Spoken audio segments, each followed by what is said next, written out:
be interesting to be very scientific about this. Let's take a look at the data and then see what the data would tell us. So then, this is the time now that we can do our public health education. Here in Cagayan de Oro, that's what we're doing. There is hope in each other. We need to tell each other the truth, right? So that, and we need to be advocates for the truth, what we know. We need to help guide our family members, people who are in our circles, to look at evidence, to look at data, help each other understand what these things mean.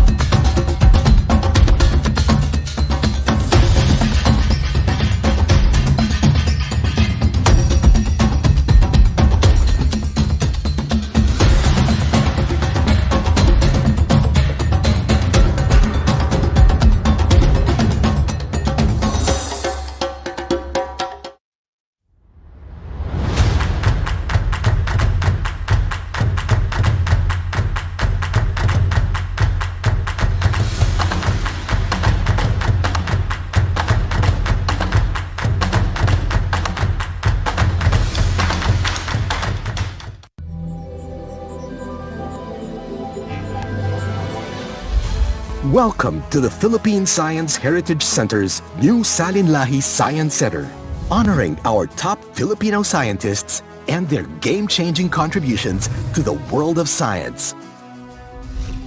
Know more about all of them and let the Salinlahi Science Center be your gateway into their minds. Salinlahi.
very interesting to be very scientific about this. Let's take a look at the data and then see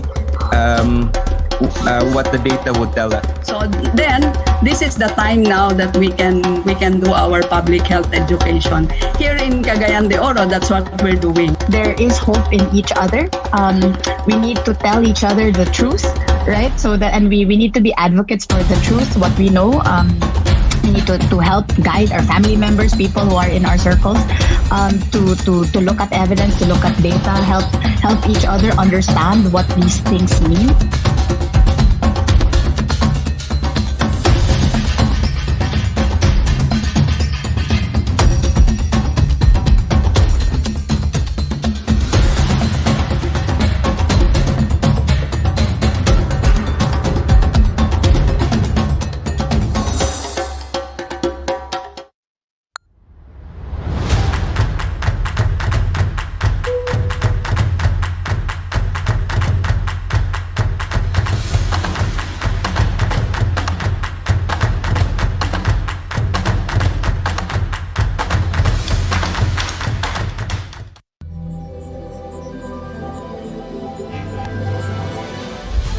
Welcome to the Philippine Science Heritage Center's new Salinlahi Science Center, honoring our top Filipino scientists and their game-changing contributions to the world of science. Know more about all of them and let the Salinlahi Science Center be your gateway into their minds. Salinlahi.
Before we begin, please be reminded of our house rules.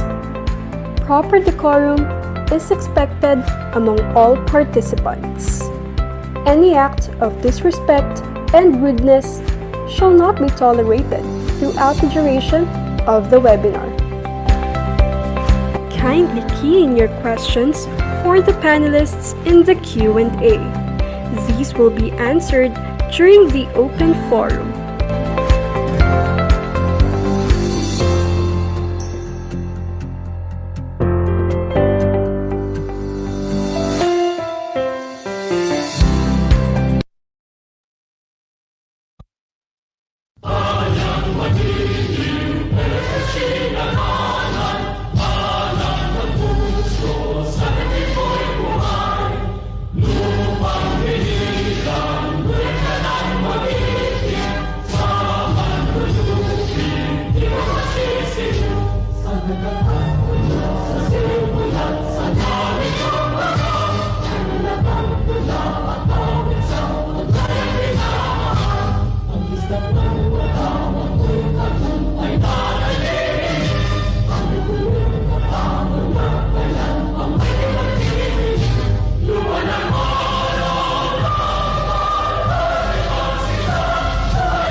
Magandang umaga sa ating lahat. A pleasant good morning to everyone and welcome to the National Substance Use Science Policy and Information Forum. I am academician Charlotte Chong, a member of the NAST Philippines Health Sciences Division, and I will be your Master of Ceremonies for this forum. The National Substance Use Science Policy Information Forum is organized by the National Academy of Science and Technology Philippines. The Asian Center for Drug Policy, a consortium of universities, professional organizations, and NGOs that advocates for the evidence and science-based approach to drug treatment, rehabilitation, and drug policy, and the University of the Philippines, Manila, the country's South Sciences Center. Coincidentally, this forum is also held in observance of the International Day Against Drug Abuse and Illicit Trafficking, or IDA-DAIT, on June 26, which aims to raise awareness and strengthen action and cooperation to achieve the goal of an international society free of drug abuse. Before we begin, we would like to invite everyone to like and follow NASD Philippines and ACDP social media accounts on Facebook, Twitter, and Instagram that are shown on screen. You may also join the conversation and post the highlights of this forum online using our official hashtags, Substance Use Policy PH, Pilipinas, and ACD Pilipinas. Again, our social media handles are at NASD Philippines on Facebook, Twitter, and Instagram, and at ACDP Official on Facebook. To officially welcome everyone, may we now have or hear from academician Rodora Villazanza, the President of the National Academy of Science and Technology Philippines. Let us all give her a virtual round of applause. Can you hear me? Yes, ma'am. Maraming salamat, Academician Charlotte. Secretary Fortunato de la Peña of the Department of Science and Technology, our distinguished resource persons led by our keynote speaker, Mr. Olivier Lemay of the United Nations Office on Drugs and Crime, our esteemed colleagues at the Academy, our partners in the University of the Philippines, Manila, officials and personnel of the Department of Science and Technology, and other government agencies, participants, and guests. Good morning to all. Magandang umaga. On behalf of the National Academy of the Science and Technology, I am pleased to welcome you all to the National Science Substance Use Science Policy and Information Forum with the theme Substance Use in the Philippines, Governance, Research, and Practice. The country's war on drugs is not new to almost everyone. President Rodrigo Duterte has launched and repeatedly mentioned his administration's commitment in eliminating the drug problem that has affected individuals, families, and communities throughout the country. True to the role of the Academy as the country's highest advisory body to the government and the science community on matters related to science and technology, and in connection with the trust of the current administration, the NAST has organized this forum together with our partners from the Asian Center for Drug Policy and the University of the Philippines to contribute in resolving the country's drug or substance abuse problem. The Academy has always believed that societal concerns can be best analyzed with the aid of relevant research and the development of science and evidence-based policy recommendations. In today's forum, our expert and distinguished resource persons will discuss and present recommendations on 5 topic areas, which I would like to mention. First, key issues on substance use in the Philippines. Second, public health dimension of substance use. Third, support systems for PWUDs.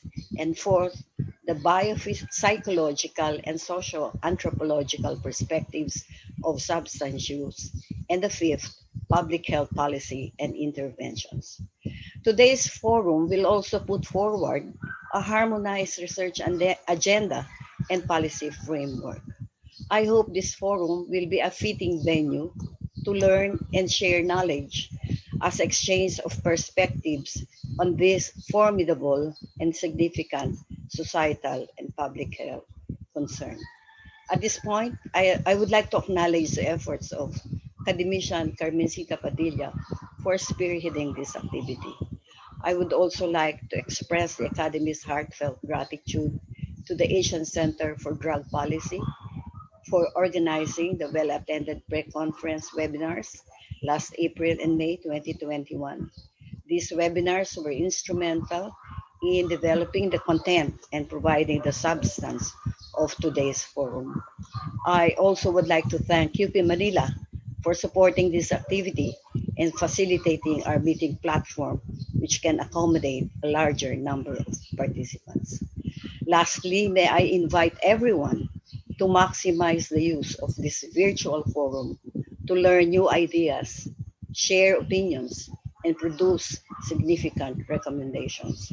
Thank you, everyone, for sharing us your time, and I look forward to a very productive forum. Maraming salamat at magandang umaga muli sa lahat. Thank you, Academician Azanza. Now may I invite everybody's attention on the screen as we listen to the special messages from various government and international agencies. Let us listen to the messages from Secretary Fortunato de la Peña, the Secretary of the Department of Science and Technology.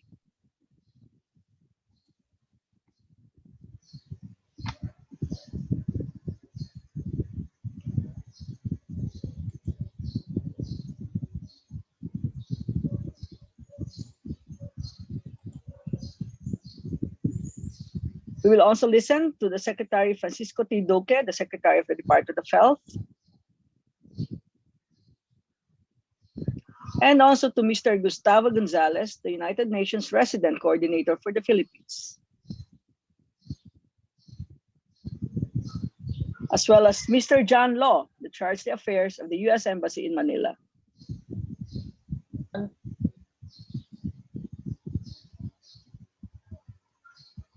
Warmest greetings to everyone. To DOH Secretary Francisco Duque, to the UN Resident Coordinator for the Philippines, Mr. Gustavo Gonzalez, to Mr. John Law, Charge d'Affaires of the U.S. Embassy in Manila, to members of the National Academy of Science and Technology, to fellow DOST officials, co-workers in government, distinguished speakers, friends from media, participants, and guests. A pleasant morning to all of you. I'm pleased to see all of you gathered today for the virtual forum on national science use, science policy, and information.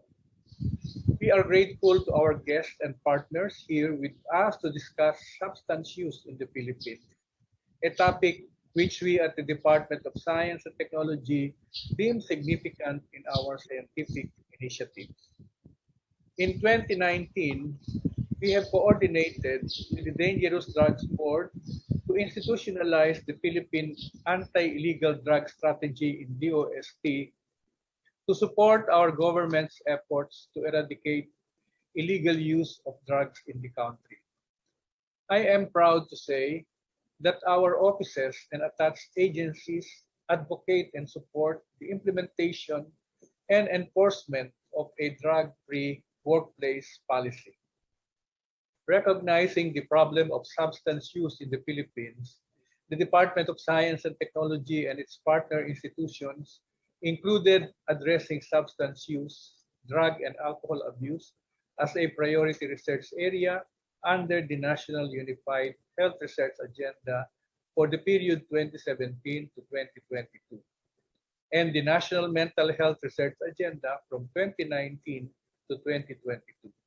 This important addition will allow part of our health research initiatives to be directed towards projects that will provide solutions to the existing issues related to substance use and abuse in the country.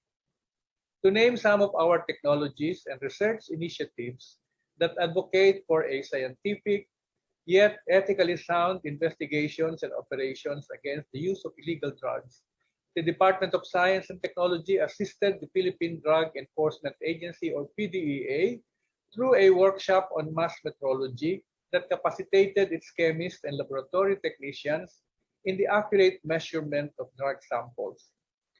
Through the DOST Industrial Technology Development Institute, we also helped in assessing the weight measuring capabilities of PDEA laboratories and conducted proficiency testing among their personnel.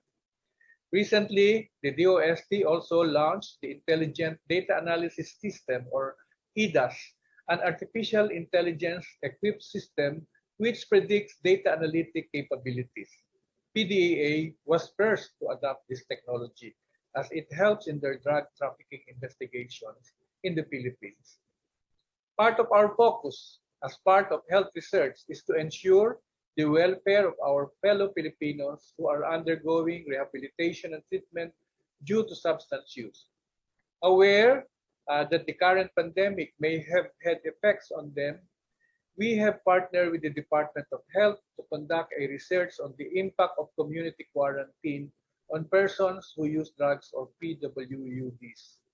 Similar to this, we have also partnered with the DDB through the Food and Nutrition Research Institute and launched dietary manuals for persons who use drugs.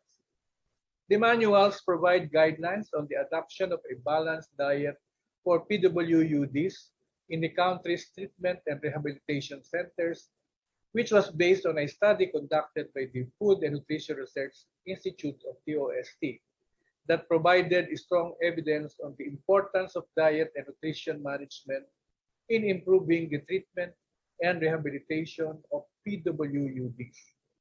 The OST has also built a pool of talented social and medical scientists connected with the National Research Council of the Philippines and the National Academy of Science and Technology. To add, we have Balik scientists who are focusing their research on mental health, to which insights on substance use are being touched. I hope more scientists will be involved as we have strengthened our capacity to train more scientists and put forward research and recommendations that are science and evidence-based, especially on mental health and alleviating societal concerns related to the use of illegal drugs.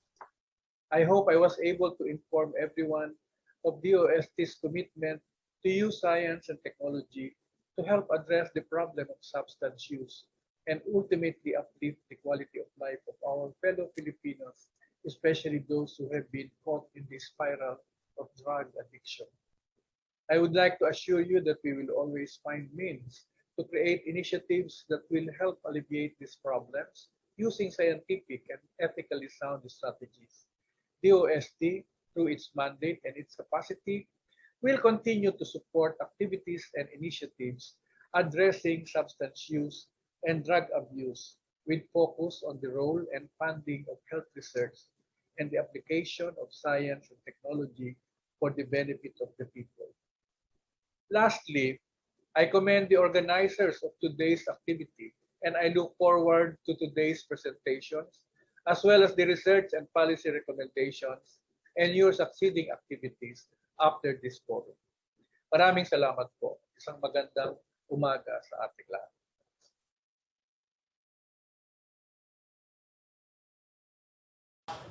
A pleasant and helpful morning to the proponents and participants of this forum. As the world continues to face down the threat of the COVID-19 pandemic, the need to continue addressing other pressing concerns in public health must not be neglected nor downplayed. One of these concerns is our response to substance use and abuse, which is an issue that has perennially plagued not only our health systems, but the very quality of life of our kababayan. The negative impact that substance abuse disorders create on the lives of our citizens is clear to everyone. But we must acknowledge that we cannot rely on punitive response strategies. Not only are such strategies unsustainable, they also fail to acknowledge that substance abuse disorders must be treated as disorders and subsequently fail to incorporate approaches that honor and uphold human rights. In this light, I extend my heartfelt gratitude to the National Academy of Science and Technology, the Asian Center for Drug Policy, and the University of the Philippines, Manila, for launching the National Substance Use Policy and Information Forum. The launching of this forum is not just the coming together of minds towards improved drug policies in the Philippines, but also the first step towards the fulfillment of a more unified approach to studying and responding to the issue of drug abuse disorders in the country. It is my hope that this forum shall stimulate conversations and establish synergistic partnerships between the multiple government agencies, the civil society organizations, and societal sectors that are moving to refine our studies on substance use and abuse towards the further humanization and unification of our initiatives and policies on drug control and recovery. The Department of Health recognizes the enormous potential for positive impact of this forum and is in complete solidarity with its core principles.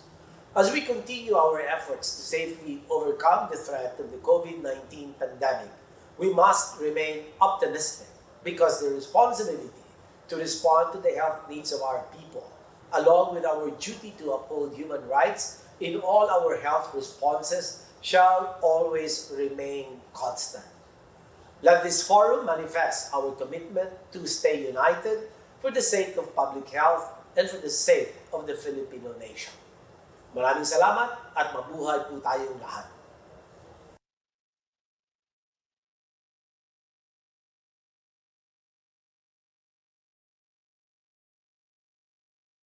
Senator Risa Ontiveros, Congresswoman Helen Tan, Secretary Fortunato de la Peña, Secretary Francisco Duque III, members of the academia, Rodora Sansa, Carmencita Padilla, Dr. Armando Crisóstomo, members of the National Academy of Science and Technology and the Asian Center for Drug Policy, dear guests, magandang umaga sa inyo lahat. Buenos días a todos. Good morning, dear partners and friends. Today we have our first National Substance Use Science Policy and Information Forum, which is happening just days before the International Day Against Drug Abuse and Illicit Trafficking. The theme of the International Day is Share Facts on Drugs, Save Lives, which is very much aligned with the spirit of today's forum, where we highlight the importance of knowledge and research in life saving. As we know, drug abuse and illicit drug trafficking continue to negatively impact on development and stability in countries across the world, the Philippines included. The global manufacture of cocaine reached again an all-time high of more than 1,700 tons in 2018, and the quantities of seized methamphetamine reached a new record high in 2018 at 28 ton equivalents. Still worse, traffickers have adapted to new controls and changed their routes and developed new trading partners. So we are in front of a very resilient network. More than a quarter of a billion people around the globe use drugs, and over 35 million people suffer from drug use disorders. I'm sure you are following the statistic for the Philippines, where the prevalence of drug use is 2.05%, which is the equivalent of 1.7 million Filipinos. As across the globe, the Philippine drug problem is deeply intertwined with a wide range of factors: poverty, inequality, poor access to health care, and systemic problems in governance. The burden of drug production and trafficking is, as well as of organized crime, is ultimately borne by individuals and communities with lower socioeconomic resources, a perverse and vicious circle. For that reason, taking into account the social, economic, and cultural context, and addressing the underlying health and economic and social causes of drug use is critical to reduce harm to the individual and society, rather than stigmatizing drugs as a social evil. But this approach, which is recognizing the complexities of the problem instead of looking for scapegoats, cannot succeed if it is not supported by further scientific and evidence-based work. Without those evidence, we cannot formulate the required policies on drug use. The Drug, Crime, and Corruption Convention of the United Nations, they form a solid foundation for solutions to these global problems. But this needs to be complemented with localized versions which are based on scientific work and nuanced in the local culture and practice. As you know, the United Nations country team in the Philippines has just updated its cooperation framework with the country. This revision is working on the assumption that the COVID-19 pandemic can also be a game changer. So we can harness the recovery phase from the pandemic to accelerate some pending or delayed transformations. In this context, we have placed the human rights agenda at the heart of our mission in the country. As you know, we have just finalized, in close partnership with the government, the Commission on Human Rights, and civil society, the first ever United Nations joint program on human rights. This new joint program has 6 components, and one of them is the human rights-based approach to drugs. This technical cooperation investment represents a great opportunity to engage with the local academia to generate scientific evidence that can be used to make decisions, craft policies, and develop programs from a localized Filipino perspective. Breaking the cycle of drugs, marginalization, and poor socioeconomic prospects requires programs that link science-based drug use, prevention, and treatment, as well as policies that prevent individuals and communities in participating in drug trafficking and production. We also need efforts to improve public health, increase economic development and public security, and reduce socioeconomic inequalities. Addressing drug abuse and illegal trafficking requires understanding what we can present as the big picture, the big picture of the problem, where health, social, economic, and security challenges play their role. Someone said that the big picture does not just come from distance, it also comes from time. Time where we reach consensus on solutions and we decide to work together. Today's event is helping us in getting such big picture for collaboration. Mabuhay kayo. Thank you very much.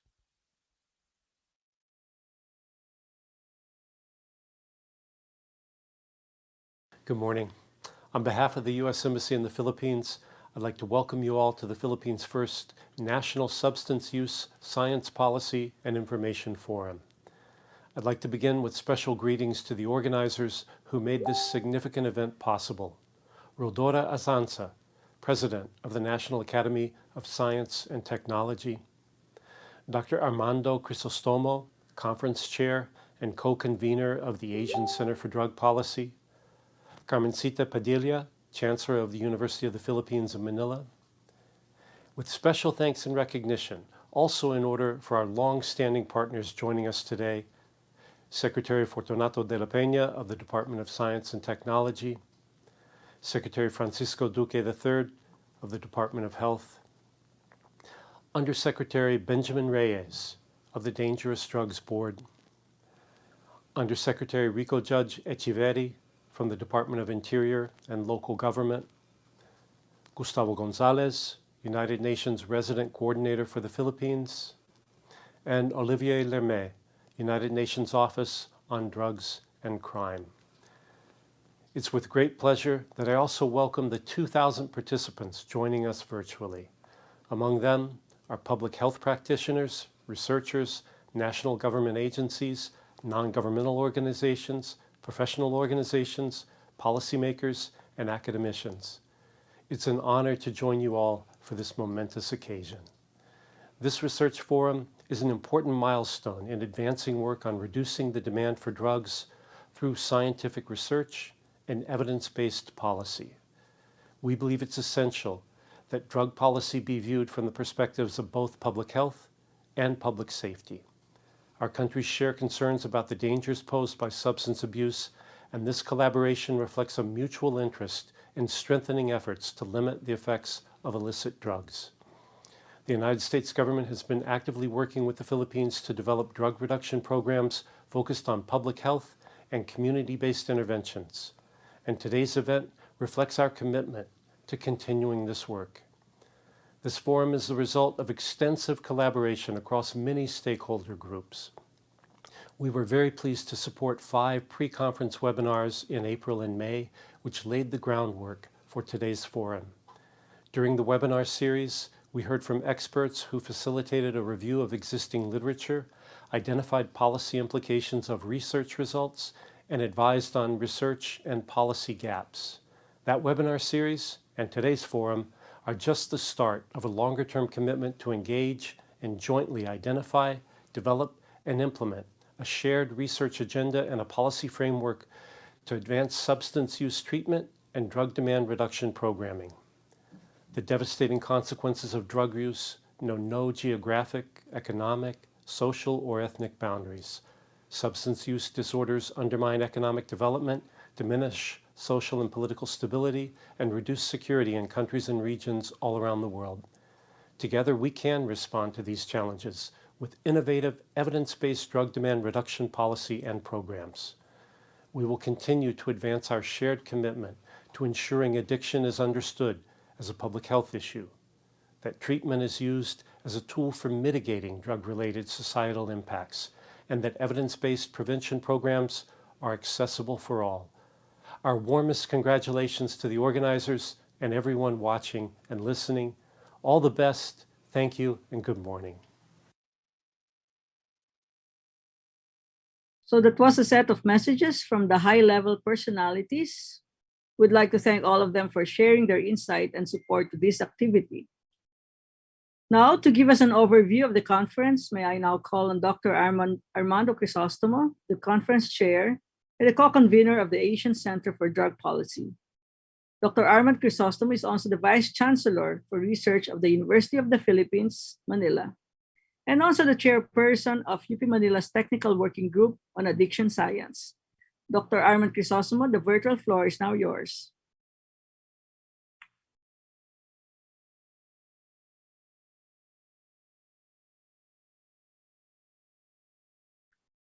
Good morning to everyone and all the dignitaries who helped us co-organize this very significant event, which I will later describe as a significant step in this long journey that we are coming together.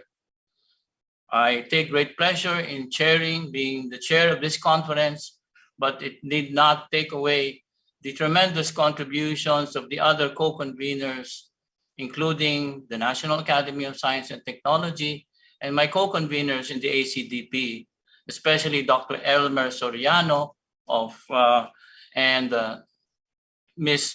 Joanne de Belen of UNODC.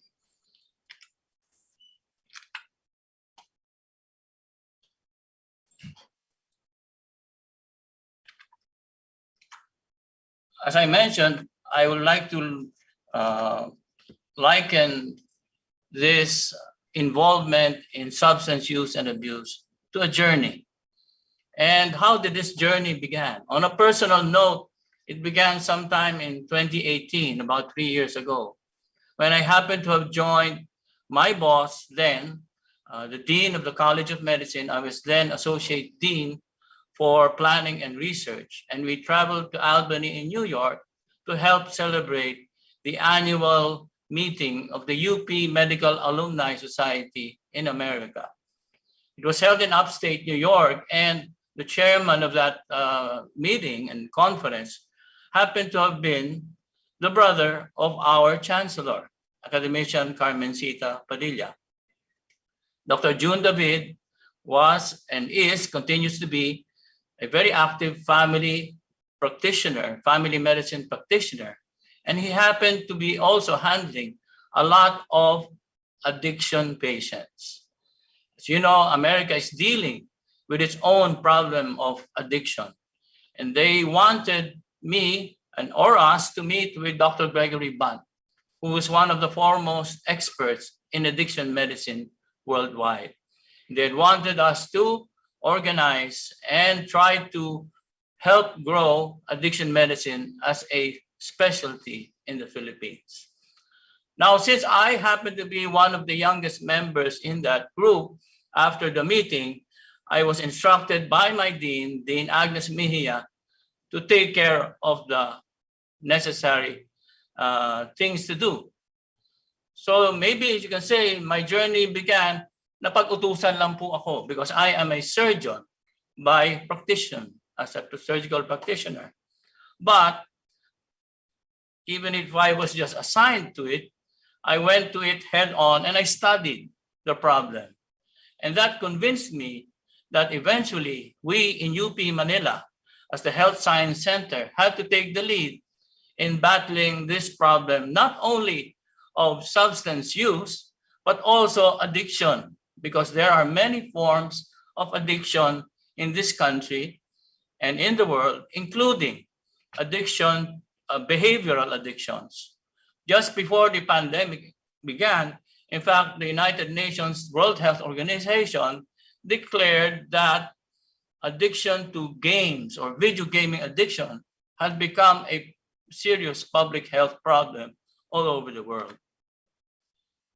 Being academicians in the university and mostly educators, one of our first projects was to organize a workshop in order to harmonize the curriculum for community-based drug rehab programs all over the country, to unify this curriculum and make it applicable for all of our barangay health workers and community leaders. And this led us to meet other like-minded and similarly impassioned people who were involved in an academic and science-based approach to solving this problem of substance abuse, which is a real priority in our country. So this included partners in the Development Academy of the Philippines, including Ms. Joanne de Belen here, who was with DAP then and eventually joined the UN ODC, or Office for Drugs and Crime. This meeting of like-minded personalities and institutions eventually gave birth to the Asian Center for Drug Policy. And this expresses who we are. It's a group of mostly academic institutions, civil society, professional associations, and private organizations that have been at the forefront of efforts to providing solutions to the common situation brought about by the unexpected surge in drug surrenderers. And we would like to defragment efforts undertaken by many organizations and drug policies, provide space for collaborative work in this highly volatile, uncertain, and complex, ambiguous environment. We set out with very ambitious objectives, but to put it simply, our mission is to be a multi-university platform that supports design, deployment, and dissemination of drug policies, the sub-national level research, training, and consultancy services. And the vision is that Asian countries and country development academies will have thriving think tanks and adaptive capacities to address the ongoing problem of illicit drug use and its subsequent challenges. This is how we see ourselves moving in this particular journey. We started out with just 6. You remember, this previous slide shows that we started out as original 6 founding members. Civica, headed by Dr. Elmer Soriano, the Development Academy of the Philippines, the Galing Po Foundation, the University of the Philippines, Ateneo de Manila, and the Psychological Association of the Philippines. We had very little funding then. Now we have grown, more than double the number of organizations, including international organizations. Still, with very little funding, but what we lacked in funding, we made up with a lot of grit, a lot of determination, and a common passion to provide solutions to the substance abuse problem in the Philippines, in the region, and hopefully in the rest of the world.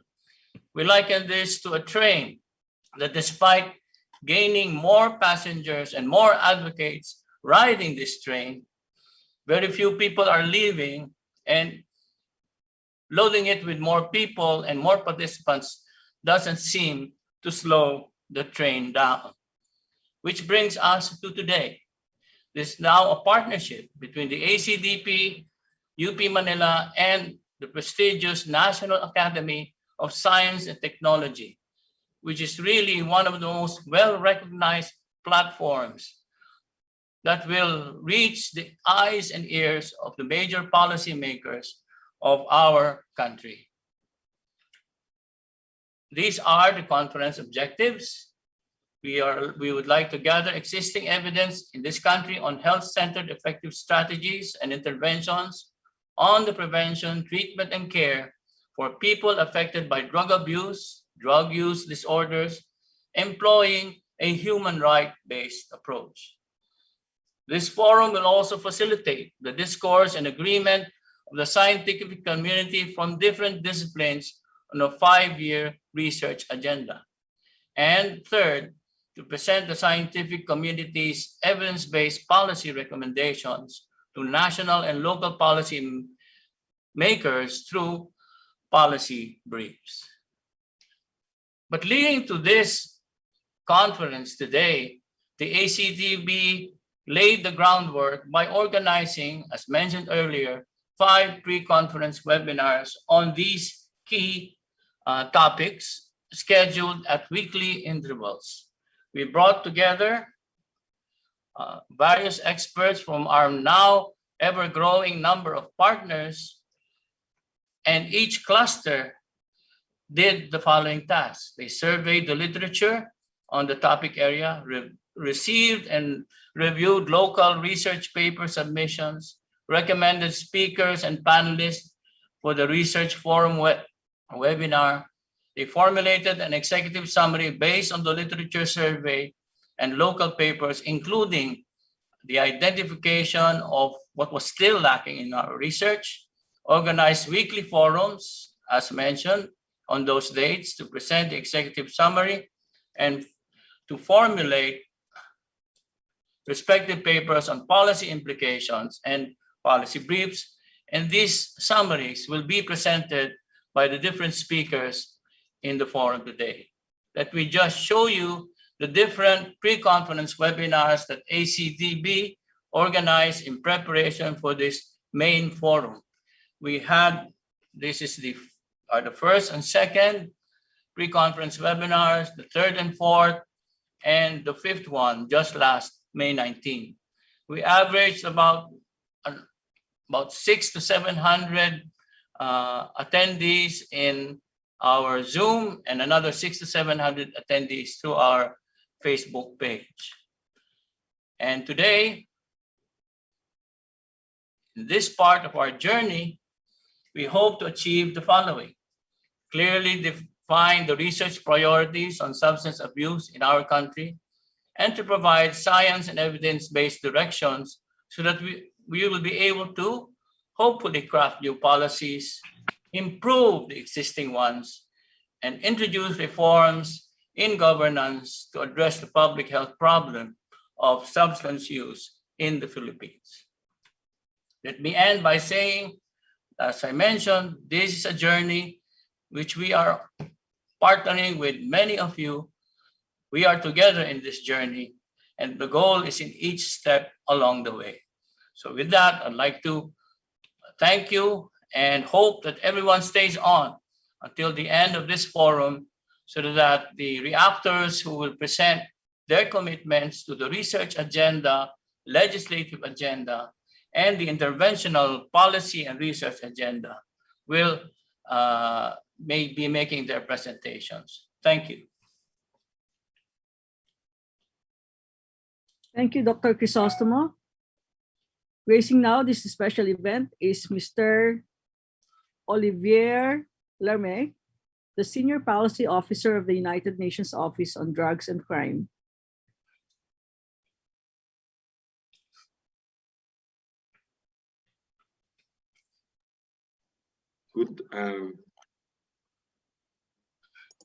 Good morning, everyone.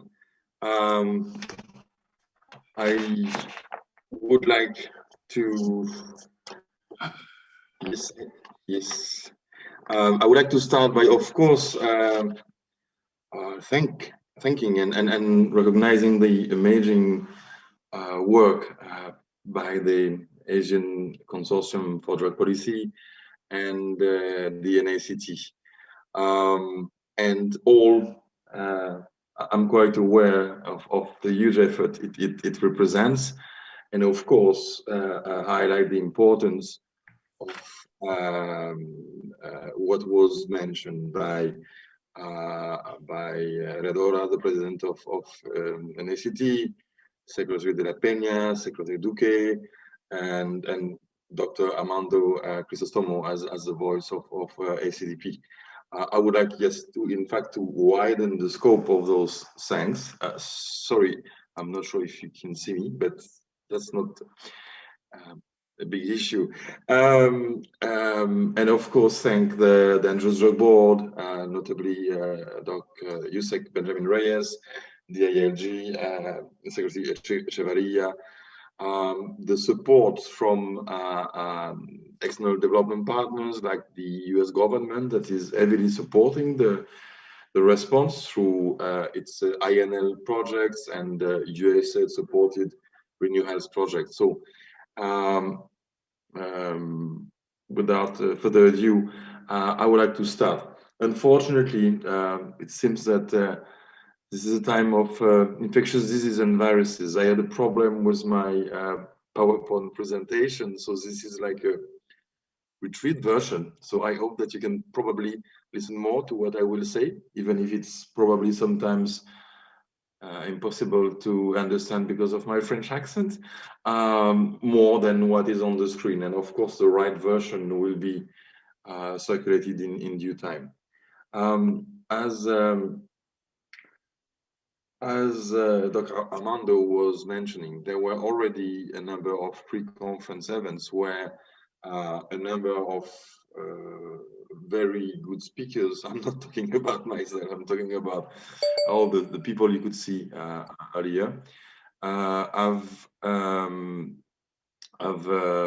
exposed a number of things. So the purpose is not to repeat, and it's also not to repeat myself, because I shared at that occasion a number of trends and facts. So I won't share those again. I will just allude to them quickly, but all the information is available.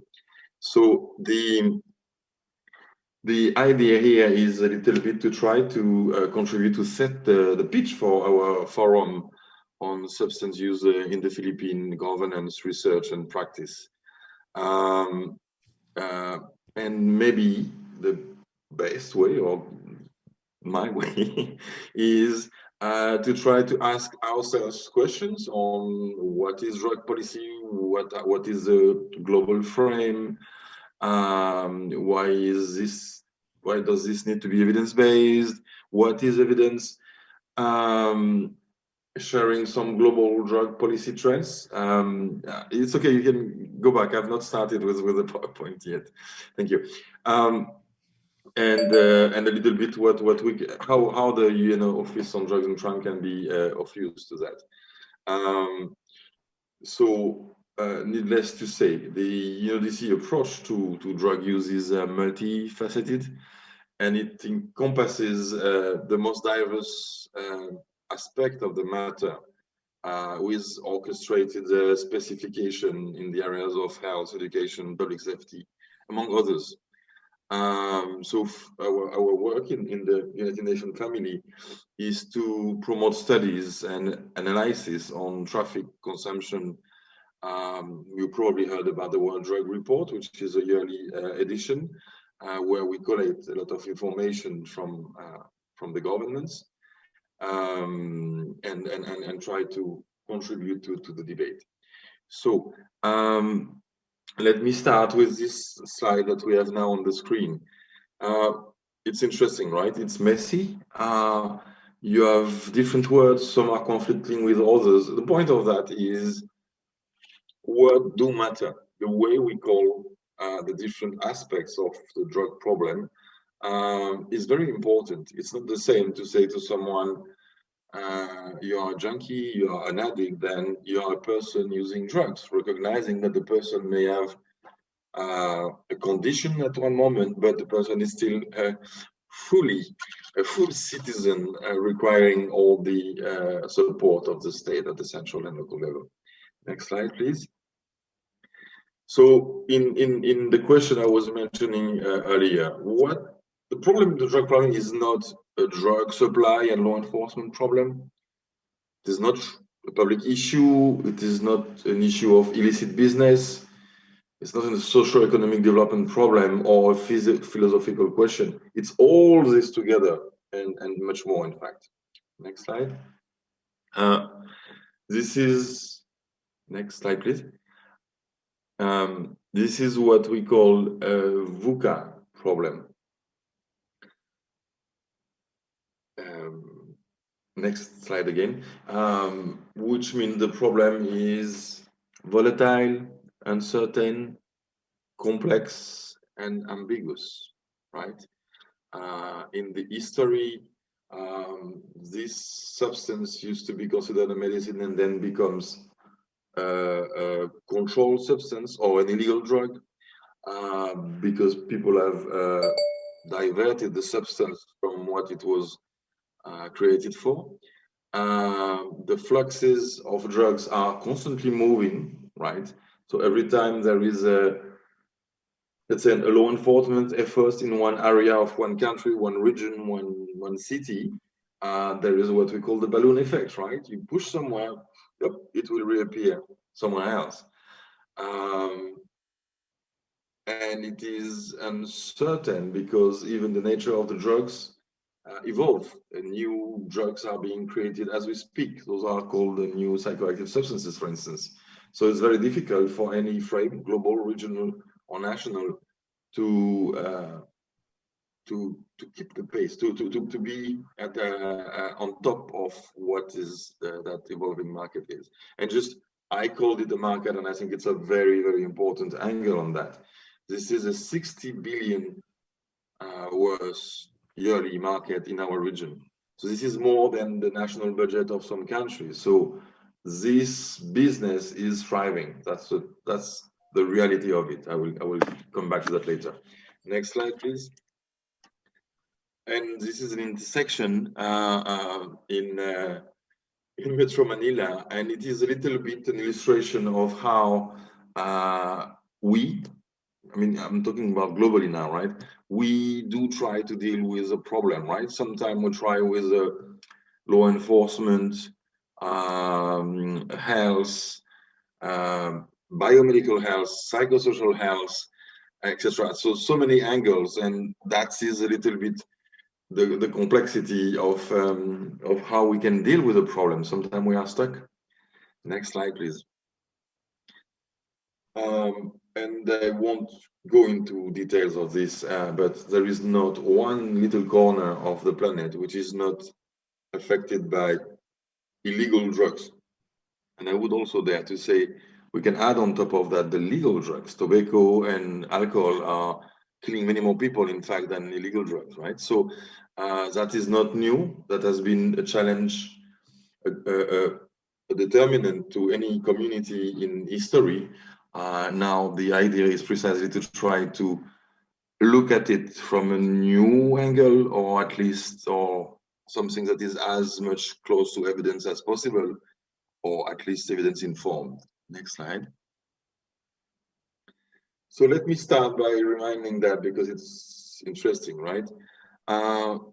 The first international treaties were agreed upon, the first convention was agreed upon in 1961. And then it was amended by 1962 protocol. There was another one on the psychoactive substances in 1971.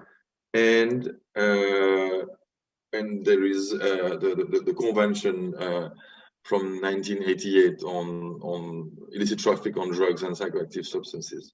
What is striking there? Well, it is the fact that the time has passed. When those conventions were agreed upon by the countries, HIV did not exist. So it was impossible to anticipate on the importance of the health response related to HIV, for instance. Still in health, hepatitis was not detected. In fact, if you would go to a clinic, you could get hepatitis because of the recycling of needle and syringes. The surge of the Colombian produced narco market was just starting, but not really at its peak, and it continued through the years. So all this means this is what the countries have been able to agree upon based on the evidence available then, which was not much compared to now. So there is a logical need to have a look again and revisit the convention and to see what may be missing, right? And how to make those evolve. Next slide. A step in that, and yes, and sorry, I just also wanted to emphasize that because I think it's very important. When those conventions were drafted and signed and endorsed by the countries, including the Philippines, of course, the purpose of the convention was the concern with health and welfare of mankind. It was about getting controlled substance needed for pain medication, for instance, available, despite the fact that they were going to be controlled.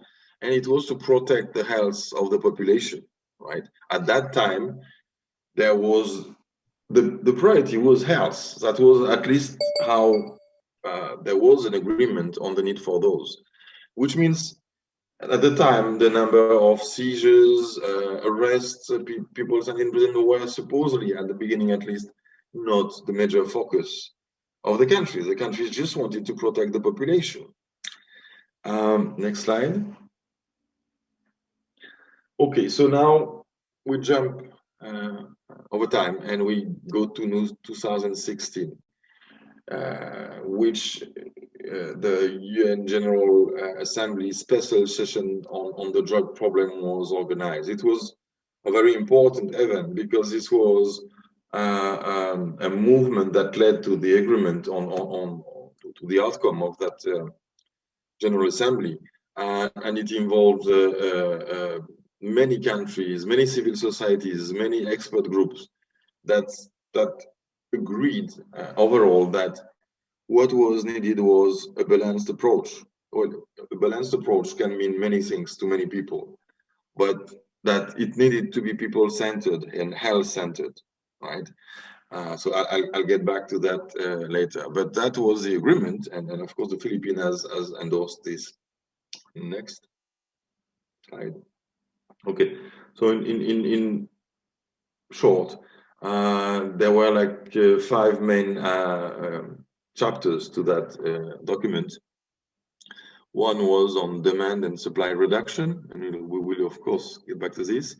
One was on the access to controlled medicines, while preventing diversion, and a number of cross-cutting issues, human rights, youth, children, women and communities, new challenges that are emerging, and for instance, the new psychoactive substances. This is not so much an issue in the Philippines right now, but some of them are of concern in the Philippines too. Strengthening the international cooperation. This business, the 60 billion business I was mentioning earlier, is by nature transnational. So without a minimum of collaboration between the countries, it would be impossible to have any efficiency. And alternative development. This relates to, for instance, sustainable development through crop substitution in certain areas of Myanmar, for instance. Next slide. Okay, so to develop that health approach, there are some essential components. First, to start with addressing the stigma and discrimination. I remember when I was saying earlier that words do matter. If we do not have a different perception of what a person who uses drugs, or a person who could use drugs, or a person that recovered from using drugs, if we do not have a more accurate perception of that person, there is no way we're going to be able to address the needs of that person medically, psychosocially, etc. The second part is it is important to recognize drug use as it is, which is a chronic condition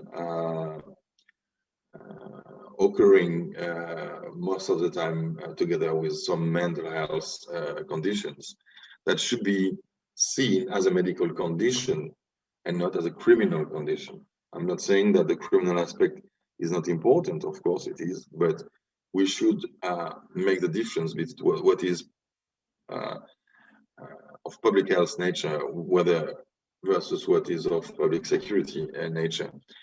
That includes prevention, but again, prevention, evidence-based prevention. A lot of the prevention that has been implemented in many countries is more goodwill or political stance rather than something that has been evaluated properly. And there is evidence-based prevention, and we're happy to support different partners, for instance, on this. Next slide, please.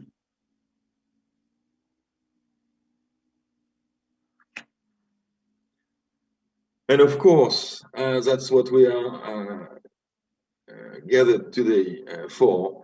Collect and use scientific data to feed the policy-making decision, research, and cross-cutting participation. I think that cannot be something more cross-cutting than what we have today, you know. So those are some of the elements that are part of those operational recommendations that came out of NGAS. And I must say that there are not so many forums I've seen. I've been working in this region for the last 20 years in Southeast Asia. I've not seen a forum like this in other countries, and I've not seen a mobilization of different stakeholders so impressive than what I've seen the last 3 years that I've been in Manila, and the last 7 or so years I've been working on the Philippines from the office in Bangkok. Next one. Okay, so chronic multifactorial dimension that is best addressed when there is a voluntary participation of individuals. I was saying that again, cooperation, international cooperation, and of course support the different sectors, of course the health sector, but social welfare, law enforcement, criminal judges, prosecutors, etc., etc. Local government, of course, to get sure that the right approaches get implemented, evaluated, and scaled up. Next. Okay, so just maybe to insist on that, and I know that what has already been shared by different speakers in the pre-conferences and what will be shared would just contribute to that. But I think it's important to try to fight that idea, right? If you would ask someone in the street many times, because of the stigma and discrimination I was referring to earlier, people would say, what is a drug user? People would say he's a junkie, he's 19, his life is over, he's going to lose his teeth and die of overdose in the corner of a street. And that's a little bit the stereotype that accompanies people who use drugs. In fact, first, there is a variety of ways to use drugs. And in fact, if we take 100% using shabu, methamphetamine, about 9 out of 10 do not have a drug problem, like from a medical point of view. And so those 9 out of 10, they can be serviced in the community at a relatively reduced cost. And we have seen good example of that in the Philippines. I'll get back to that later. Next slide.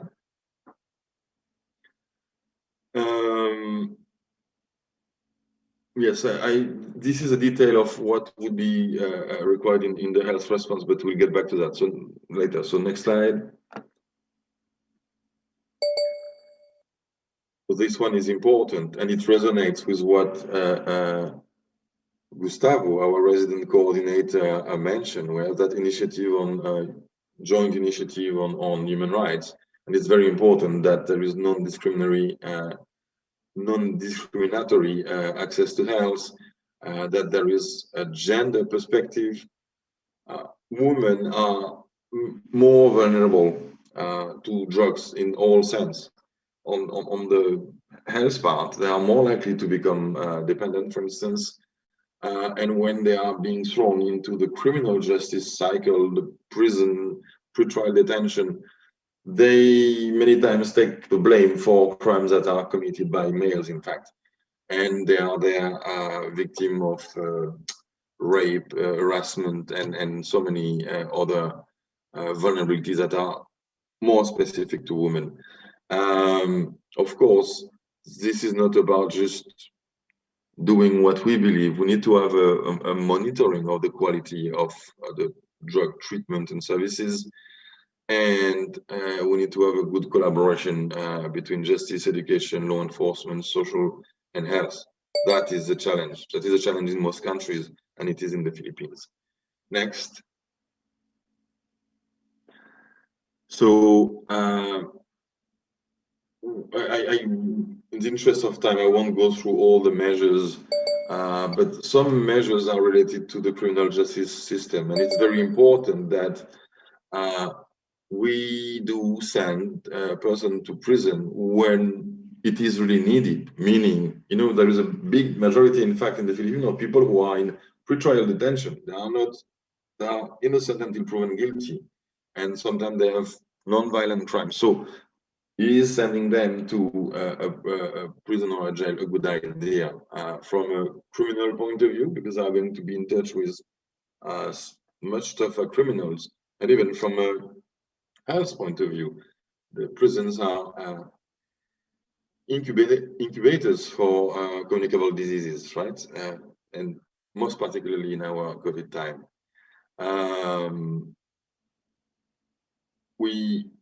Yes, there are a number of progress that have to do with the criminal justice system that would change significantly the way that people are being protected from drugs in a way. Next slide. So yeah, just to remind that the Philippines is signatory to all the drug convention, and the NGAS, and other committing documents.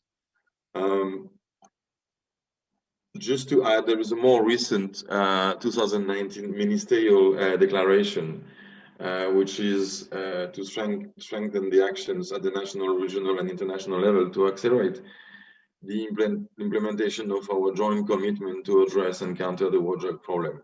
And if you want, you can check the war drug report. There are booklets specifically addressing those issues. As I was mentioning, the access to controlled substances for medical use, international cooperation, nexus between drugs and violence, and drug and the criminal justice system. So today we will use this forum to discuss the Philippine drug policy in a way to see research expert papers and identify further research gaps for the years to come.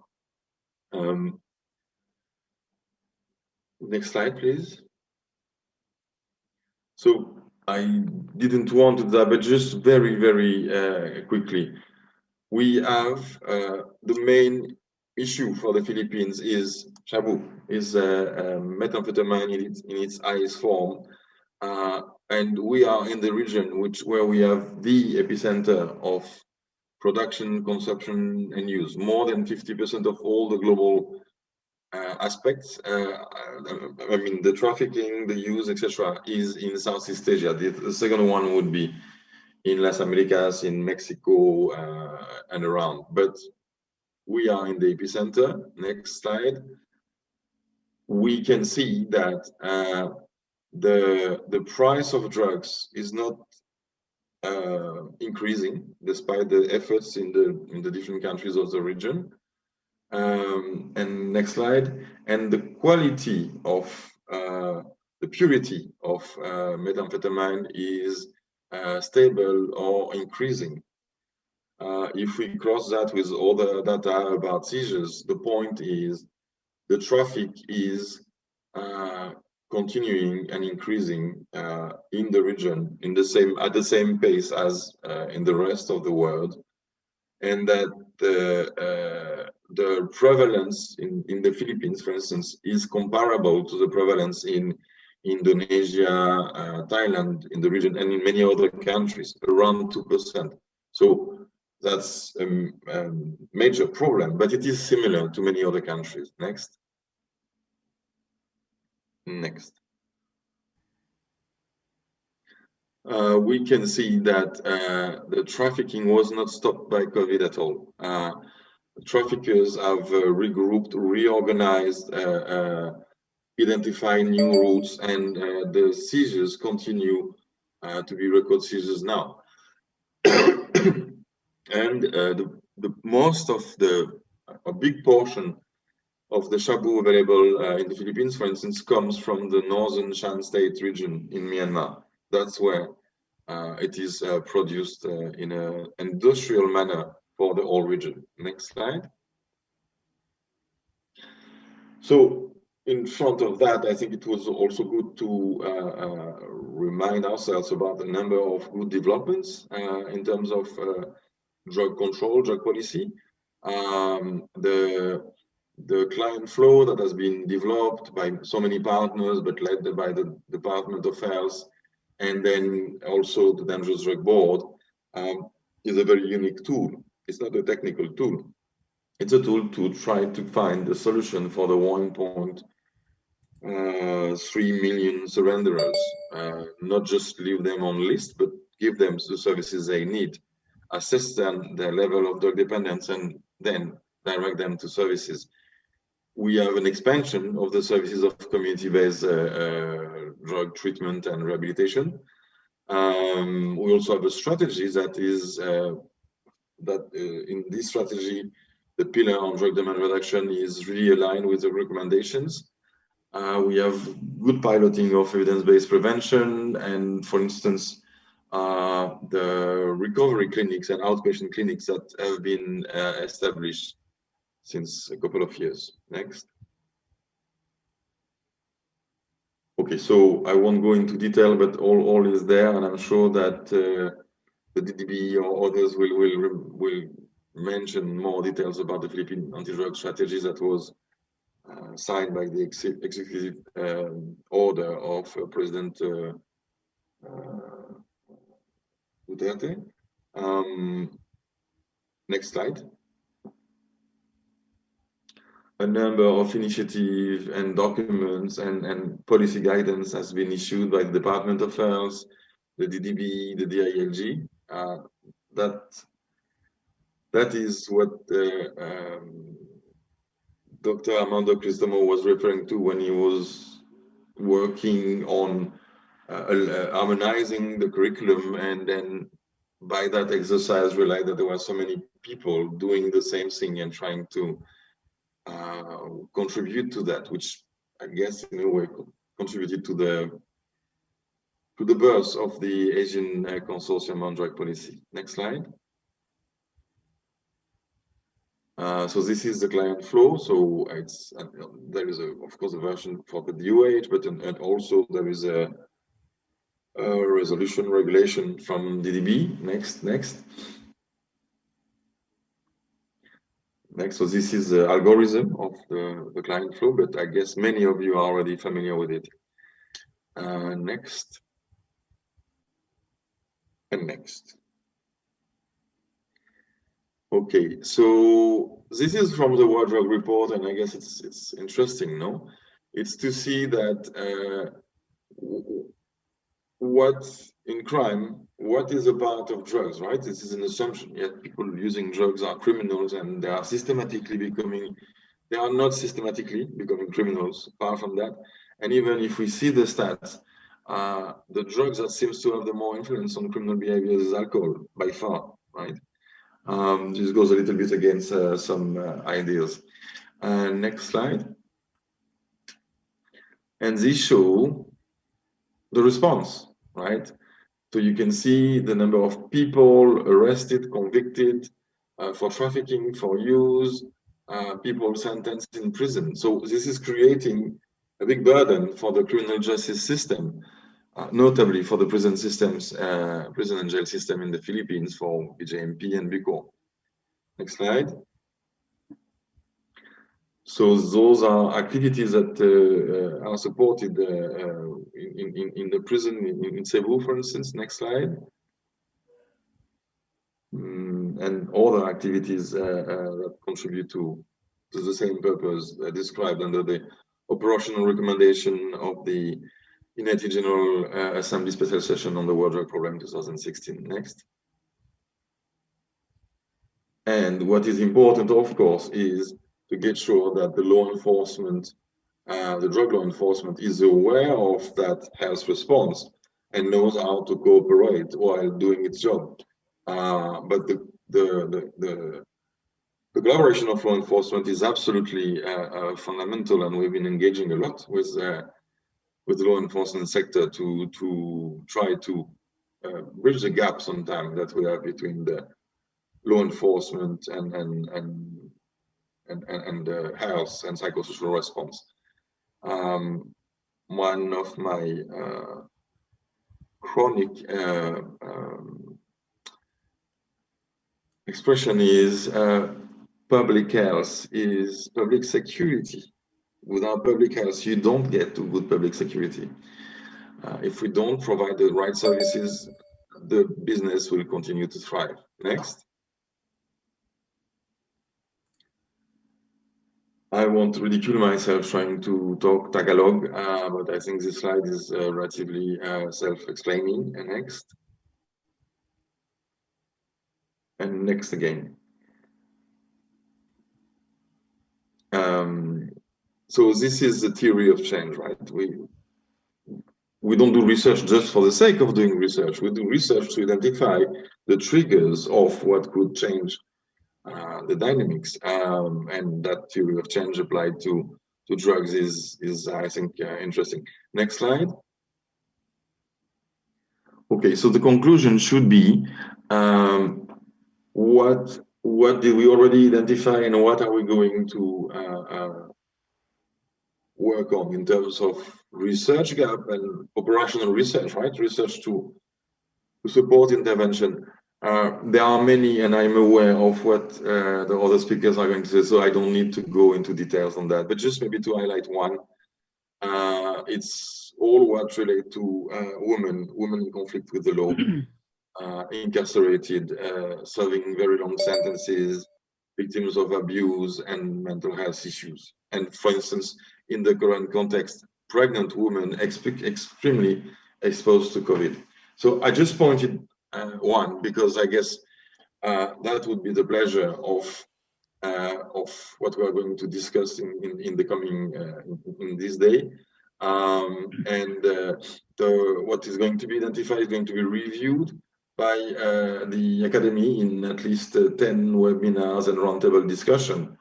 And those discussions will be reported later. So I really encourage you to listen to people that are much more interesting than me, the speakers that are going to follow through. I guess that's all for me for now. Thank you, Mr. Olivier Lemay. I think that was a very comprehensive discussion and a very good keynote lecture. It does show that you're such an experienced manager, and your extensive work in Latin America, the Balkans, Southeast Asia, and South Asia, as well as work with a lot of nonprofit organizations, political science groups, capacity development, government, have all been highlighted in this keynote lecture. So we'd like now to present the certificate to you. The Department of Science and Technology, the National Academy of Science and Technology of Philippines, and the Asian Center for Drug Policy would like to present this certificate of appreciation to Mr. Olivier Lemay in recognition of his invaluable contributions as keynote speaker at the National Substance Use Science Policy and Information Forum with the theme Substance Abuse in the Philippines, Governance, Research, and Practice, held on the 15th of June, 2021 in Manila, Philippines. This is signed by academician Carmencita Di Padilla of NAST Philippines and Dr. Armando Crisostomo of the ACDP. We'd like to give you a virtual applause. Thank you very much again, Mr. Olivier Lemay.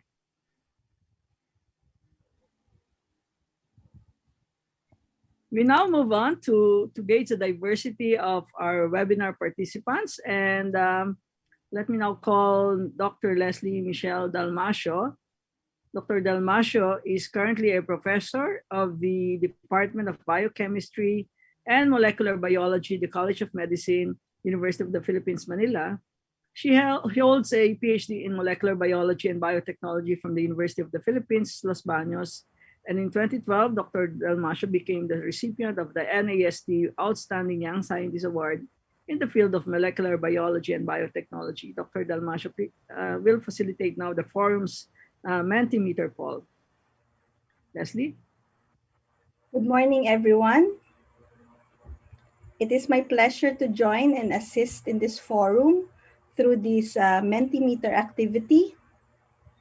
So Mentimeter is an online tool that captures the immediate and first response or the top-of-mind answers of the plenary on quick questions that we have designed to assess the diversity of attendees. Likewise, this will be a useful guide for our speakers in calibrating their presentations. In this activity, we would like to advise everyone to access the online poll. Kindly go to menti.com using your device or smartphones and enter the code 41067958. Again, that is menti.com and the code is 41067958, which is also shown on the upper side of the slide on your screen. May I ask the Secretariat to place the code and the instructions in the chat box? Thank you. So for every question, 1 minute will be provided for the attendees to answer. Our first question is, what city are you in right now? Please key in your answers. So let's see. So I see that most of you are from Quezon City. And there are also attendees from the Visayas and Mindanao. I see attendees from the northern part of the Philippines, from Baguio City, from Iloilo City in the Visayas, from Davao in Mindanao, and other cities in the National Capital Region. But based on our poll, most of you are from Quezon City and Manila.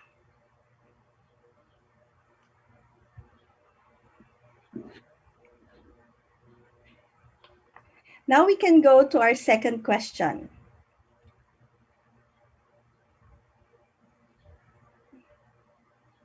Our second question is, how old are you?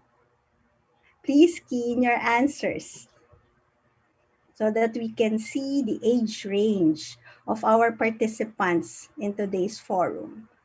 So now we are seeing that many of you are in your 30s. There are also very young participants,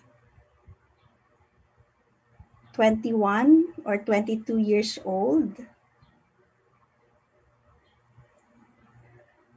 But there are also senior participants in our forum.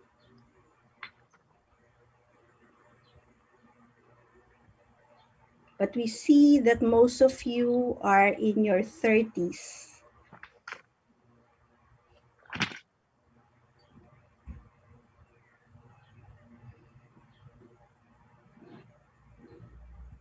Perhaps we can now go to our third question.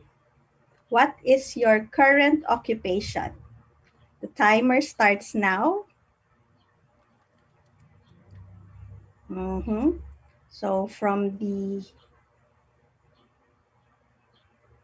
allied medical field, and we also see teachers and government employees. For the professions of our participants, so many are government employees and teachers and nurses. This is quite a diverse group. The occupations we see here are more diverse than the city where our participants come from. But we see a lot of government employees and those, and also pharmacists and social workers and psychometricians. Oh, we also see dentists and guidance counselors. So this is a diverse group, but I think the stakeholders are all here in this forum. And for the last question, for our fourth question, we would like to ask, what is your expectation? Or give 3 expectations from this forum. So we can have the timer start now.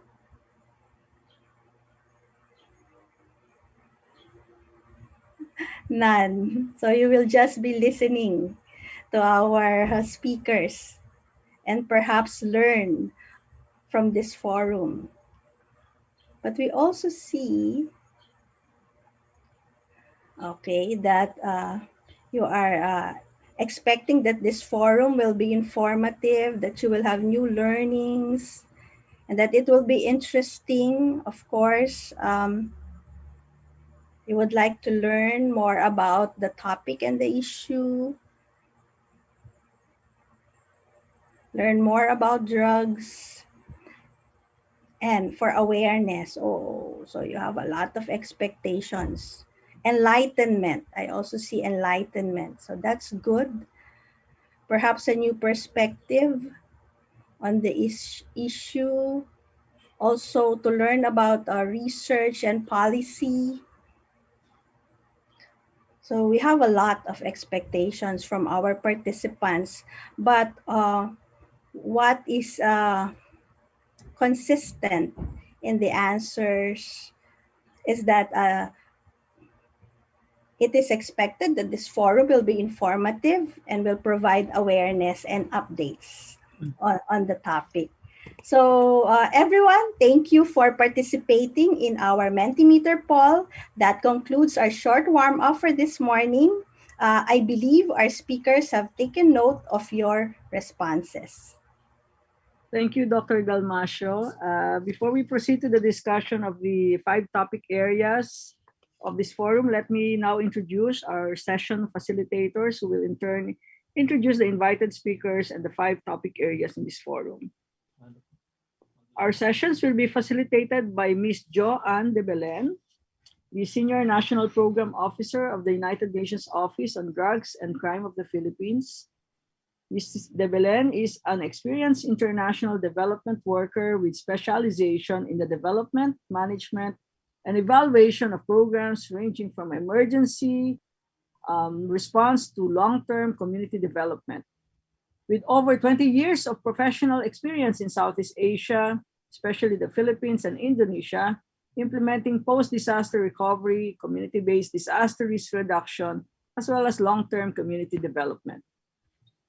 In addition to Ms. de Belen, we also have Dr. Elmer Soriano. Dr. Soriano is the Managing Director of Civica Asian Development Academy and currently one of the co-conveners of the Asian Center for Drug Policy. Dr. Soriano is also a part-time governance innovation mentor for Galing Pook Academy and also a national selection committee member for the same organization. His other affiliations include adaptive learning trainer for ASEA, consultant for Sea Oil Philippines, WHO, and the Asian Development Bank. So before we begin, we'd like again to invite everyone to join the online conversation using our official hashtags at Substance Abuse Policy PH, hashtag Pilipinas, and hashtag ACD Pilipinas. To our virtual audience, please key in your questions in the Q&A box of this Zoom webinar. If you are watching through Facebook Live, please type your questions in the comments section. The speakers and the panelists will answer them during the open forum. Also, let me remind our resource persons that they will be given 15 minutes each for their presentation and to facilitate the first session of the substance use in the Philippines, identifying the key issues, may I now call on Ms. Jo-Ann de Belen of the UNODC. Ms. de Belen, the virtual floor is now yours. I think you're on mute, Jo-Ann. Sorry about that. Thank you, Academician Chung. Good morning, everyone. The drug use situation in the Philippines consists of a myriad of overlapping circumstances, lenses, and frameworks. In this first session, topic 1, our speaker will be focusing on exactly how deep these issues run, what is being done to address them, and which specific sectors the drug problem impacts, as well as the research gaps and policy recommendations. Let me now introduce you to our speaker. Our speaker for this topic is Undersecretary Benjamin Reyes, one of the permanent members of the Dangerous Drugs Board, or the DDB. Undersecretary Reyes is also the chair of its Drug Demand Reduction Committee. He is a career professional with the rank of Undersecretary and a combined 22 years in public service, a career spanning 10 years in DDB's leadership and over 12 years in the Department of Health's units. Yusek Reyes has represented the Philippines in many UN and ASEAN conferences and workshops on illicit drugs and drug demand reduction. He's a doctor of dental medicine and holds a master's in public health majoring in biostatistics and epidemiology, both from the University of the Philippines. He also holds a master's in development management from the Asian Institute of Management. Undersecretary Reyes, the screen is now yours.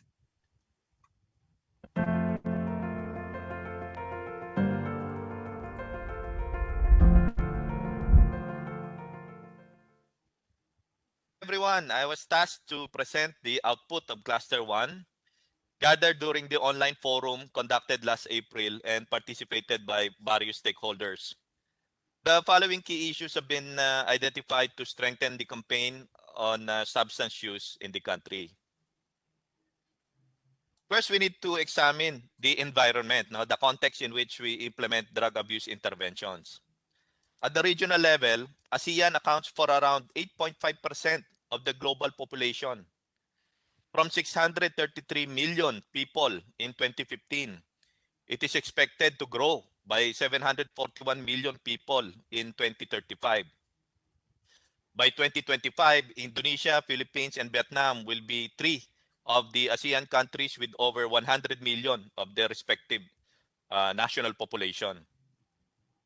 Despite the growing uncertainty in the global economy, the bloc's economic performance remained promising. ASEAN has the fifth largest economy in the world, with a GDP of around $3 trillion last year, a significant increase from 7th place it had 5 years ago.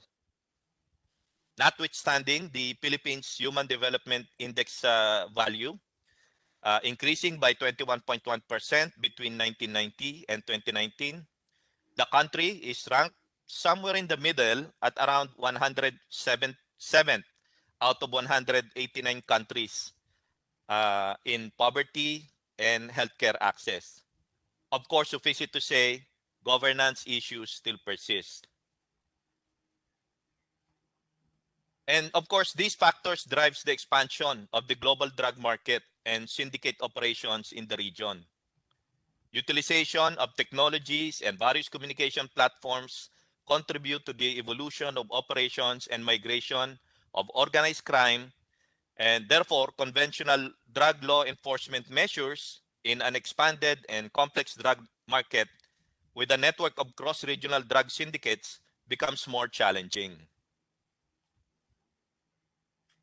Despite the drug problem being generally acknowledged as a biopsychosocial concern, many still relate to the drug campaign as an enforcement issue.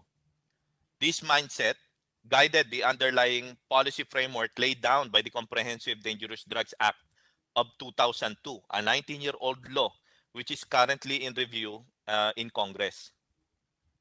There is a growing realization that approaches to drug prevention and control must be reviewed and updated. Some of the biggest seizures of PDEA happened during the pandemic. In fact, just last Sunday, June 13, authorities seized around 155 kilos of suspected shabu with an estimated value of around $22.4 million in two separate drug busts last Sunday. COVID did not impede the operations of these drug syndicates. And of course, we need to review how issues related to the consequences of drug response solely based on conventional criminal justice and law enforcement system is holding up.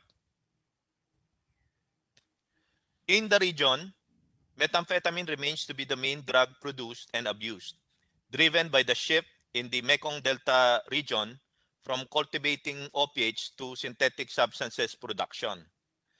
We also see new technologies being used to produce new substances entering the market at a cheaper price.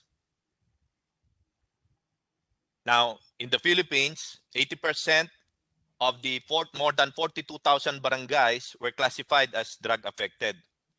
2 of every 100 Filipinos are current users. And drugs are trafficked from abroad or locally produced. The campaign, as mentioned earlier, is guided by the current law and, of course, the Philippine Anti-Illegal Drug Strategy, which aims to achieve drug-free sustainable communities by 2022.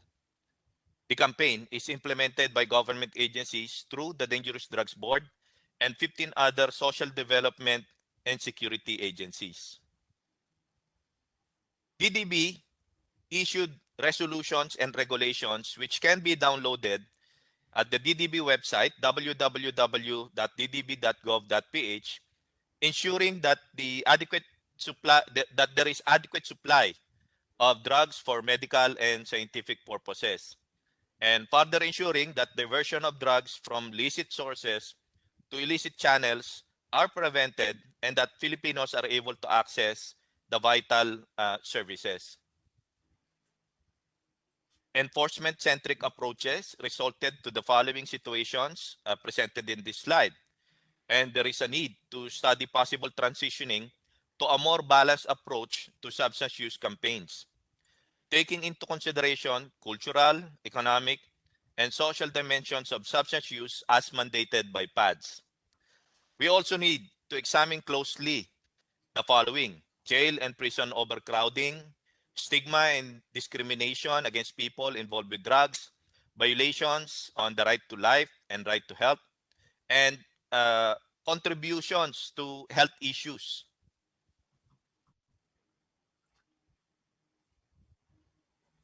Of course, there is a need to emphasize and strengthen the foundation of drug-related responses. We want to assert respect and promotion to human rights, human dignity, as core foundations of drug-related responses, which is actually mentioned and highlighted in PADS. We also want to strengthen the engagement of PWOODs in the design up to the implementation of these responses. We want to sustain multi-sectoral collaboration, improve programs and services in the different phases of the continuum of care, from prevention, treatment, and reintegration. On gender and substance use, right now we only have 3 facilities catering to women, and it goes without saying that gender issues must be incorporated in intervention programs. The community-based rehab program is an emerging field in the ASEAN region, and we're proud to mention that Philippines is the first to institutionalize the program through a policy. 723 out of 1,482 cities and municipalities implement CBRPs. But admittedly, reintegration of PWOODs into their respective communities is the weakest component of the program. Systemic healthcare issues under a devolved setting must also be examined. Integrated services must address continuum of care under existing health insurance systems, our PhilHealth. Health services and treatment is almost always insufficient for persons deprived of liberty. The new normal also necessitates more online services in relation to substance use, including counseling, assessment, among others. We must address efforts to study the effectiveness of online platforms in the delivery of treatment and care services. Of course, we must emphasize the need to involve everyone in strengthening drug education to combat substance use stigma and discrimination. Expand the discussion on drugs and substance use in the education sector. Of course, we need the academic community to participate in shifting messages about substance use towards a more holistic understanding geared on public health. So these are just some of what we need to do moving forward. First is the full implementation of DDB issuances on the provision of interventions. We also want to institutionalize public health approaches on substance abuse. We want to integrate holistic, interdisciplinary, integrative, people-centered, multi-cross-sectoral, and public health approaches in substance abuse intervention frameworks. As previously mentioned, the establishment of a PhilHealth package for the entire continuum of care for from community-based rehab programs to outpatient programs and to inpatient programs must be done, as well as the expansion of online health services for concerns related to substance use. We must strengthen whole of government approach to substance use, emphasizing response to the underlying determinants affecting substance use.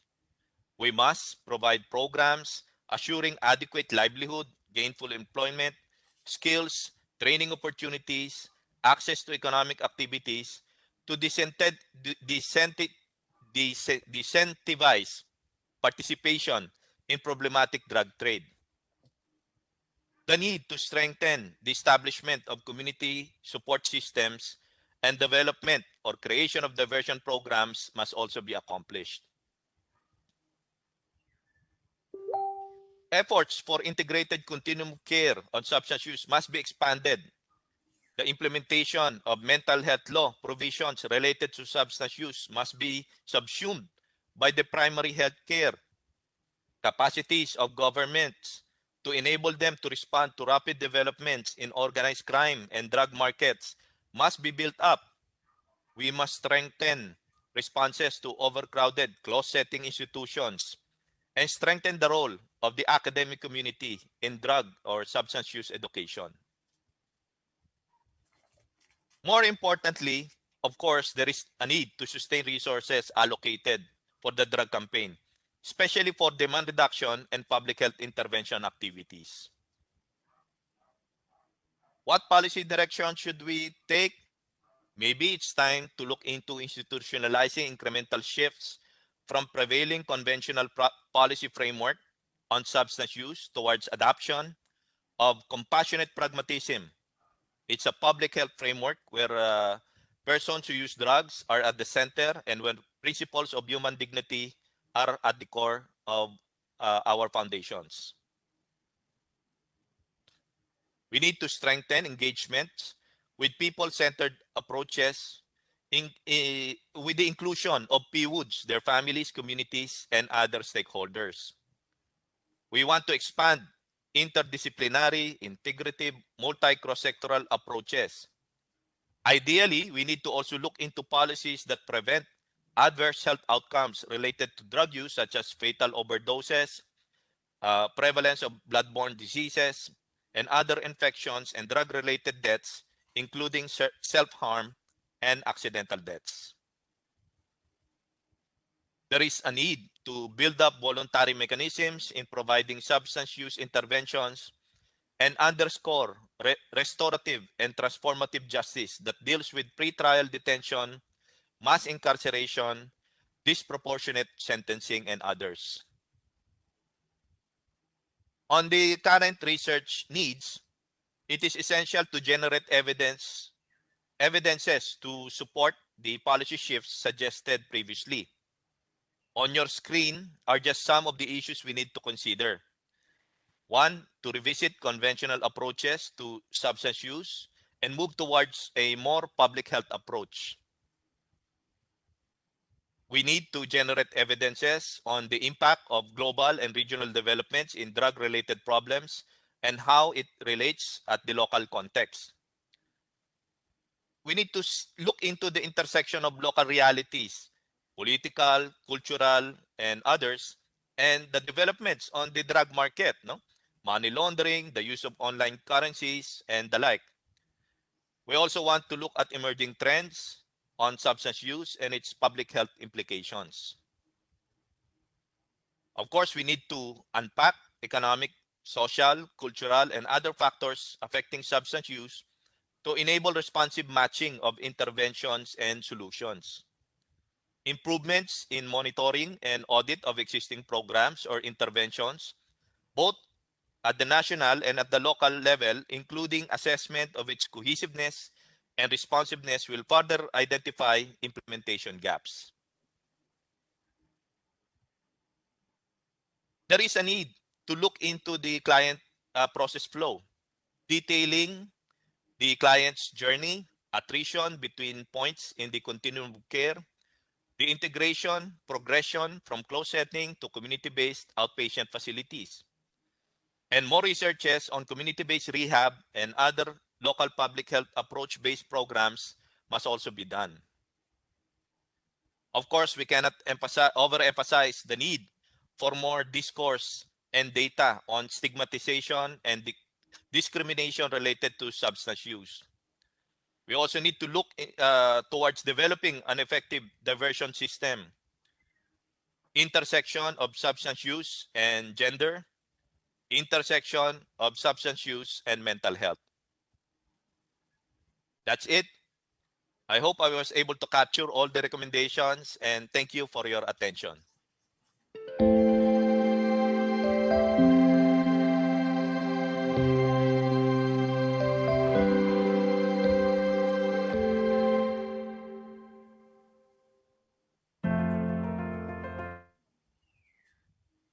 Okay.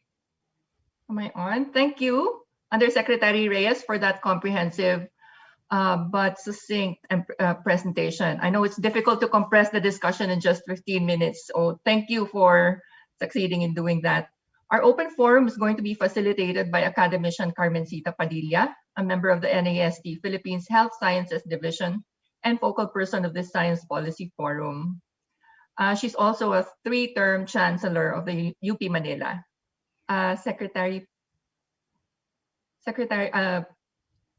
Academician Padilla, the floor is yours, please.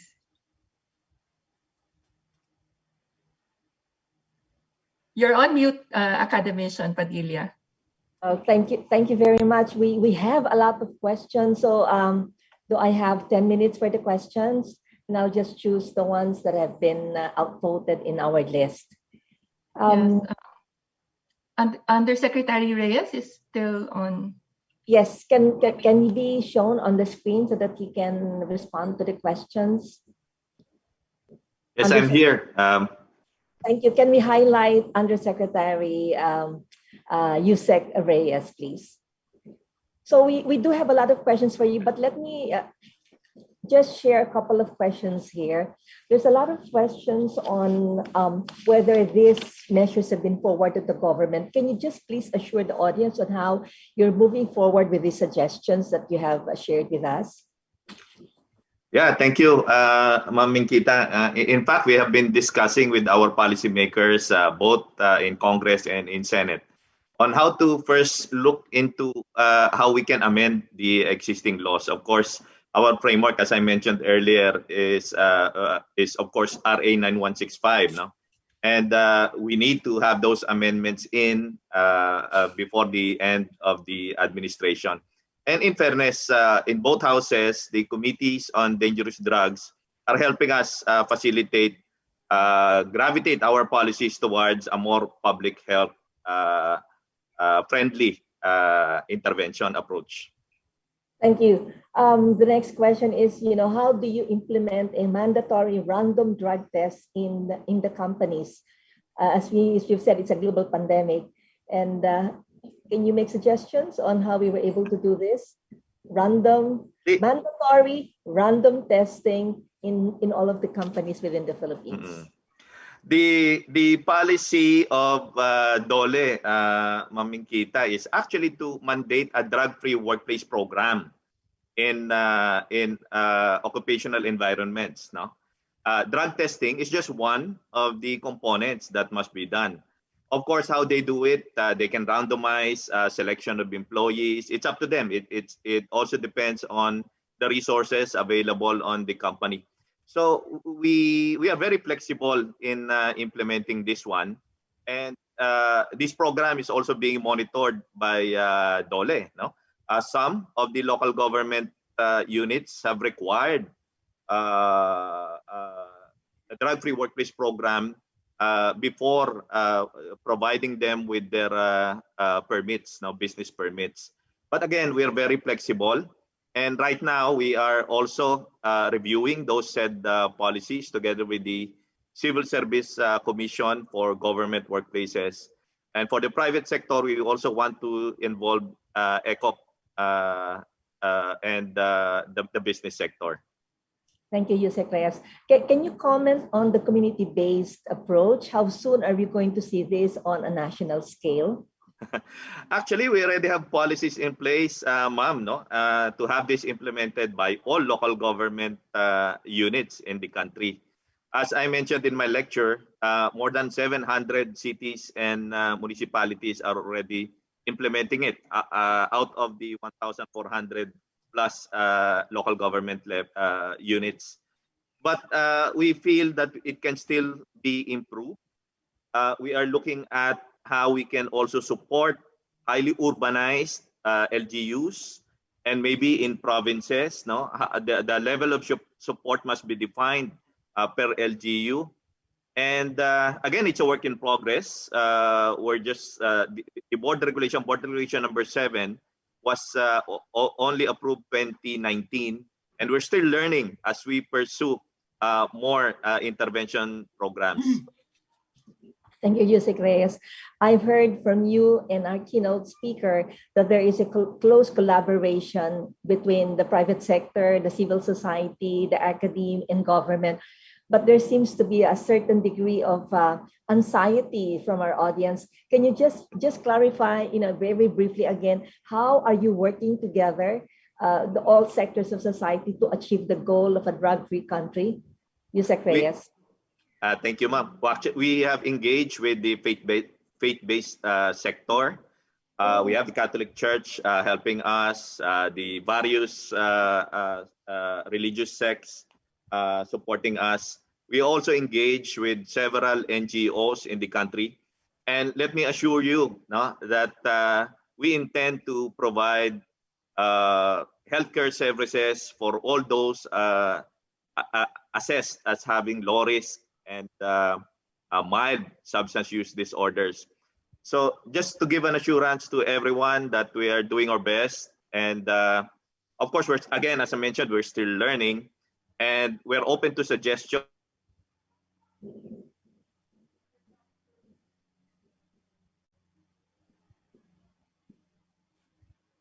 Am I on?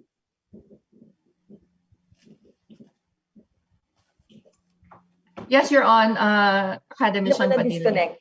Sino ba na-disconnect? Ayan, ako yata, ma'am. Go ahead. Sorry.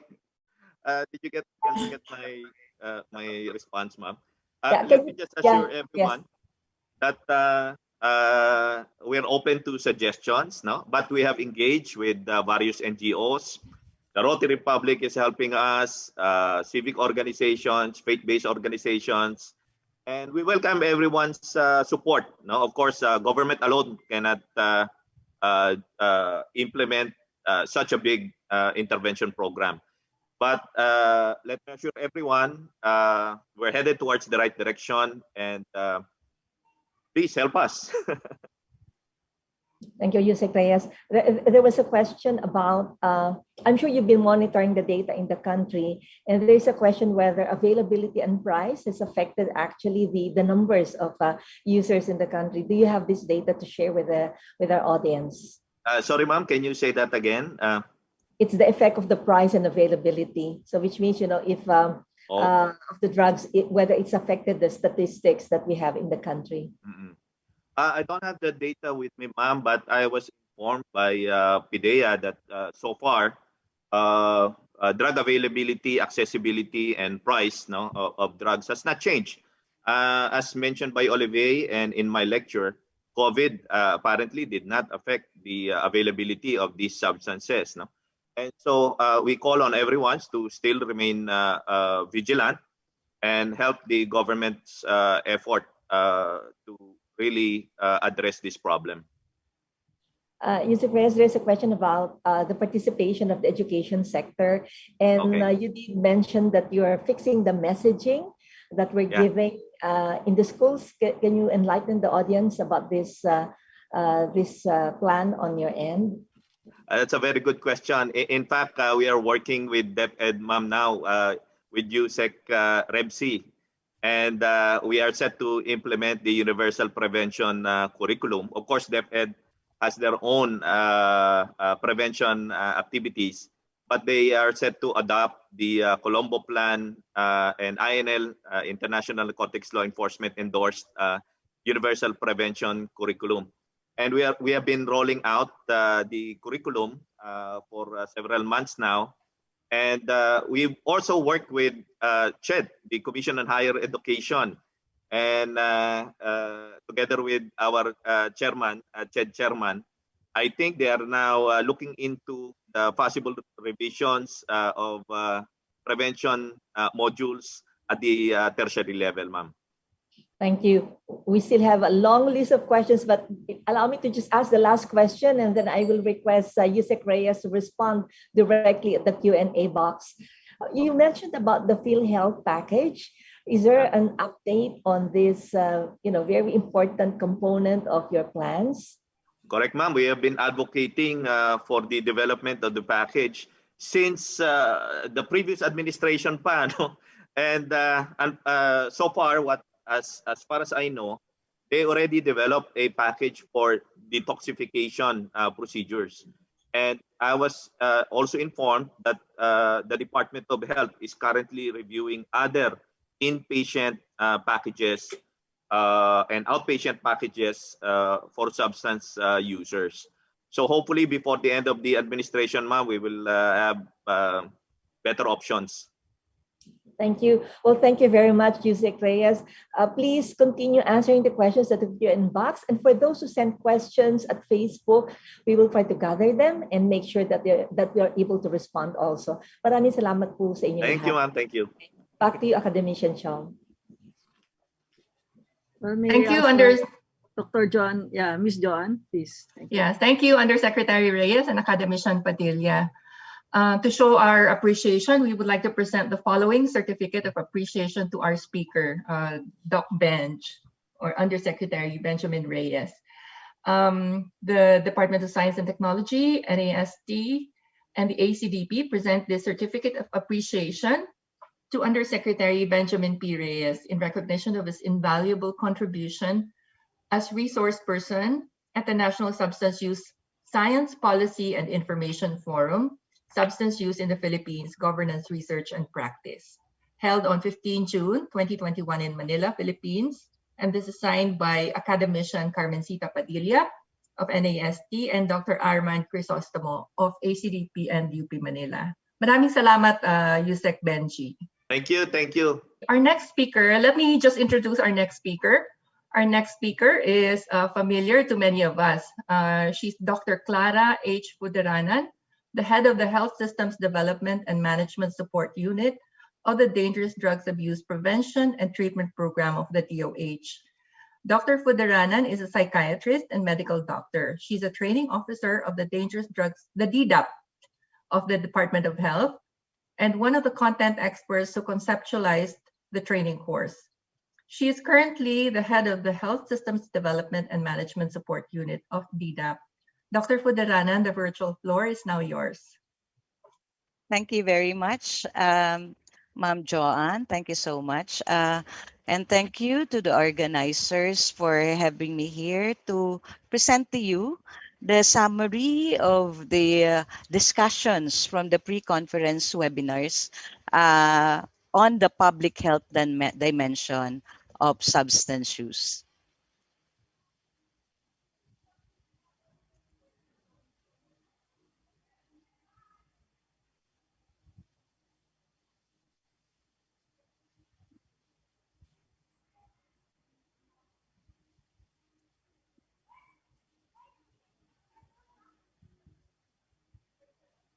Okay, the key problems to be addressed are the following. Implementation of proper and effective community-based drug rehabilitation programs. As has been mentioned by Yusek Benji, we already have more than 700 CBDRPs all over the country at this point. but it's a work in progress. And of course, the integration of the community-based drug rehabilitation into the mental health program, knowing that mental health will involve not just the psychiatric and the neurologic disorders, but also substance abuse disorders. And tuberculosis management and treatment for PWODs in various treatment settings. It was found out in the research by Dr. Carl Antonio that the prevalence of tuberculosis in our drug abuse treatment and rehabilitation centers is substantially higher than the country prevalence, but is within the range reported for other congregate settings. Also, another problem to be addressed is to enhance the capacities and attitudes of health and service providers to ensure quality and empathic care for PWODs. This is not overemphasizing that there is a need to destigmatize addiction, and also to support and funding for research areas related to substance use. Dr. Clara, can we request you to make it in a presenter form?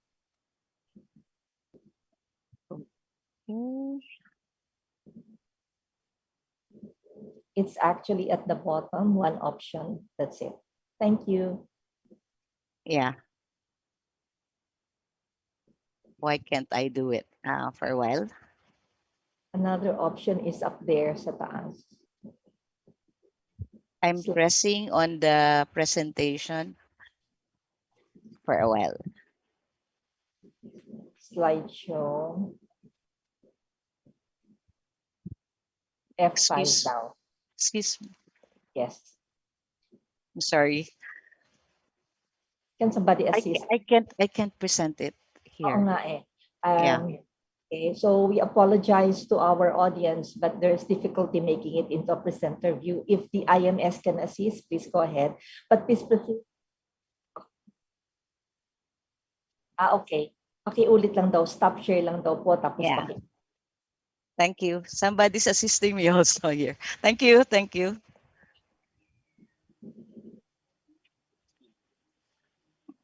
Hindi siya makapag-share screen. Share again.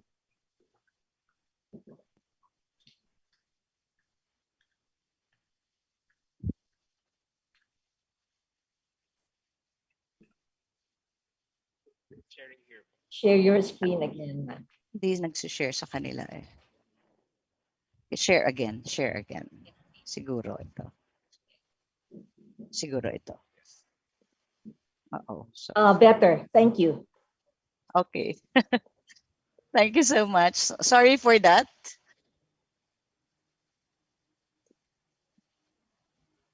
Hindi ko siya ma-move. Saan? Balik ako. Paano balik? And of course, let me continue with the key problems to be addressed. Of course, the support and funding for research areas related to substance use. So what should be the actionable points for the government? One is to support and monitor the existing community-based drug rehab programs in the country. And of course, there is a need to support proper management and treatment of tuberculosis among our persons who use drug population in the drug abuse treatment and rehab centers, or DATRCs. There is a need to strengthen and conduct health needs assessment so that we could better implement the community-based drug rehab programs, and to strengthen, evaluate, and identify the best practices of the CBDRPs already existing, and to promote and ensure effective implementation. There is also a need to strengthen coordination between DATRCs and the TB-DOTS facilities to ensure treatment compliance without actually compromising any DATRC protocols. Of course, we cannot do anything without the resources. Well, we need to allocate resources for capacity building activities for our implementers of community-based drug rehab programs. We need to allocate resources also for providing training to our staff in managing the tuberculosis cases in our rehab centers. Also, to include our PWOOds as beneficiary of free treatment from TB dots. As of the moment, there are those who get the treatment, the medicine from either the LGU, from the family, or from the TB dots. So we need to allocate resources for this. And also to increase campaign in raising awareness on drug use and dependence among health and service providers to promote positive and accepting attitudes towards PWOOds, and that means to allocate resources for destigmatizing addiction, and of course, provide training to our health and service providers to enhance their knowledge and comfort in taking care of our PWOOds or persons who use drugs. We also recommend to develop comprehensive guidelines for CBDRPs. Although we have already the DDB Board Reg 7 and DDB Board Reg 4, which gives a checklist on the guidelines for CBDRPs. We need to develop a more comprehensive one so that it will be so that our CBDRP implementers will be properly guided. So we also recommend integration of public health perspectives, including mental health in drug abuse interventions of non-health sectors. We recommend health financing and social health insurance coverage for CBDRP, as was mentioned by Yusek Benji. No? As of the moment, we have only a field health package for detoxification, but the Department of Health is working on the CPGs needed for the packages on the other levels of care. So we are recommending to create guidelines in the management of tuberculosis among PWOOds, a standard one in different treatment settings, and integration of our rehab centers in the TB Dots network, either as providing or referring facility. Of course, there are policy research gaps that we need to attend to. We need to examine the multi-level consequences of substance use. No, not just on the individual, but also on his family and of course the community. We need to develop tools to measure substance use prevalence and patterns. We have a need to really make use of all the data that we are gathering now, especially during this administration, wherein there is a focus on the on this administration on how to prevent and treat and rehabilitate our PWOOds.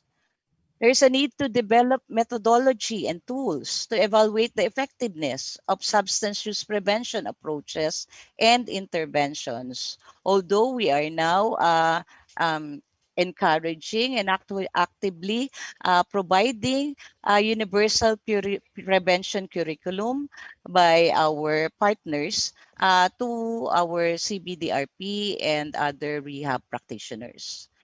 And there is a need to examine the various factors in the successful implementation of these preventive and rehabilitative strategies.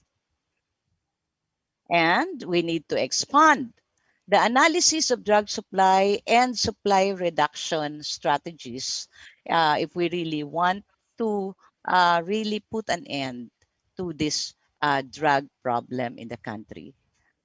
We need to evaluate the different drug demand and supply reduction policies that we have at the moment. We need to investigate also the prevalence of tuberculosis among PWOOds in different treatment settings, because the one that was done by Dr. Carl was on residential facilities. So we need to investigate more in different treatment settings. And also, we need to determine the best practices on the case handling and management of tuberculosis among PWODs. I think this is all that we have gathered during our pre-conference, and I hope I was able to summarize them well. Thank you very much. Thank you, Dr. Clara Foderanan, for the very insightful presentation. Dr. Foderanan's presentation is a summary of our second pre-conference webinar that was held in April 28 on the public health dimensions of substance use. We now move on to our open forum, which will be facilitated by Academician Padilla again. Academician Padilla. Thank you. Can I have Dr. Clara spotlighted? Okay, thank you. Thank you very much. Well, there are a lot of questions that have come out from your presentation, and you talked heavily about the community-based program, and you did mention that we need to study the factors for successful implementation. So the first question is, can you mention at least some models wherein we can say that we've had some successful programs at the community level? Yes, thank you very much, Academician Ma'am Carmencita Padilla. Thank you so much. Actually, yes, because during the start of this administration, there were proactive moves, no, from all sectors. So everybody was really motivated to do something about it, because there were a lot of surrenderies, as we call them, no, from the Tokrang that time.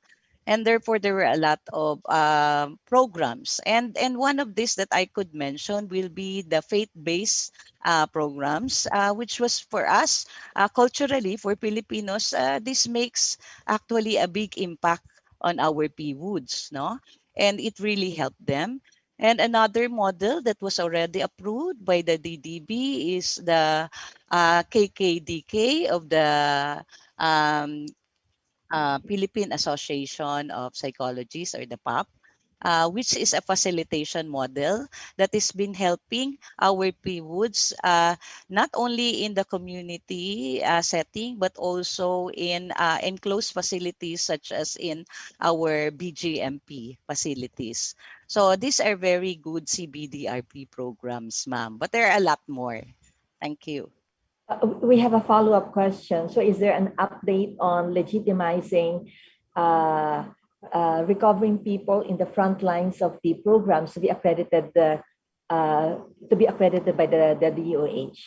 Yes, actually, the CBDRP, according to our Board Reg 4, should be certified by the regional DOH offices, so that we will assure our PWODs that the services being given to them and the program are evidence-based. So the regional DOH offices will be the ones to certify all the programs, even those existing programs before the Board Reg 4 was released.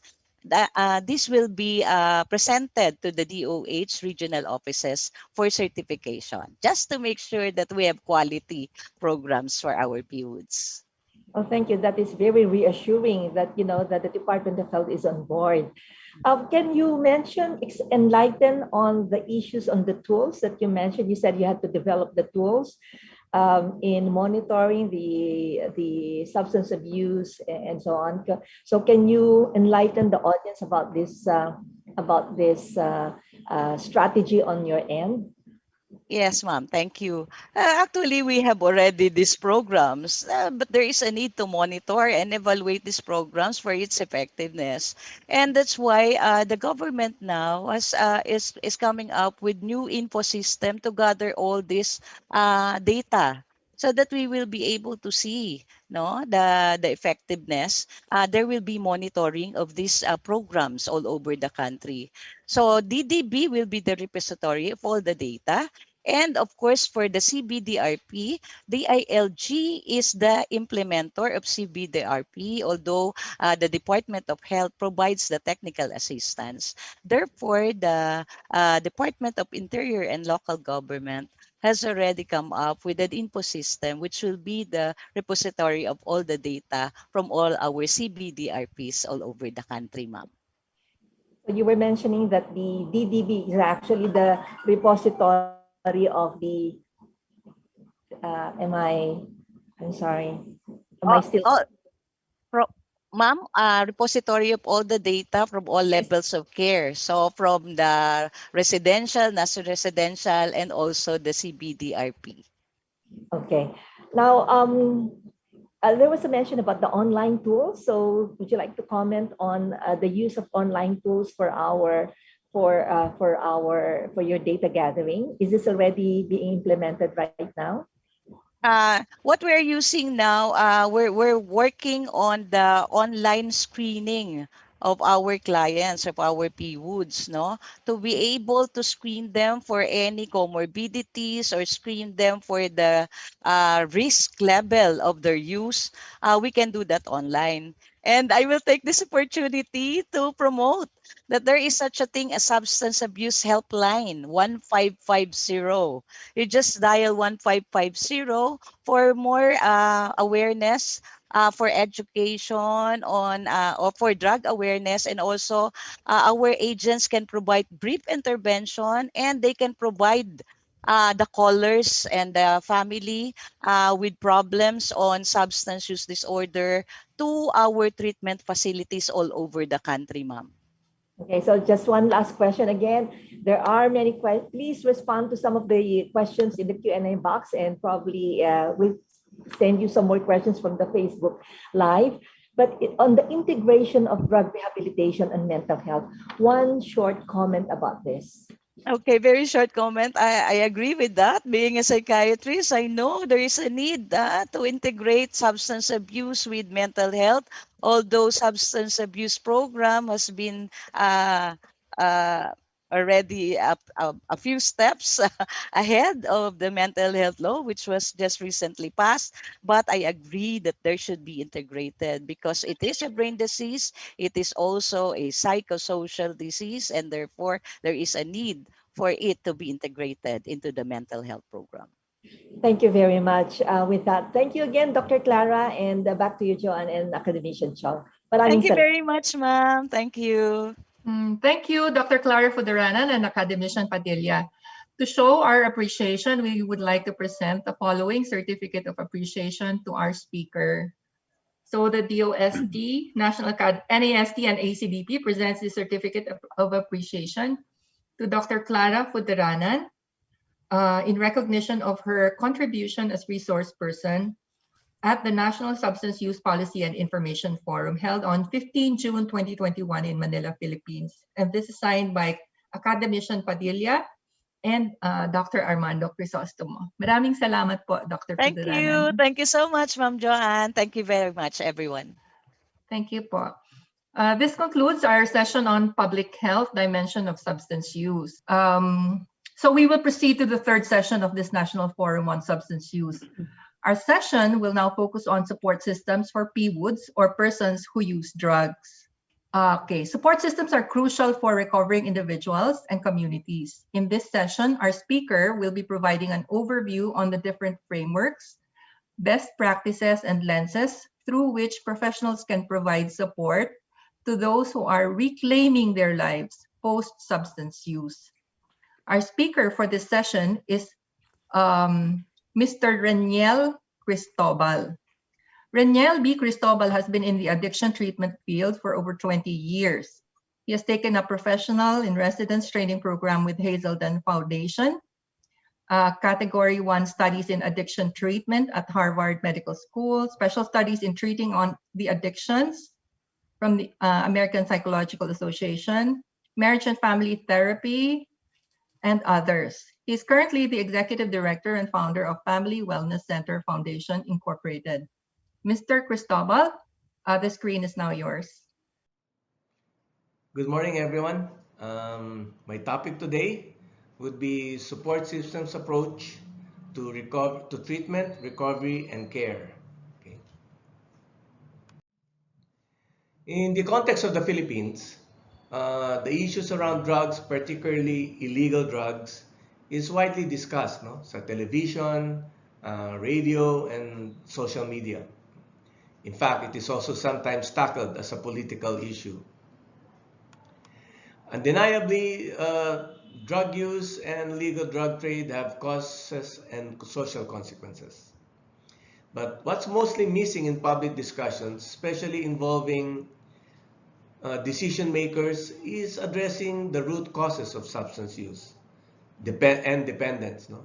And even the involvement of Filipinos to illegal drug trade or drug activities. We rarely actually take time, no, in understanding the why. Why?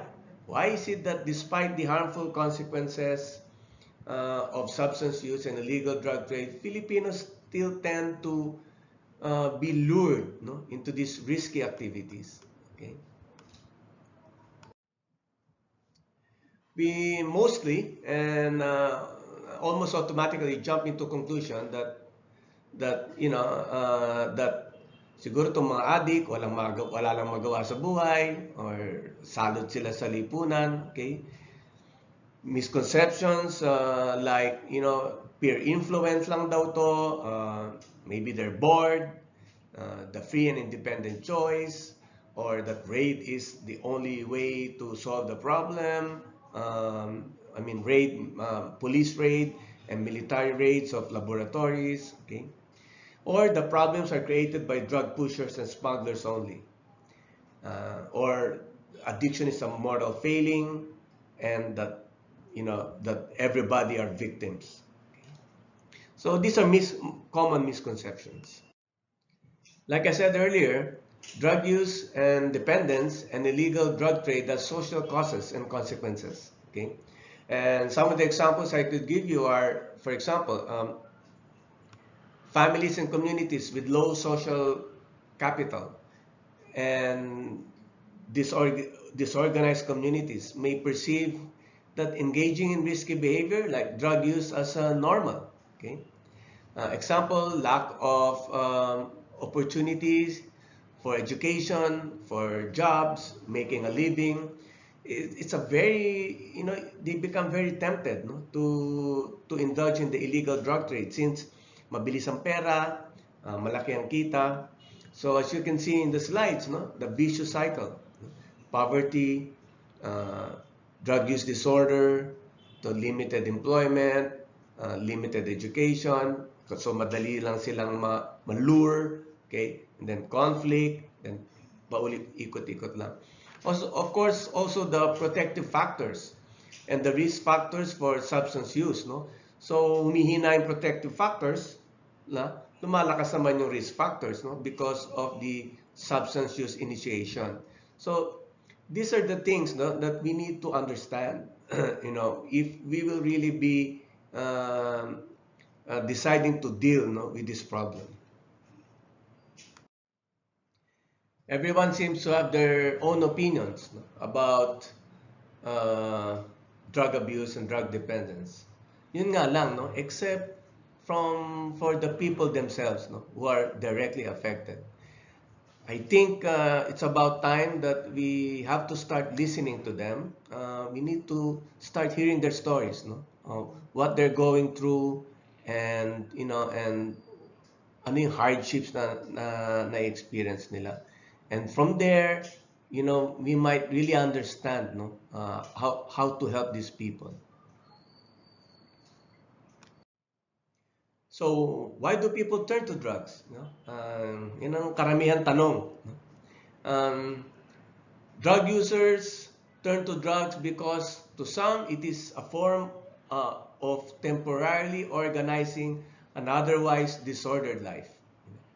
Having heard at least thousands of stories, over the years, through my clients and even some friends, no, na eventually drugs was able to rule their lives. Okay, kaya parang nagiging temporary, coping mechanism.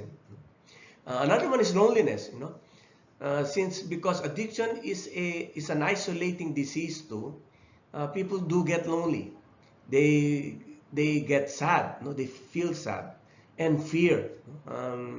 nagiging fear-based sila. The reason why I'm mentioning this is kasi it is so important for us to be able to make them feel that, you know, they're not on their own, that we're here to support them, and that we're not here to hurt them.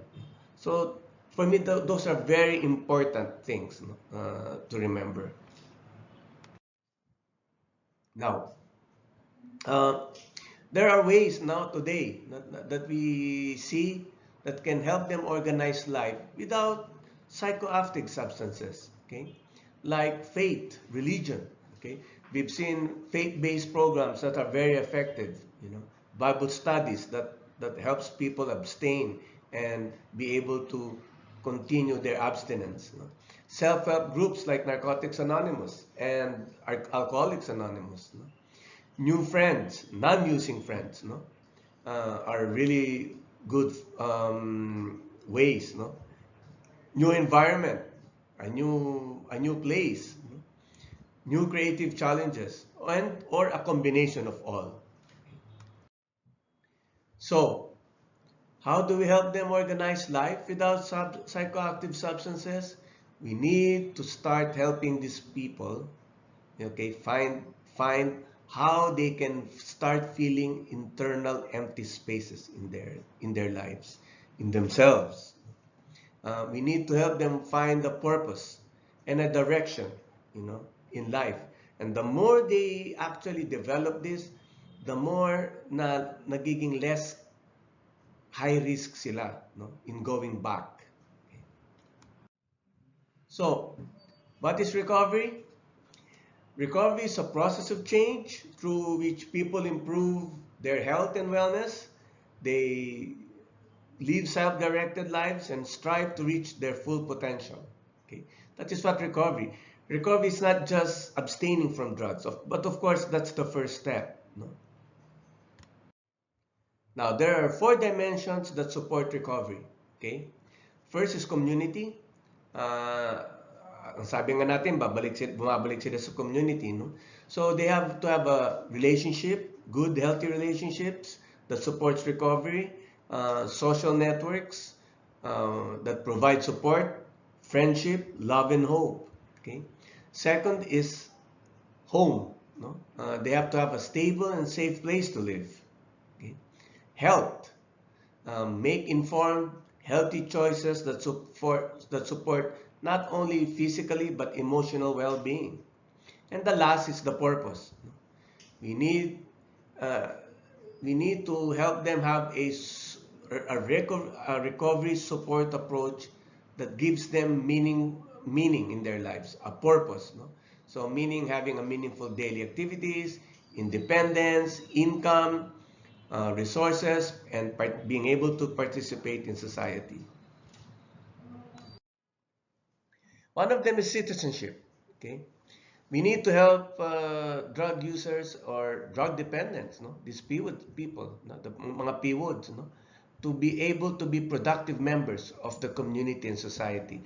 And the more they experience this, the more they will feel that they are part of an environment or of a community, and that's what we call citizenship. Now we have also what we call recovering-oriented guiding principles. Okay, one is recovery emerges from hope, that there is hope. You know, we need to start helping these people believe that there is always hope, that they will not die as drug addicts. It has to be a person-driven. You know, recovery is person-driven. We need to help them have a drive in life, have a meaning in life. Recovery occurs via many pathways. No? Hindi lang po religion, hindi lang treatment program. No? Maraming pathways na pwede silang puntahan or daanan. No? Recovery is holistic. No? It's not only medical, but it's environmental, it's social, it's spiritual, okay? It's psychological. Okay? Fifth, recovery is supported by peers and allies. Okay? Kaya meron tayong tinatawag ng mga peer support group. We need to help them be part of a peer support group. 6, recovery is supported through relationship and social networks. 7, recovery is culturally based and influenced. 8, it has to be supported by addressing trauma. Okay. And 9, recovery involves individual, the family, and the community. You know, yung strength nila and yung responsibilities nila. Kaya nga, part ng program ng DSWD is, diba, yung dimensions. So, kailangan may mga dimensions sila, individual, the family, the community. And 10, recovery is based on respect. You know? Now, here are the stages of recovery. Make note that there is no universal guideline. Okay? For Betty Ford Institute, the stages of recovery are broken down into three stages. The early stage, which is 1 to 12 months. The sustained recovery is 1 to 5 years, and the stable recovery is 5 years and above. Okay. While sa NIDA, sa National Institute of Drug Abuse, they also categorize it as early abstinence, maintenance of abstinence, and advanced recovery. While kay Roth, iba naman yung nakikita niyang stages of recovery. May transition, stabilization, early recovery, middle, late, and maintenance. Although iba-iba sila, but you will notice na if you're a practicing clinician, you will see that these three how would I call it, concepts, halos pare-pareho lang sila. No? Okay. We also need to consider this concept, what we call recovery capital. Okay. What is it? It's a sum of personal and social resources to encourage one's capacity and opportunity for recovery. Okay. It is used as a tool by professionals. It's like where they are. It's a strength-based approach and building social assets. There are 8 domains of recovery capital. Okay, mainly physical and mental health. Second, family, social supports and leisure activities. Third, safe housing and healthy environments. 4, peer-based support. 5, employment and resolution of legal issues. 7, vocational skills and educational development. 7, community integration and cultural support. And 8, rediscovering meaning and purpose in life, which is very important. I mentioned sustained recovery management approach, and for me this is also very important. This is something that we really need to consider. It's because it's strength-based.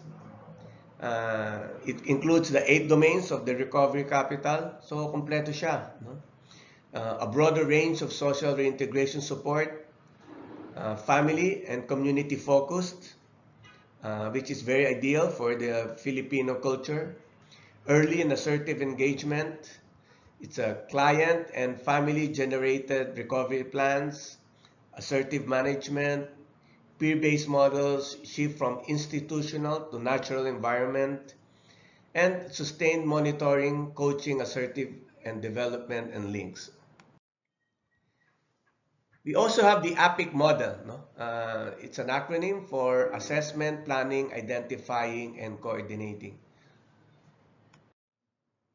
Okay, so what are the challenges for the recovery support approach? Well, one, ang nakikita namin is because of the police presence in the community-based programs to monitor and gather intelligence. Yan yung isang mga nakikita natin that compromises the confidentiality and the therapeutic relationship between the PWOD and the program providers. Natatakot sila because may mga police. Second is, I think it's really more of the motivation. coercion and labeling doesn't really help, no? Most of the time. Example, surrenderies that are viewed as criminals, di ba? So they don't get motivated, you know. Third is the difficulty of organizing self-help groups because although although Narcotics Anonymous is very effective, no, but they have certain traditions na minsan we need to watch, no, because they cannot just get involved in other programs just like that. Another challenge is being able to educate the LGUs that the recovery support approach is very effective. No? So we need to be able to educate them very effectively. And of course, which we all know, no, yung chronic relapsing disease model, no, talagang it is what it is, no. It's a relapsing brain disease brain disease. That's why it's important to help people understand that relapse is sometimes becomes part of their recovery. Okay? Addressing the drug problem, as I said, no, we need to have a factual messaging about the causes and the consequences of drugs. Okay? We need to be able to offer messages of hope, not that wala nang pag-asa yung mga addict. And we need the help of the media. The media has to have a big role in this. We need to empathize with them. We need to understand them. Why? Because people do recover from drug use and addiction. We've seen a lot of people who have recovered from this and led very functional and healthy lives. And of course, the last is that help is always available. It's there. Okay. Recommendations. We need to increase the meaningful and factual messaging about the causes and the consequences of drug use and dependence. Enhance programs and services using the support systems approach, okay, which I've been talking about. Increase accessibility to self-help, like NA groups, no, or mutual help groups, or faith-based, no, groups na I saw very effective. Develop more programs that improve a range of personal and social skills, and expand family-based programming.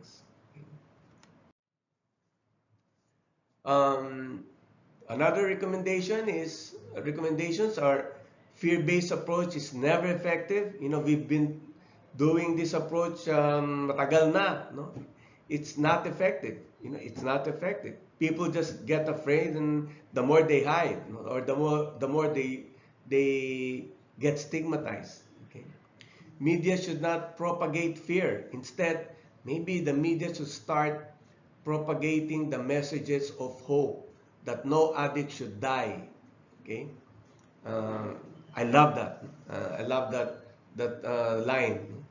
Intensive and prolonged counseling and support is also very important. Address the feelings of shame and regret. You have to remember, most drug addicts are shame-based. They resent, they regret a lot of things about their lives. We need to help them move on from there. Okay, inform and support family members, very important, especially in our culture, and break the stigma and discrimination, and create a cultural social support. Okay, so let us think about social inclusion instead of social exclusion. Okay, we need to have supportive environment that helps these RP woods feel that there is hope. Okay. A non-judgmental program and services, should be something that will be our priority. Okay, social recovery, providing opportunities to be functional and productive, recovery support programs, and again, I've mentioned this earlier, the message of hope and recovery. Napaka-importante po niyan. And with that, again, thank you very much. Thank you very much for inviting me to be able to present this concept in this forum. Maraming salamat po. Okay, I think yes, that was the presentation of Mr. Cristobal. Thank you very much, Mr. Cristobal, for that engaging presentation. We will proceed to our open forum, which is going to be facilitated by Academician Padilla. May I once again invite Academician Padilla and Mr. Cristobal on screen. Thank you. Magandang umaga po. That was a different kind of presentation because it really completes the picture now for the workshops that you've been having. There are a couple of questions I'd like you to respond to. I don't think you'll be able to ask all of them, but you did talk a lot about recovery and the different pathways. So I'd like to ask you the first question of, how do we ensure that the community is ready to accept them or the home is ready to accept them? Well, I think for the community, the first thing that we really need to do in the community is education. So we really need to start coming up with psychoeducation programs, not only for the PWOD, but for the community. When I say community, it could also be the family, included na the family. And also we also notice karamihan ng struggle and challenge sa community, hindi lang yung family, but minsan yung local government, yung mga nandyan, kasi iba-iba yung pagkakaintindi nila So I think for me, it's very important na iisa yung pagkakaintindi. Kung hindi, people will have different approaches with the PWODs when they get back to the community, and sometimes it gives more of it gives more challenges to everyone. From your presentation and even the prior presentations, the role of the LGU is very important. And there's actually a comment in the Q&A box about the budget that's being allocated. So who dictates the price that should be, allocated to this problem? Can you comment, Mr. Cristobal? Oh well, I'm not so familiar with the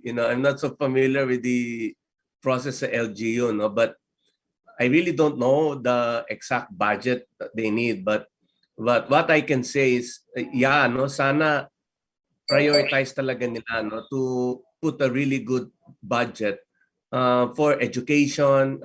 Even making materials that they can give in the community. Yung mga small literature materials, that would really help. Maybe put it in Tagalog, so maintindihan ng lahat.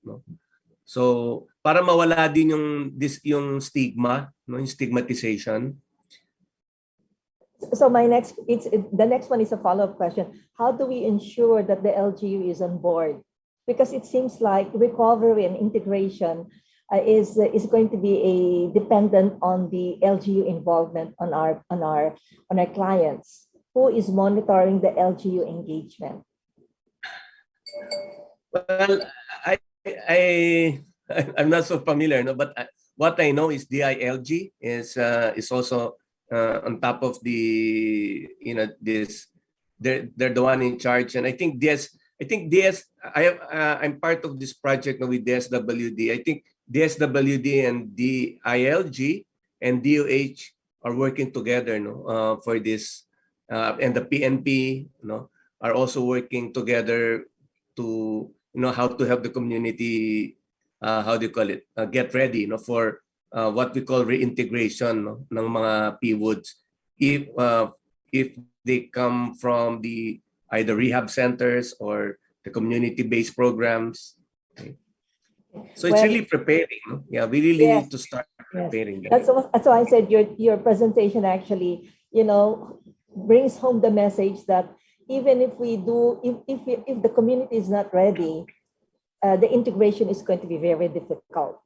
So with that, if I may just ask the last question, because we have to move on due to time constraints. Yes. In terms of the productivity again, from the thousands of stories that you've heard, how many of our patients eventually felt that they were integrated into society, just from your personal experience within your group? Mahirap ba? Yeah, mahirap. No, I really don't have the exact the exact statistics. But what I would like to only share, no, as you know, before we part ways, is, you know, sana we have to start listening again. No? We have to start listening to the pivots, no. Not only, you know, I always hear, you know, people talking about the, you know, the law. Okay, but that's fine, no. I mean, I have nothing against that, or the medical approach and treatment, but I think it's also about time that we have to start listening to the pivots themselves, so we will really, you know what they really need, what they're going through, and then let's come up with interventions according to the things we hear from them. Their stories have so much information that we would know. Eh, minsan nakakaligtaan natin sila, eh, no? We just get to focus on the medical aspect. We get to focus on policies and laws. You know, again, I have nothing against that, but that's very important. It's just that maybe we also need to listen to them. And last, I think we also need the help of the media. No? The media, you know, to start actually delivering message of hope, no, sa publiko. Hindi lang yung mga adik pumapatay, you know, massacre dito, tokhang doon, you know. I think we need to start giving the message of hope, no, that people do recover, that addicts doesn't have to die, you know. They can always get help, and maybe, just maybe, we can start motivating them to seek help. No? Well, thank you, Mr. Cristobal. That's a perfect way to end this section, because we're ending with a lot of hope, and we do have some media in the audience. I encourage the panelists, not just you, but the rest of the speakers before you, to please answer some of the questions at the Q&A box. Maraming salamat po sa inyong lahat. And yes, Mr. Cristobal, we will continue to listen. Maraming salamat. And back to you. Maraming salamat din po. Okay, thank you, Academician Padilla and Mr. Rechi Cristobal. To show our appreciation, we would like to present the following certificate of appreciation to Mr. Cristobal for his contribution to this forum. So again, the DOST, NAST, and ACDP present this certificate of appreciation to Mr. Rechi Cristobal in recognition of his invaluable contribution as resource person at the National Substance Use Policy and Information Forum in June 15, 2021. This is signed by Academician Padilla and Dr. Arman Crisostomo. Maraming salamat, Mr. Rechi Cristobal. Thank you po. Thank you. Thank you. All right. We will now proceed to the next session. And I call on Dr. Elmer Soriano. Please go ahead, Dr. Elmer. Our next topic is the science of substance use, and we will have two speakers. Our first speaker is Dr. Gail A. Gomez, who will be discussing the biopsychological perspectives on substance use. Dr. Gail Gomez is a psychologist and associate professor at the Ateneo de Naga University. She's also the chair of the Substance Use, Prevention, and Recovery Special Interest Group of the Psychological Association of the Philippines, PAP. PAP is one of the co-conveners of the Asian Center for Drug Policy. She will be followed by Dean Leonardo Estacio Jr., who will be discussing the socio-anthropological perspectives of substance use. Dr. Dean Estacio is a professor at the Department of Behavioral Sciences at the UP Manila and currently Dean of the College of Arts and Sciences at UP Manila.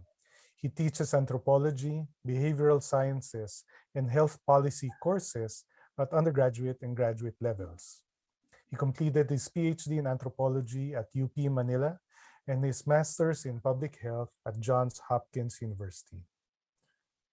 He has been a visiting scientist at the University of Washington and has been a recipient of the U.S. government's Hubert H. Humphrey Fellowship Program, a Apart from being awarded as an outstanding teacher by his college, he has also been a recipient of the UP Manila Chancellor's Award for exemplary extension work for public service. Ladies and gentlemen, let's give both of our speakers a warm round of applause. Good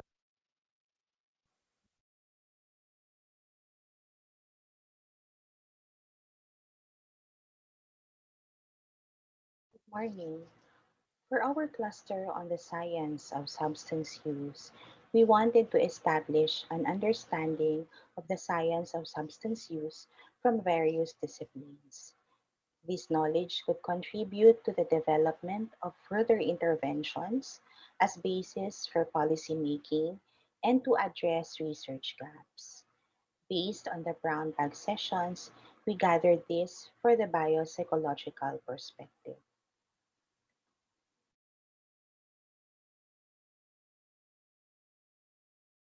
In line with the actionable points from the governance POV, the following are in need of support and strengthening. We recognize the important role that triggers play in encouraging people to engage in substance use, whether personal or environmental.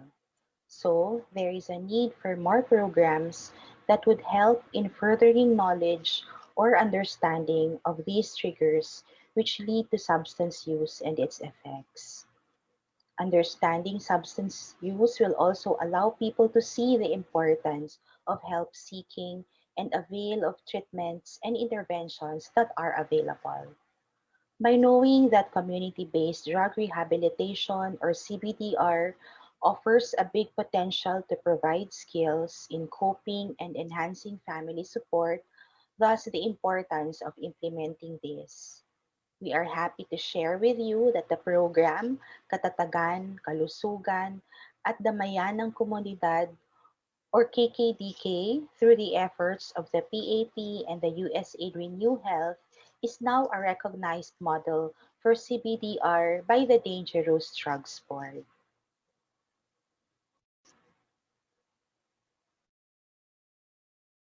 Due to the stigma attached to mental disorders, the need for treating this is underestimated.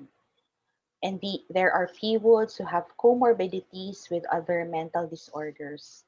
Therefore, a need to consider not only screening for substance use, but also mental health assessments for those whose drug use are prolonged due to mental health conditions, such as depression, anxiety, and the likes. Thus, an integrated care is also essential to address this matter. There is also a recognition of the shortage of personnel or human resource in treatment and rehabilitation centers or TRCs. There is now an increasing number of drug users among young populations. Therefore, there must also be a move towards evidence-based treatments for adolescents. To thoroughly apply client-centered approach, TRCs need to strengthen monitoring and follow-ups on individual clients. For treatment centers, such as Bahay ng Pagbabago, the need to improve the effectiveness of random checks on persons who are recovering from substance use, with informed consent to emphasize human dignity. There's also a need to enhance physical and health wellness programs. In consideration of promoting holistic approach to treatment, we consider Filipino culture and spirituality. So in Bahay Pagbabago and other treatment centers, there's a need to enhance the spiritual development by holding daily mass and other spiritual related activities. To achieve this, the following resources are thus deemed necessary. For the general population, more educational programs and advocacies to widen the scope of audience in terms of drug education. More youth might be reached if drug education can be integrated in the curriculum. For the P-Woods, more educational and economic programs that can help them in moving away from substance use. A thorough understanding of substance use and that a one-size-fits-all approach is not helpful would acknowledge the need to allocate for human and other resources that would meet the client-centered approach to treatment and recovery. For TRCs and CBDR, apportion resources for repair of facilities and improvement of programs. In recognition of the reality that the support of family is very crucial to recovery, funding of existing programs is needed to continuously provide solutions for persons with substance dependency, including their family.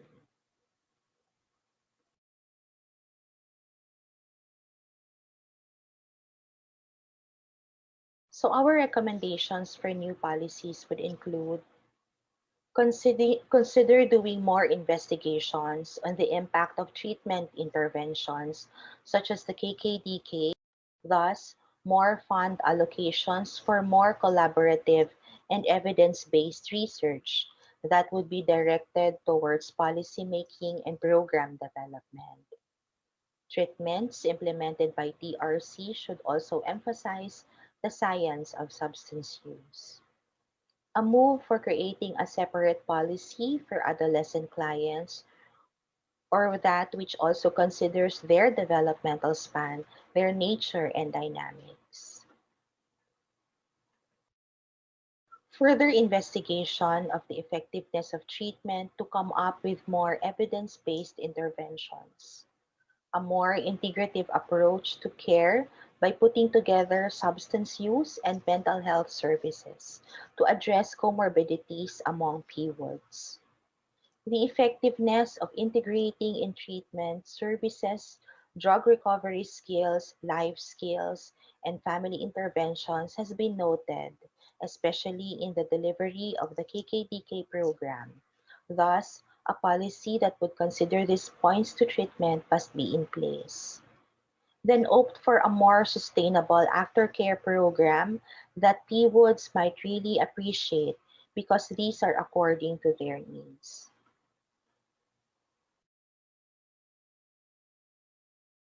In line with the actionable points, the following are the existing policy research gaps that need to be addressed. More research efforts must be spent in understanding prevention of substance use so that these might be considered in the design or creation of intervention programs.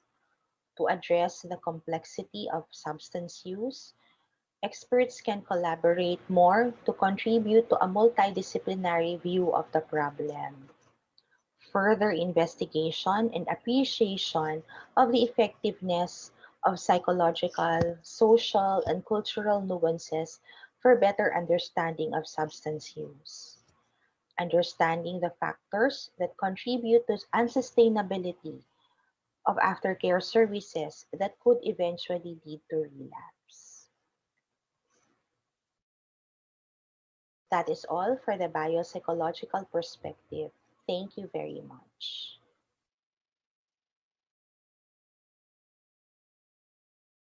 Good morning, everyone. I am Leonardo Estacio Jr. from the College of Arts and Sciences, UP Manila, and I'm happy to share with you the socio-anthropological perspective on the science of substance use. I'd like to thank the National Academy of Science and Technology, the Asian Center for Drug Policy, and the University of the Philippines for this opportunity.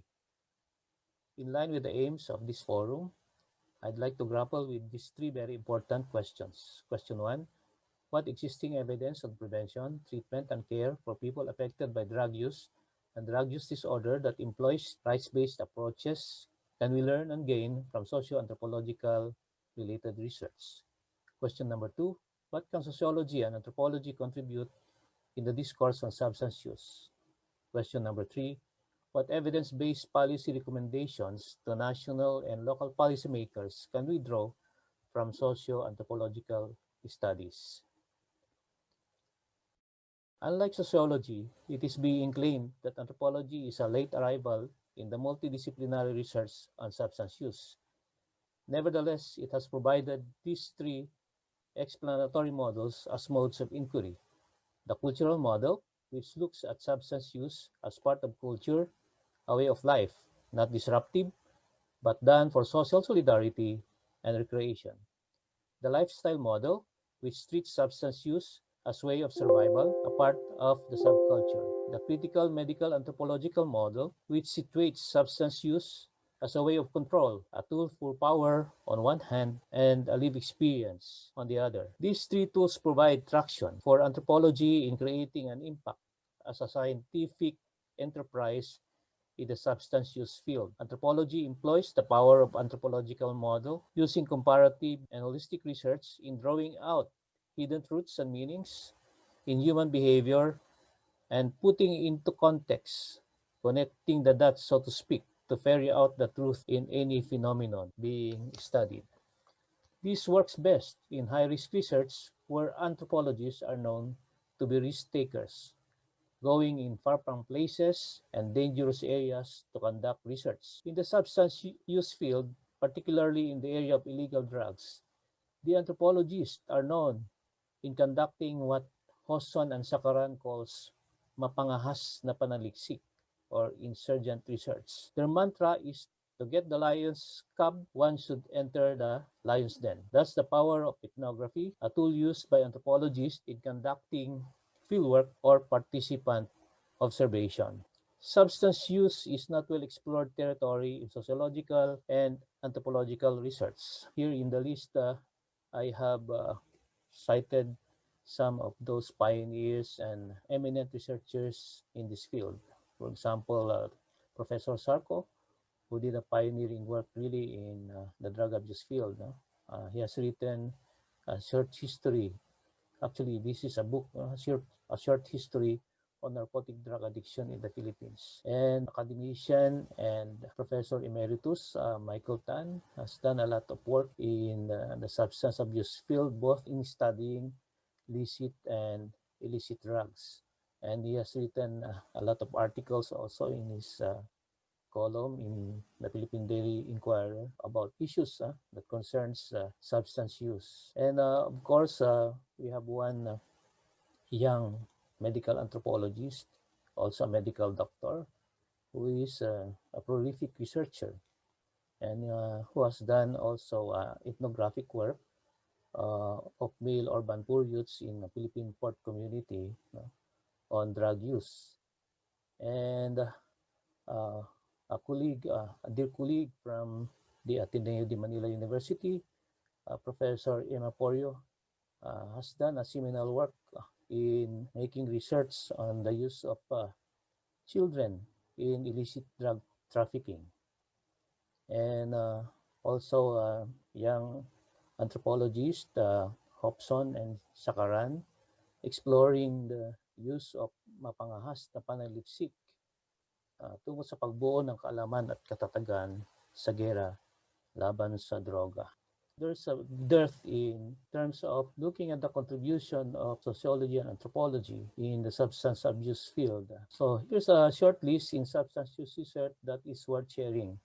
Of course, there are other researchers, but in the interest of time, I have listed here researches where I am directly involved either as a lead researcher or a collaborator. And let me go through them one by one. So this research, Bawal na Gamot, Exploring Contradictions and Connections in an Urban Barangay, attempts to look at the dynamics of drug trading and drug taking in an urban community. And from this research, I was able to gather useful data on the epidemiology of drug use in the barangay and documented the vicious cycle of shabu trading and shabu taking as underground political economy and provided useful data and how users fall into shabu addiction. From this study, I was also able to publish a theoretical and advocacy paper that recommends a developmental approach aimed at turning drug vulnerable communities to drug resistant communities through community organizing and community development projects as drug resiliency measures.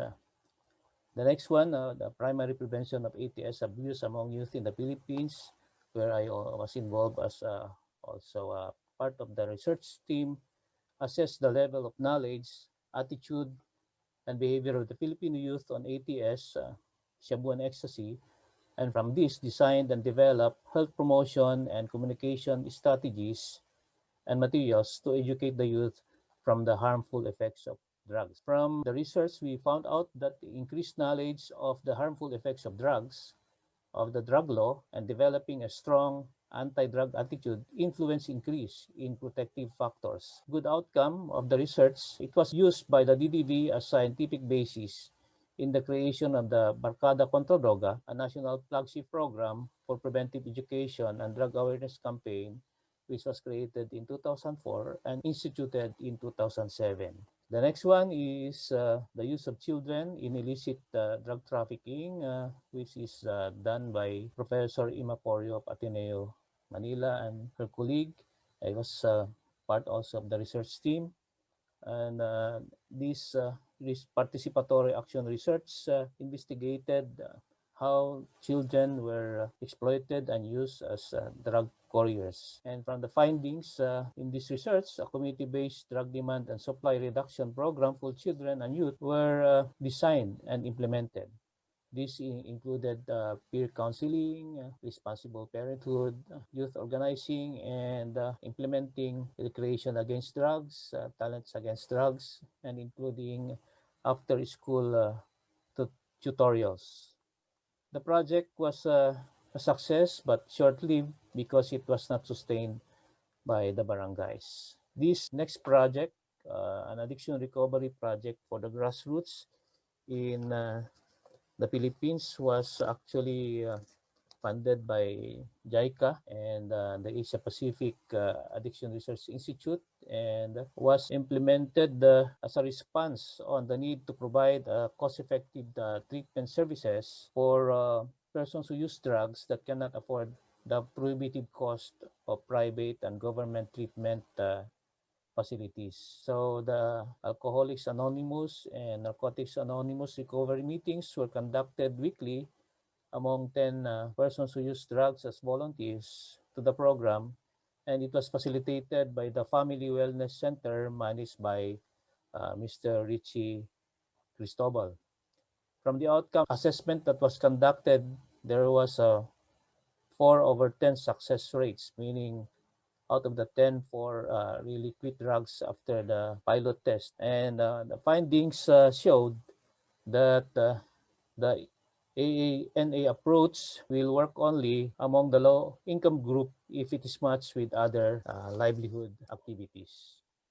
This next project, entitled Drug Use and Behavioral Health Among Young Populations in Metro Manila and neighboring provinces, a baseline income intervention study, is collaborative research that was funded by the Emerging Interdisciplinary Program of the University of the Philippines. This baseline income intervention study aimed to gather best practices in treatment and rehabilitation from private and government treatment and outpatient facilities to be used in the design and development of community-based drug treatment and recovery program among persons who use drugs. From this data and additional data from community volunteers, an evidence-informed community-based treatment program called 6Ps was designed and developed for pilot testing to 56 persons who use drugs from 4 barangays. The outcome assessment yielded promising results on self-efficacy and drug resiliency among the participants. Those that turned positive at pre-test turned negative at post-test. However, some that were negative at pre-test, particularly those that used shabu, turned positive at post-test. The reason being that they failed to attend regularly the sessions because of personal concerns. Findings of this study showed that those that attended and completed at least 3 modules and sessions were more likely to have higher self-efficacy than those that attended only 1 or 2 modules. However, the study is not conclusive, so further tests should be done to strengthen the findings. With the good results, the city government, where the intervention study was conducted, passed a resolution adopting the program for all barangays. However, because of the COVID pandemic, the implementation of the program was deferred. So these are just some of the pictures that documented the series of activities. You can see here that there's also even an activity where a grooming session was done. And we also work with an NGO, INAM, that introduced ear acupuncture as a possible treatment for substance use. The next one, assessing the drug use and behavioral health of adolescent substance drug users in the Philippines, moving toward a culturally appropriate and age-specific treatment response, was a study that emanated from the comprehensive evaluation of accredited DOST TRCs done in 2016 to 2017. From the data gathered, only 1 out of 10 TRCs provided treatment program for adolescent drug users. Similarly, only 2 out of the 10 TRCs had treatment programs for women. Findings of the study showed that there are no specialized treatment services for adolescent clients, and they underwent the same treatment interventions with adult men and women, except for the alternative learning systems. From the study, the administrator himself argued that adolescents are in that stage of their life course where they experiment a lot and where they are in their most adventurous and challenging period in their lives. The study recommends that an age-appropriate specialized treatment approach be designed for them. And finally, this project responded to the need by the treatment and rehab centers to have a more programmatic and responsive aftercare program. The research project gathered culturally appropriate and cost-effective strategies being employed by treatment providers from 8 government-run TRCs and used them in developing a culturally appropriate and cost-effective aftercare program. Labeled synergistic interventions based on life skills enhancement, or CBOL, the manualized aftercare program has 2 versions, original version and telehealth versions. This was because when the original version is about to be pilot tested, the COVID-19 pandemic emerged. Thus, a telehealth version was produced. Guided by the assumption that clients, participants provided with responsive aftercare that is culturally appropriate and cost-effective will engage in fewer risky drug use and lifestyle behaviors as measured by the primary outcome measures of the number of relapse cases during the first 90 days, 3 months, prior to the 6-month and 9-month follow-up assessments. CBOL was pilot tested for cultural appropriateness, cost-effectiveness, and treatment effectiveness following the 3-stage psychotherapy research, pilot testing, efficacy trial, and replication trial. But at this stage, we are only doing the pilot testing, and we have just completed the 3rd month endpoint. The intended treatment outcomes of CBOL aftercare intervention were as follows.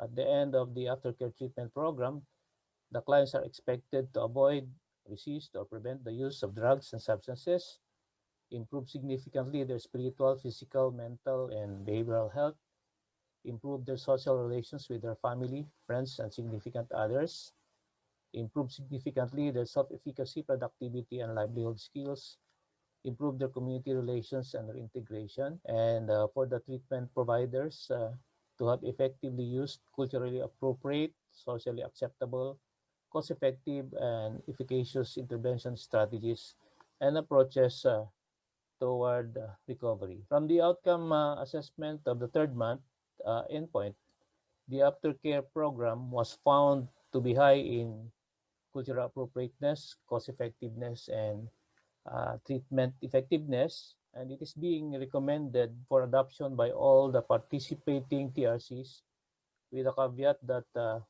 further testing and refinement should be undertaken. The project is an example of collaborative effort by the TRC clients and their families, treatment providers, DOH, PCHRD, researchers to develop a truly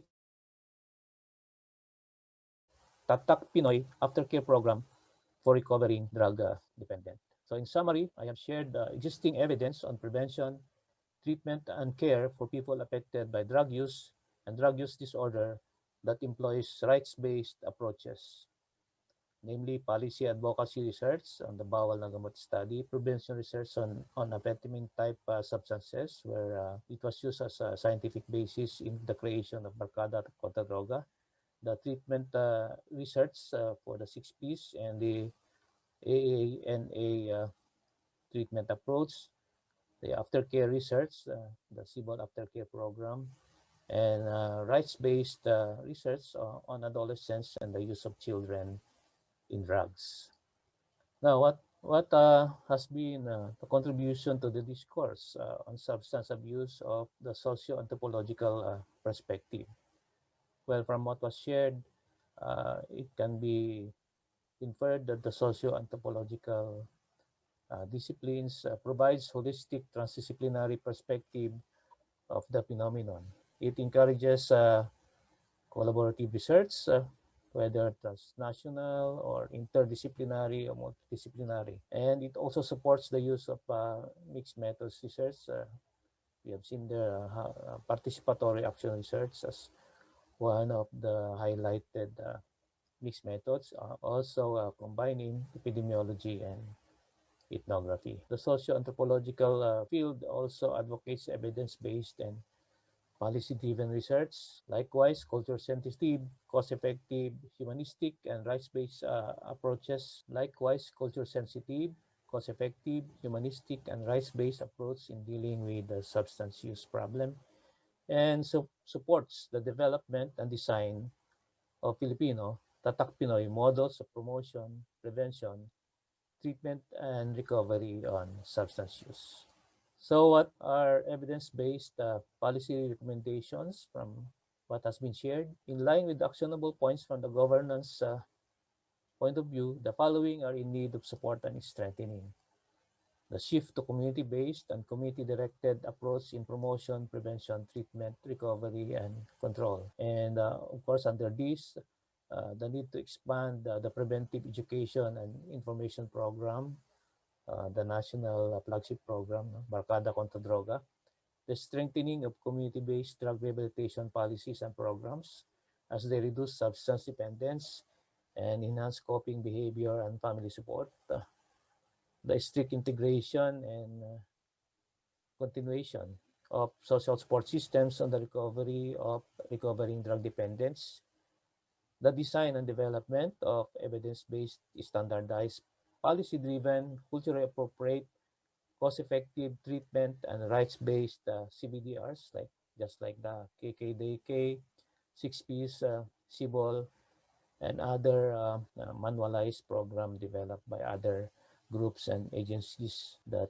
needs to be shared. And finally, sustainable funding support to anti-drug abuse councils, the Barkada contra Droga, and community-based drug rehabilitation programs, among others.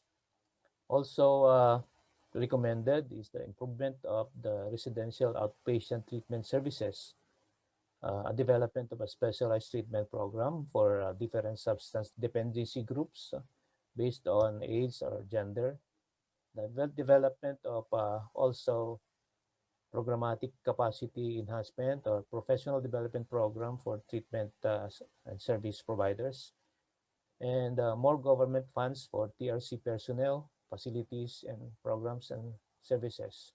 Likewise, there's a need to shift from retributive justice to restorative justice policy framework, such as the delisting and destigmatization of persons who use drugs, and the strengthening of public health, behavioral health, harm reduction, social development programs informed by rights-based policy framework. There is also a need to strike a balance in terms of funding and implementation of demand reduction and supply reduction programs. More opportunities for capacity enhancement in substance use research and interventions should be provided, like the training program for service providers in all areas, promotion, prevention, treatment, and rehabilitation, recovery, among others. And also the need to develop short-term courses, graduate degree programs, and research fellowships. And finally, more programmatic, sustainable funding for substance use research. And to end my presentation, I'd like to quote this: "Science is not the truth. Science is finding the truth. When science changes its opinions or findings, it doesn't lie to you. It learned more." Mabuhay po kayong lahat.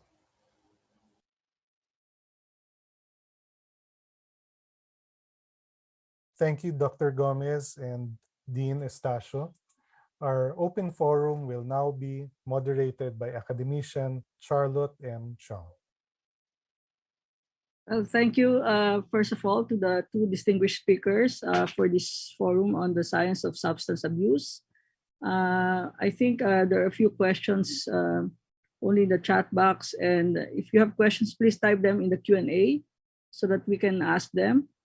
I think I'd like to be able to start the ball rolling by asking Dr. Gale, who talked about the biologic basis of substance abuse. Have you been able to determine the genetic factors that might be responsible for some of these substance abuse or substance use disorders or conditions? Dr. Gale? Nawala na po siya. Good morning.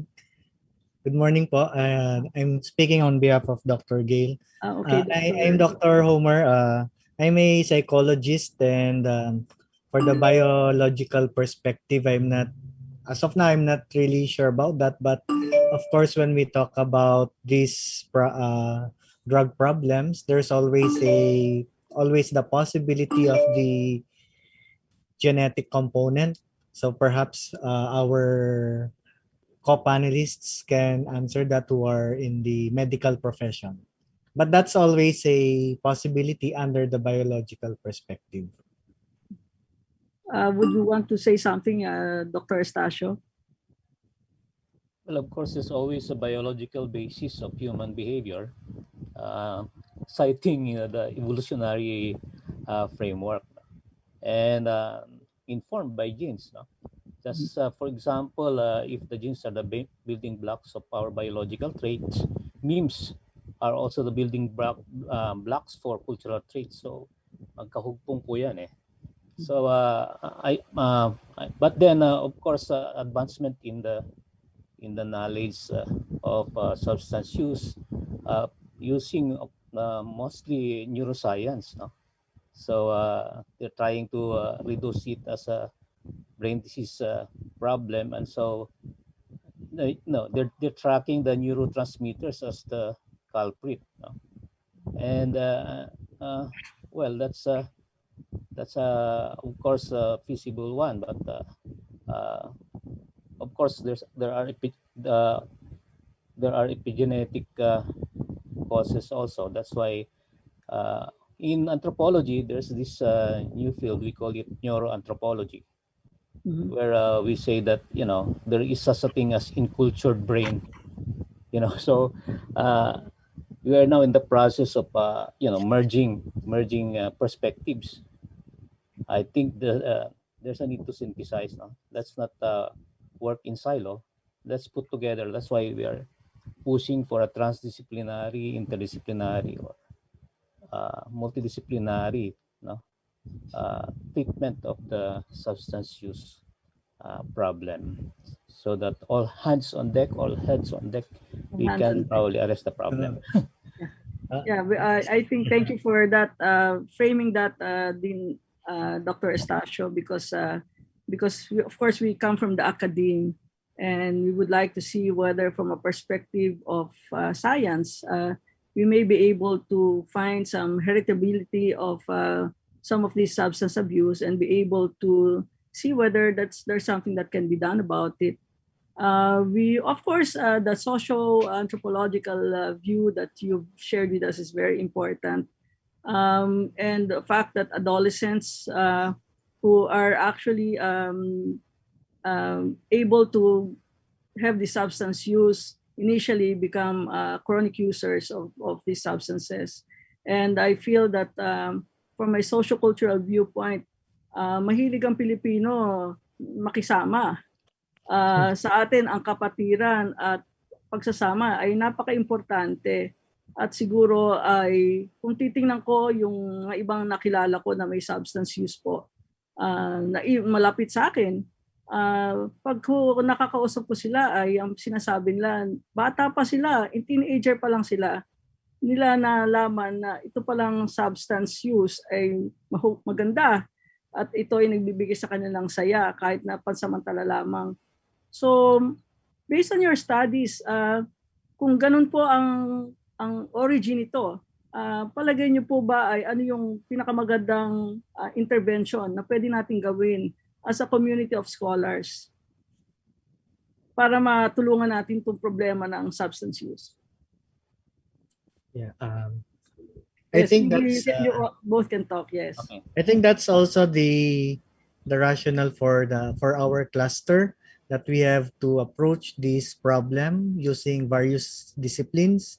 As a psychologist, when I started practice about drug rehabilitation, I noticed different realities. For example, yung mga sinasabi ni Dr. June, social aspects, cultural aspects, yung barkadahan.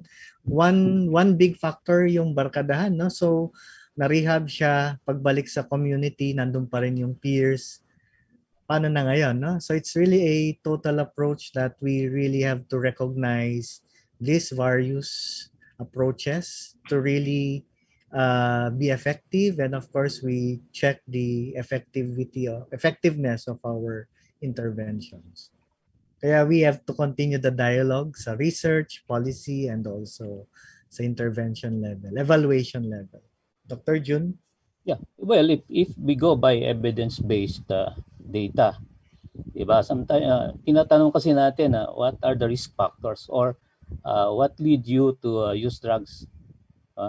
Ano yung unang naging dahilan, bakit ka nagdroga? At tumalabas, barkada, problema sa pamilya, curious ako, nabore ako. So you look at that and di ba, makikita natin na the drug problem is not just a problem of the drug itself, it's a problem of social relations. So it is socially induced and meaning driven. Di ba? So therefore, kung titingnan nyo, barkada yung nag-induce, so socially induced. So therefore, anong mahalaga dyan? But we now know that the drug problem is controllable. Diba? You can resist, you can evade. Diba? Yung sa support system na sinasabi kanina ni Richie, pwede kang umalis, pumunta ka sa ibang environment. Yung isang doon. So let's not take away that thing. And then of course, I think it's high time for us, meron tayong tinatawag kasi na case management when we look, kasi iba-iba yung pinanggagalingan ng problema niya. Diba? Kung barkada yung nag-influence, di dapat, there should be a rooting of the problem. Just like the way medical doctors diagnose the condition, health condition, di ba? You should locate the problem. Kung barkada yung di barkada, pero minsan pamilya eh. So you cannot encourage, the family therapy, the family to be the first line of defense. Diba? Kasi yun pala yung dahilan. So we need to define, root the cause. Kaya dapat din yung mga engaged in psychotherapy or behavioral therapy, dapat alamin ano yung nagtulak sa iyo sa unang bugso sa paggamit, and work it from there. Hindi pwedeng generalizing, totalizing yung ating intervention eh. That's why we encourage individualized treatment plan, just like the way also medical doctors do it, di ba? Kailangan may kanya pag kumonsulta ka at na-diagnose, dapat yung treatment magkakaiba. Ang problema, we try to do a totalizing solution to the problem. That's one. But of course, we also recognize that it's a social problem. So and sometimes because of improper socialization nga, maling barkada improper socialization, and then meaning driven. I did some work on looking at the decoding the language of drugs. Bawal na gamot. Gamot siya pero bawal. Ano yun? May dual properties. So therefore, and then when I did my ethnography, I found out na meron dalawang klase ng user. There is this what we call wise user and I was unwise user. Pero yung ginagamit yung gamot, there are the gamot seekers and bawal seekers. And we are not using those data in terms of doing our work. No? So that is important. We are not. It's high time that we really use science, no, Yes. to influence policy and programs. But then, I hope that our policymakers will consider now what we are trying to do. We are reaching out to them, to also, as Fauci said, why follow the science, no matter what, even if it hurts.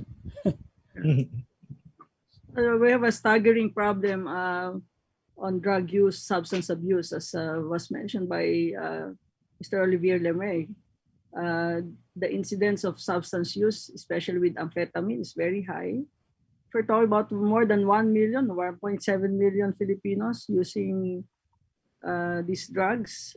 That's really a phenomenal problem. But again, in the communities, we also know that the implementation of how drug prevention can be done is they're using police force, no? They're trying to arrest them, and some of them get incarcerated. And incarceration is really a very problematic because our prisons are really crowded, and sometimes it becomes even more problematic for our drug users. So it's a big problem, and it's like ano ba talaga yung tamang approach? I've also heard of policemen who are given quotas. Kailangan makapag-arrest po sila ng ganito kadami. So hindi ko alam whether there's a scientific basis for this system of preventing supposedly drug abuse or containing the drug abuse problem in the Philippines. So tama po kayo. We believe that it's a whole of government approach, whole of nation approach, whole of society approach that we probably need in order to lick this problem of drug use or substance abuse. Ang tinitingnan ko na lang po ay yung mga tama si Mr. Cristobal, sinabi ka na we have to listen to them. So we feel that we probably really have to do a lot of researches to find out what is actually and try to categorize the different drug users and different age groups and different groups basically, because sabi nga ninyo, there are several dimensions that we look at, not only the scientific basis, maybe the scientific basis in terms of genetics, in terms of wanting to have risky behavior, in terms of having this cognitive for a thrill, in terms of being able to look at the positive enhancers and the negative enhancers that are really basically wired in a person's body, no? So palagay ko nga po, we need more research that should be able to do this. And how do you think government should do this? Kayo po as a researcher, Dr. Stasio or Dr. Yabut, nabibigyan ba kayo ng tamang suporta? What else do you think you need? Well, sa aking pagtingin din siyang academician siyang ay saan ba mas manageable yung problema? State level or community level? Saan mo ba mas makokontrol, mamamanage yung problema, masusupervise yung problema? State level or community level? Yun lang di ba? If we direct all our efforts at the community level, strengthen the anti-drug abuse councils and all, let's do community organizing, family organizing, back to our culture, bayanihan, damayan. Tama. So, yun ang tingin kong tamang solusyon eh. That's why I was saying that baka kailangan na ganun ang gawin natin. Mag-shift tayo talaga ng paradigm or focus. Let's go back to the community kasi nandoon naman yung problema. That's why I presented the dynamics of drug taking and drug trading at the community level. Matindi doon eh. Yeah. Kita mo doon yung dynamics and it can reflect on what's happening at the macro level. That's why nga doon sa anthropology, sinasabi nga natin, di ba? Connecting the dots. So I think we need to really work on that and then encourage our lawmakers policy na really invest. Kung gusto natin malutas yung problema, wala sa residential treatment, wala doon sa nasa community. And then how we develop, how we develop. Yeah, may I be recognized? Yeah. Okay. Thank you. Sino ba yun? Yeah, was that? Yes, Just to interject, nabanggit na rin ni Dr. Estacio. Yeah, that's the reason why DILG, together with DOH and DDB, proposed a bill on the Anti-Drug Abuse Council bill, hopefully to become a law soon, focusing really on what Dr. Estacio is mentioning, on strengthening the community, on auditing the community and helping the community at the same time on the ground level to help our PWODs, to be rehabilitated on the ground level, specifically tapping the family, family contribution and the community as well. That's why strengthening of the local government is very important in this fight against illegal drugs. Thank you. Thank you.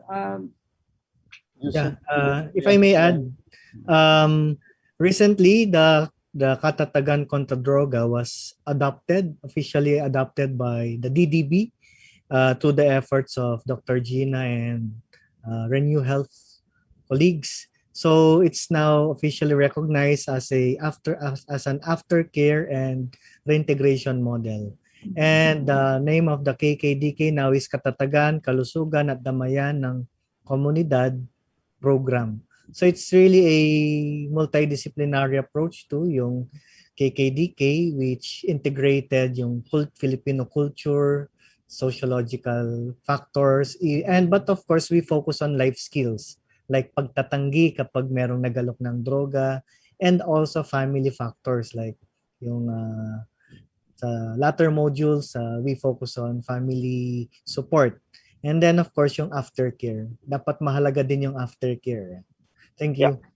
Yeah. Just to add also to what Dr. has mentioned, it's not only KKDK that we plan to recognize and make it official. No, we also have the coalition, Anti-Drug Abuse Coalition building amongst community, including one of the model also, the Yakap Bayan model of both DSWD and DOH. We are hoping that we could come up with a resolution in the Dangerous Drugs Board and eventually come up with a DILG memorandum circular, recognizing all these different kinds of community-based and reintegration format to be used by different local governments. This is one way of telling that there's so many models that you can use. Correct. And hopefully that could be effective for your community. I agree with Yusek Echeverry. Thank you, Yusek, for those comments, and I think it really enriched our discussion on regarding not only the science of substance abuse, but actually the intervention of how we should be able to prevent drug abuse. I think there are several comments, also in the chat box. It seems to me that culturally we should be able to do this, and the family is the start. So strengthening family ties from the very beginning, from childhood, is something very important. So pagtitibayin ang kulturang Pilipino, mapagmahal sa mga anak, mapagmahal sa mga magulang. Ang magiging haligi po ng ating lipunan ay talagang nag-uumpisa sa ating mga pamilya, at ito po ay nasabi na po ni Dr. Estacio. At ang ating gobyerno, sabi nga po ni Yusek Echeverry, ay pinagtitibay na rin po ang mga programa upang ang problema ng substance use ay masolusyonan. So, marami pa ho tayong pwedeng pag-usapan, ngunit alas 12 na po at siguro ay panahon na para tayo ay magpahinga at kumain at mag-relax ng konti bago tayo uli mag-resume at 1 o'clock in the afternoon. So, I'm very happy to have been able to moderate this session, and I'd like to be able to invite everyone to stay tuned and please come back at 1 p.m. And I think go back to you, Ms. Joanne. Thank you po. Thank you. Thank you to our distinguished speakers and academician Chong. To show our appreciation, we would like to present the following certificate of appreciation to Dr. Gail Gomez. And we also want to present the same certificate of appreciation to Dean Estacio. Salamat po. Again, thank you, Dr. Gomez and Dr. Estacio, for our 4th session. May we now ask our speakers to turn on their video for a photo session. The Secretariat will give the cue. Can we have the speakers from the first session, whoever are still here?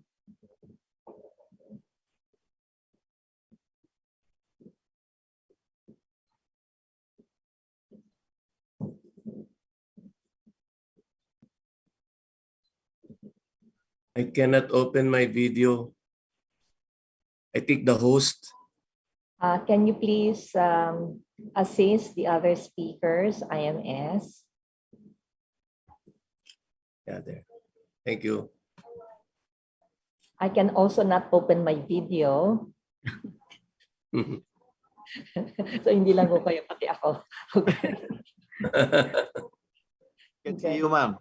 Yeah. So can we have all the moderators and the speakers and of course our session? Okay. Can we have a photograph? Okay. Look at the camera.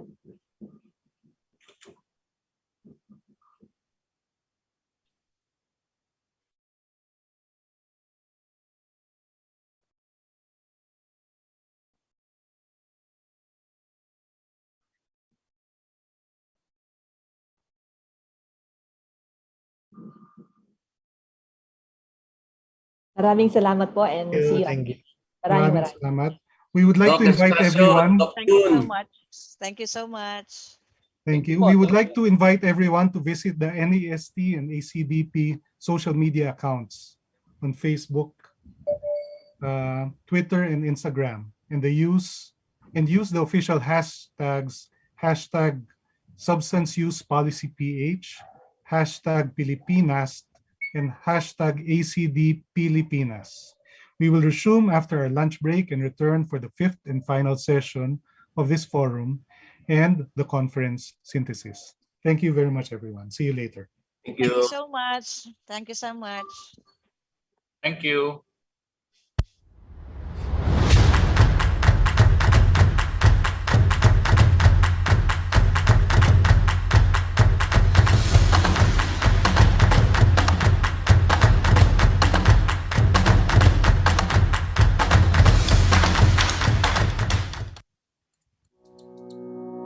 The National Academy of Science and Technology Philippines. Since 1976, the National Academy of Science and Technology Philippines has been the symbol of the nation's commitment to science. The NAST Philippines is mandated to recognize outstanding achievements in science and technology, as well as provide meaningful incentives to those engaged in scientific and technological researches. The Academy also advises the President and the Cabinet on matters related to science and technology.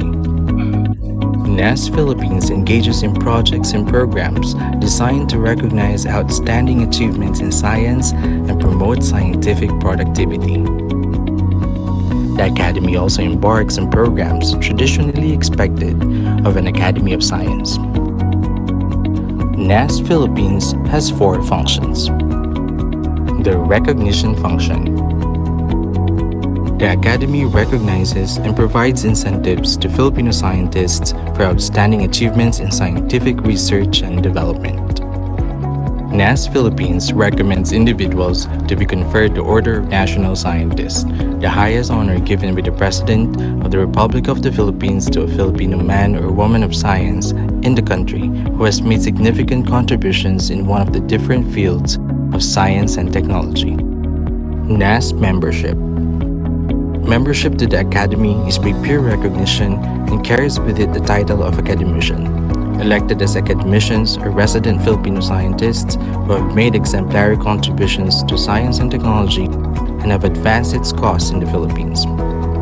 Corresponding membership is conferred on non-resident Filipino scientists who have made exemplary contributions to the advancement of science and technology in the country. The Academy continues its primary mandate of giving awards to Filipino scientists and scientific and technological endeavors aimed at advancing the state of Philippine science and technology with the following awards. NAST Awards. Outstanding Young Scientist. Outstanding Book or Monograph Awards. Outstanding Scientific Paper Awards. NAST Award for Outstanding Research in Tropical Medicine. NAST Environmental Science Award. NAST Talent Search for Young Scientists. Dr. Emiliano T. de Ocampo Visionary Awards for Medical Research.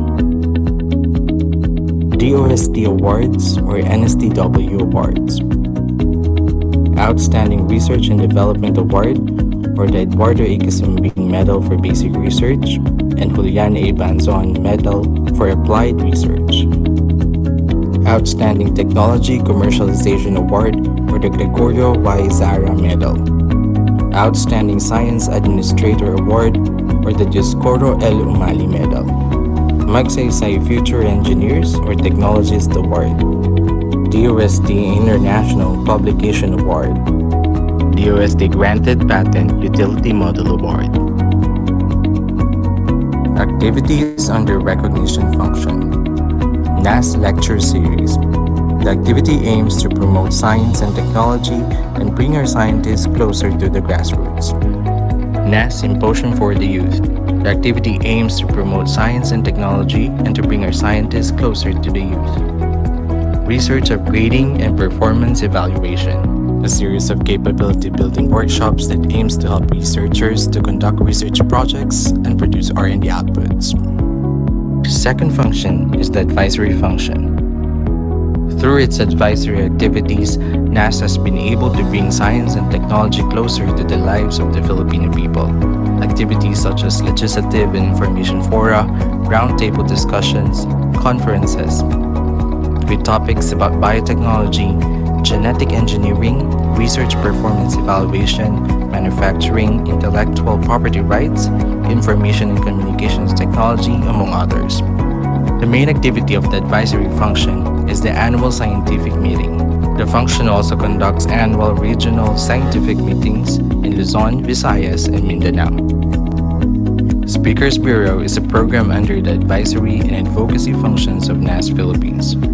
This activity aims to gather and bring experts in various fields to lend their expertise to academic institutions or any interested organizations who are in need of speakers and resource persons on any science-related issues. Scientific linkages function. NAST's commitment to international and national linkages are aimed at promoting collaborative efforts among Filipino scientists and between Filipino and foreign scientists, promoting and encouraging scientific cooperation through Scientist Exchange Visit Program under the Memorandum of Agreement between NAST and the Foreign Science Academy. The Academy has maintained linkages with 29 science academies and institutions all over the world. The fourth function is the maintenance of the Philippine Science Heritage Center. Philippine Science Heritage Center was created under Republic Act 9107 to be the country's main repository of the contributions, achievements, and accomplishments of Filipino scientists in the field of science and technology.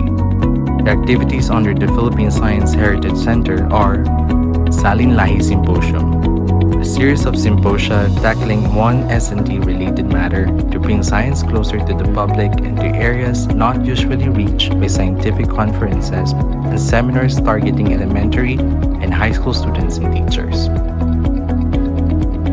Meet Your Scientist, a monthly seminar that aims to promote the achievements and contributions of Filipino scientists and increase awareness and appreciation of students on science-related degrees and inspire them to pursue careers in these fields. The NAST Philippines is also in charge of the Scientific Career System. The Scientific Career System is a system of recruitment, career progression, recognition, reward, and attraction of scientists in the public service. NAST Philippines envisions itself as an academy of recognized experts that serves as principal advisor to the nation in science, technology, and innovation, contributing to national development. Together, let's work hand in hand towards a progressive Philippines anchored in science.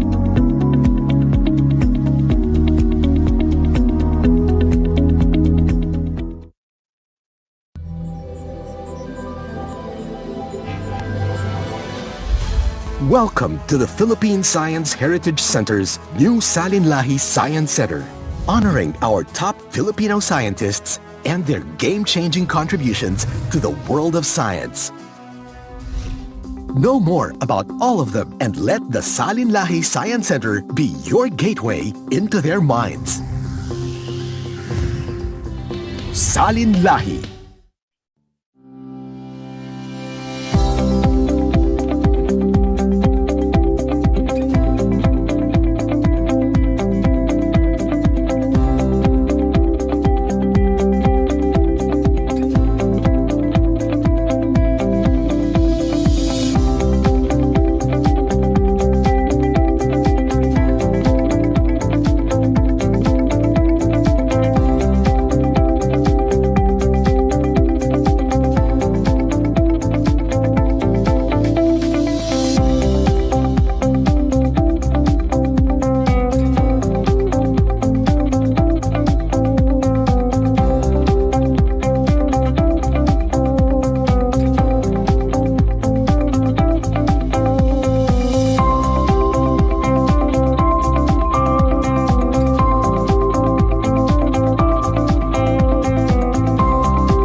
Be interesting to be very scientific about this. Let's take a look at the data and then see what the data would tell us. So then, this is the time now that we can do our public health education. Here in Cagayan de Oro, that's what we're doing. There is hope in each other. We need to tell each other the truth, right? So that, and we need to be advocates for the truth, what we know.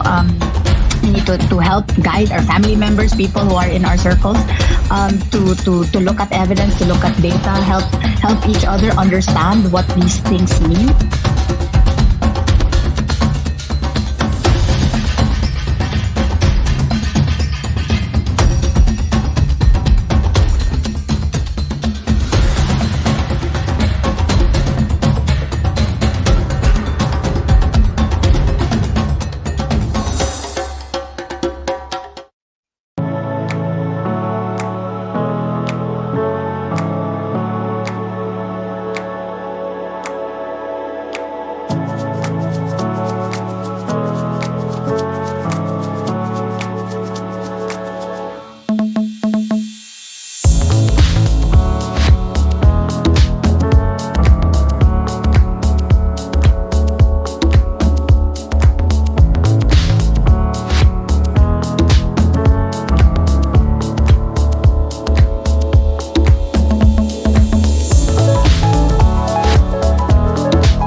The National Academy of Science and Technology Philippines.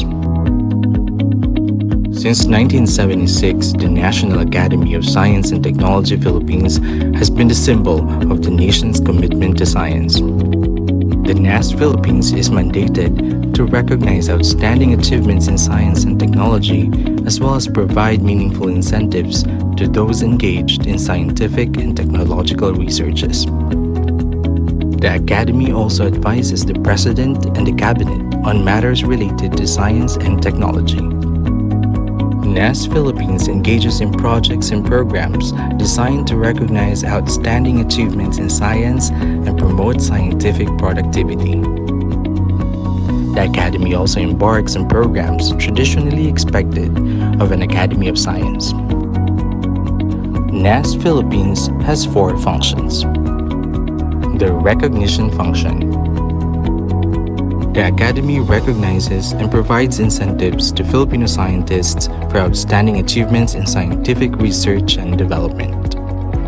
NAST Philippines recommends individuals to be conferred the Order of National Scientist, the highest honor given by the President of the Republic of the Philippines to a Filipino man or woman of science in the country who has made significant contributions in one of the different fields of science and technology. NAST membership. Membership to the Academy is by peer recognition and carries with it the title of academician. Elected as academicians are resident Filipino scientists who have made exemplary contributions to science and technology and have advanced its cause in the Philippines. Corresponding membership is conferred on non-resident Filipino scientists who have made exemplary contributions to the advancement of science and technology in the country.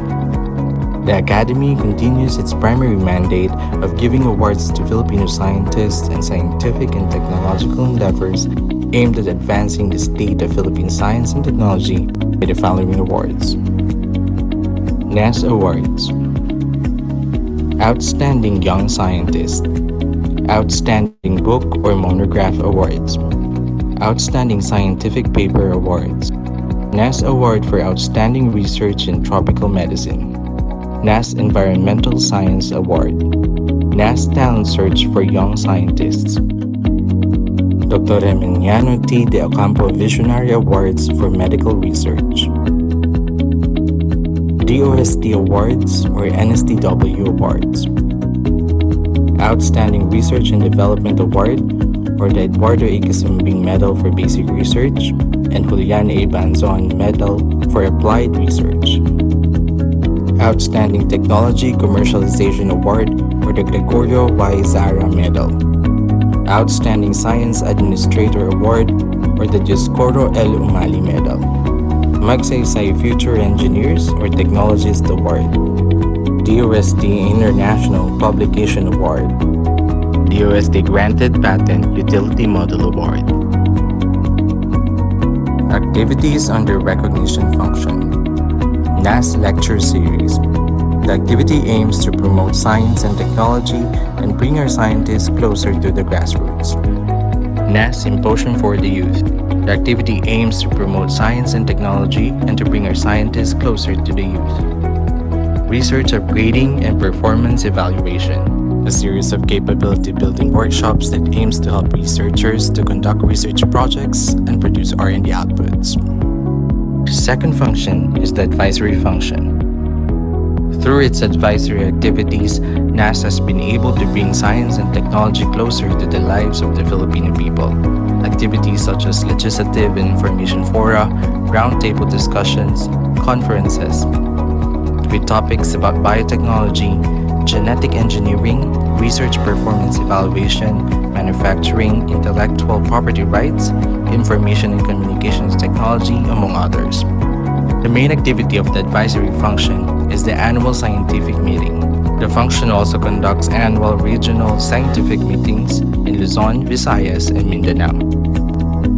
Speakers Bureau is a program under the advisory and advocacy functions of NAST Philippines.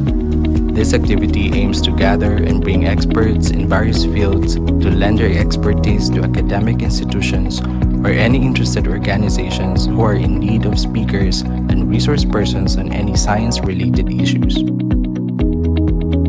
Scientific linkages function. NAST's commitment to international and national linkages are aimed at promoting collaborative efforts among Filipino scientists and between Filipino and foreign scientists, promoting and encouraging scientific cooperation through Scientist Exchange Visit Program under the Memorandum of Agreement between NAST and the Foreign Science Academy. The Academy has maintained linkages with 29 science academies and institutions all over the world. The fourth function is the maintenance of the Philippine Science Heritage Center. Philippine Science Heritage Center was created under Republic Act 9107 to be the country's main repository of the contributions, achievements, and accomplishments of Filipino scientists in the field of science and technology. The activities under the Philippine Science Heritage Center are Salin Lahi Symposium, a series of symposia tackling one S&T related matter to bring science closer to the public and to areas not usually reached by scientific conferences and seminars targeting elementary and high school students and teachers.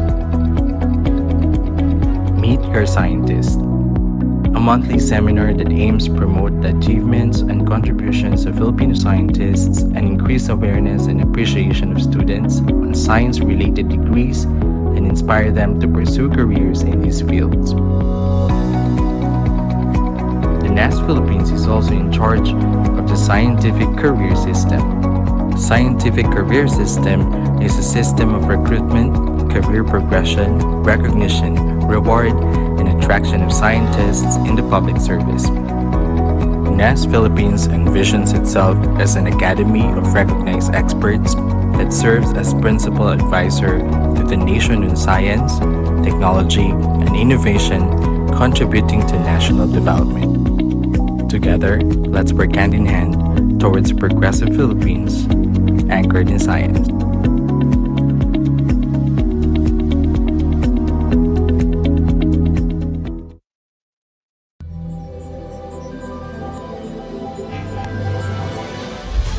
Welcome to the Philippine Science Heritage Center's new Salin Lahi Science Center, honoring our top Filipino scientists and their game-changing contributions to the world of science. Know more about all of them and let the Salin Lahi Science Center be your gateway into their minds. Salin Lahi.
Be interesting to be very scientific about this. Let's take a look at the data and then see what the data would tell us. So then, this is the time now that we can do our public health education. Here in Cagayan de Oro, that's what we're doing. There is hope in each other.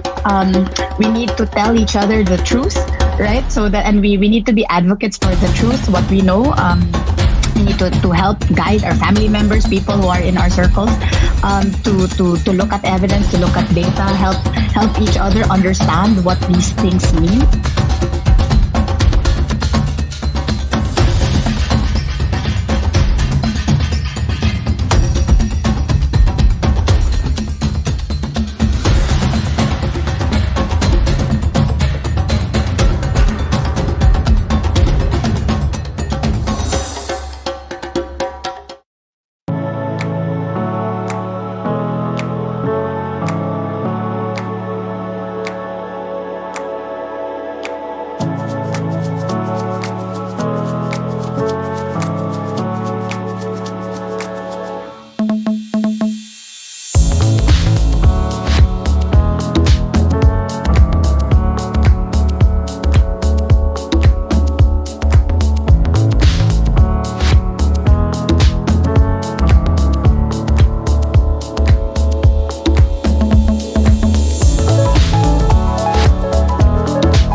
The National Academy of Science and Technology Philippines.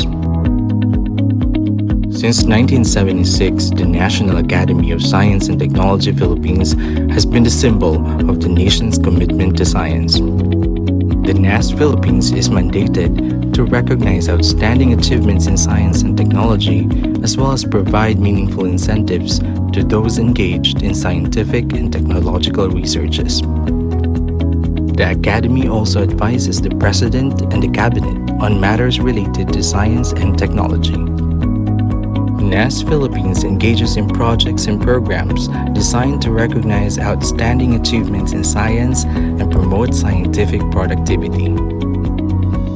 The Academy also embarks on programs traditionally expected of an Academy of Science. NAST Philippines has 4 functions. The recognition function. The Academy recognizes and provides incentives to Filipino scientists for outstanding achievements in scientific research and development. NAST Philippines recommends individuals to be conferred the Order of National Scientist, the highest honor given by the President of the Republic of the Philippines to a Filipino man or woman of science in the country who has made significant contributions in one of the different fields of science and technology. NAST membership. Membership to the Academy is by peer recognition and carries with it the title of academician. Elected as academicians are resident Filipino scientists who have made exemplary contributions to science and technology and have advanced its cause in the Philippines. Corresponding membership is conferred on non-resident Filipino scientists who have made exemplary contributions to the advancement of science and technology in the country. The Academy continues its primary mandate of giving awards to Filipino scientists and scientific and technological endeavors aimed at advancing the state of Philippine science and technology with the following awards. NAST Awards. Outstanding Young Scientist. Outstanding Book or Monograph Awards. Outstanding Scientific Paper Awards. NAST Award for Outstanding Research in Tropical Medicine, NAST Environmental Science Award, NAST Talent Search for Young Scientists, Dr. Emiliano T. de Ocampo Visionary Awards for Medical Research, DOST Awards or NSTW Awards, Outstanding Research and Development Award or the Eduardo A. Kasumbing Medal for Basic Research and Julian A. Banzon Medal for Applied Research, Outstanding Technology Commercialization Award or the Gregorio Y. Zara Medal, Outstanding Science Administrator Award or the Dioscoro L. Umali Medal, Magsaysay Future Engineers or Technologist Award, DOST International Publication Award, DOST Granted Patent Utility Model Award. Activities under Recognition Function. NAST Lecture Series. The activity aims to promote science and technology and bring our scientists closer to the grassroots. NAST Symposium for the Youth. The activity aims to promote science and technology and to bring our scientists closer to the youth. Research Upgrading and Performance Evaluation. A series of capability building workshops that aims to help researchers to conduct research projects and produce R&D outputs. The second function is the advisory function. Through its advisory activities, NAST has been able to bring science and technology closer to the lives of the Filipino people. Activities such as legislative and information fora, roundtable discussions, conferences, with topics about biotechnology, genetic engineering, research performance evaluation, manufacturing, intellectual property rights, information and communications technology, among others. The main activity of the advisory function is the annual scientific meeting. The function also conducts annual regional scientific meetings in Luzon, Visayas, and Mindanao.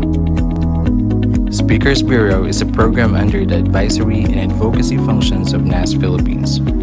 This activity aims to gather and bring experts in various fields to lend their expertise to academic institutions or any interested organizations who are in need of speakers and resource persons on any science-related issues. Scientific Linkages Function.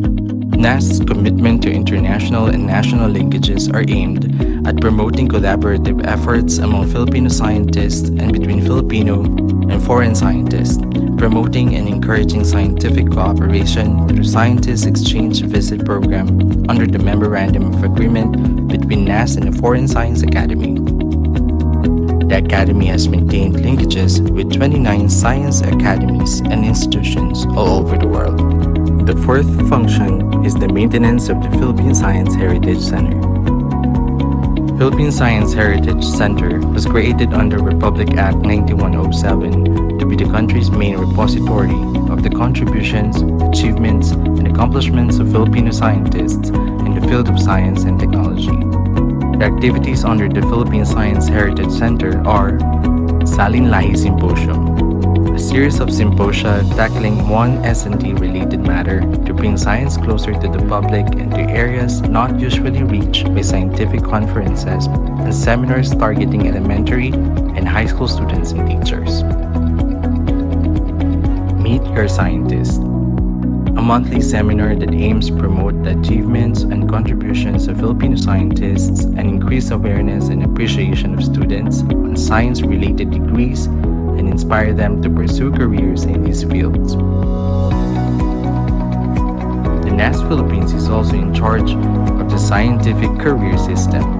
The Scientific Career System is a system of recruitment, career progression, recognition, reward, and attraction of scientists in the public service. NAST Philippines envisions itself as an academy of recognized experts that serves as principal advisor to the nation in science, technology, and innovation, contributing to national development. Together, let's work hand in hand towards a progressive Philippines anchored in science.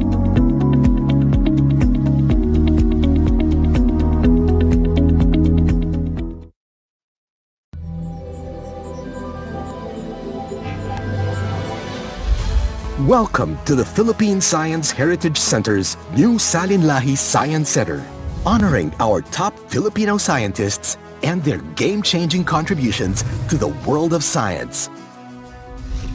Know more about all of them and let the Salinlahi Science Center be your gateway into their minds. Salinlahi.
Be interesting to be very scientific about this. Let's take a look at the data and then see what the data would tell us. So then, this is the time now that we can do our public health education. Here in Cagayan de Oro, that's what we're doing. There is hope in each other. We need to tell each other the truth, right? So that, and we need to be advocates for the truth, what we know. We need to help guide our family members, people who are in our circles, to look at evidence, to look at data, help each other understand what these things mean.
The National Academy of Science and Technology Philippines.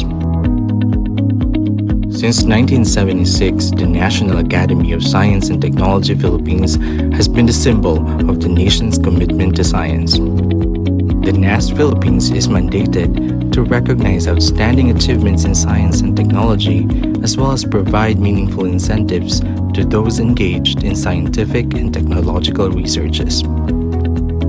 The Academy also advises the President and the Cabinet on matters related to science and technology. NAST Philippines engages in projects and programs designed to recognize outstanding achievements in science and promote scientific productivity. The Academy also embarks on programs traditionally expected of an Academy of Science. NAST Philippines has 4 functions. The recognition function. The Academy recognizes and provides incentives to Filipino scientists for outstanding achievements in scientific research and development. NAST Philippines recommends individuals to be conferred the Order of National Scientist, the highest honor given by the President of the Republic of the Philippines to a Filipino man or woman of science in the country who has made significant contributions in one of the different fields of science and technology. NAST membership. Membership to the Academy is by peer recognition and carries with it the title of academician. Elected as academicians are resident Filipino scientists who have made exemplary contributions to science and technology and have advanced its cause in the Philippines. Corresponding membership is conferred on non-resident Filipino scientists who have made exemplary contributions to the advancement of science and technology in the country. The Academy continues its primary mandate of giving awards to Filipino scientists and scientific and technological endeavors aimed at advancing the state of Philippine science and technology with the following awards. NAST Awards. Outstanding Young Scientist. Outstanding Book or Monograph Awards. Outstanding Scientific Paper Awards. NAST Award for Outstanding Research in Tropical Medicine. NAST Environmental Science Award. NAST Talent Search for Young Scientists. Dr. Emiliano T. de Ocampo Visionary Awards for Medical Research.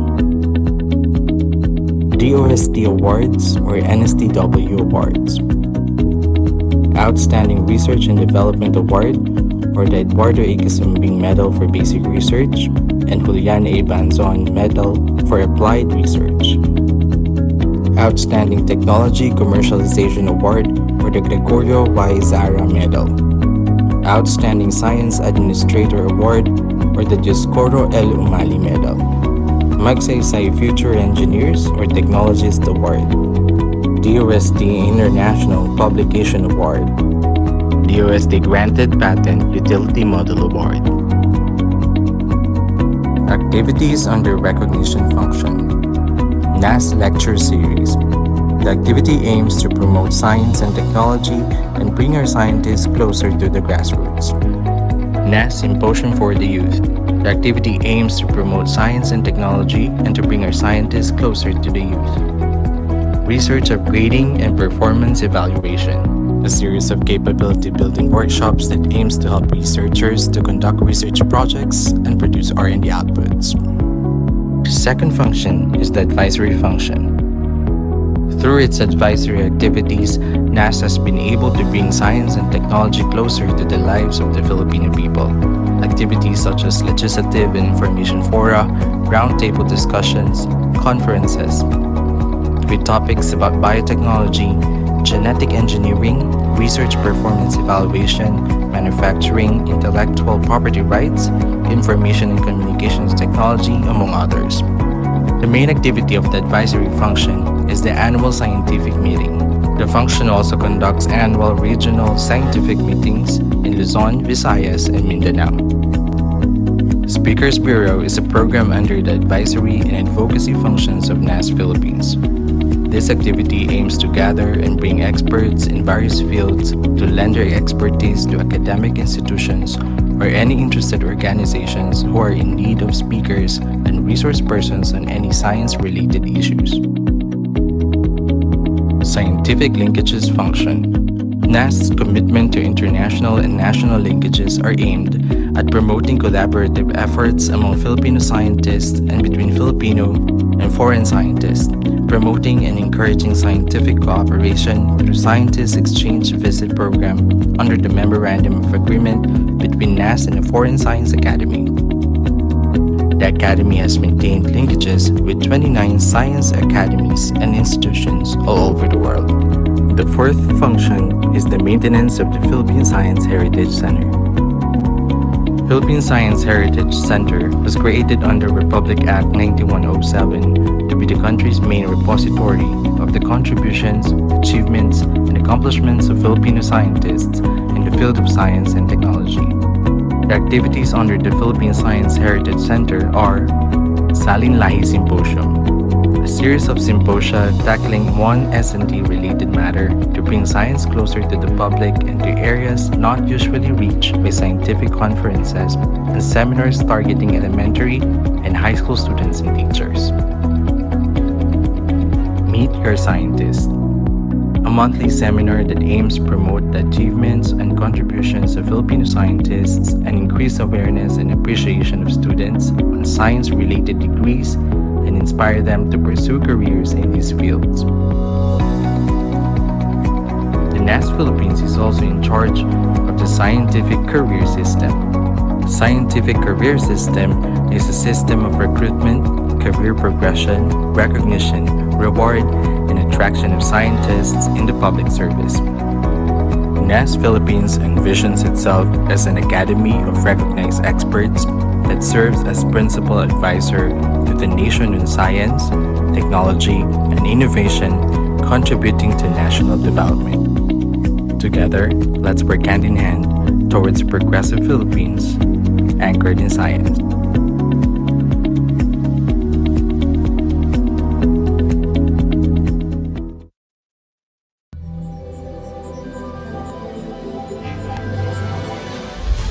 Welcome to the Philippine Science Heritage Center's new Salin Lahi Science Center, honoring our top Filipino scientists and their game-changing contributions to the world of science. Know more about all of them and let the Salin Lahi Science Center be your gateway into their minds. Salin Lahi.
Be interesting to be very scientific about this. Let's take a look at the data and then see what the data would tell us. So then, this is the time now that we can do our public health education. Here in Cagayan de Oro, that's what we're doing. There is hope in each other.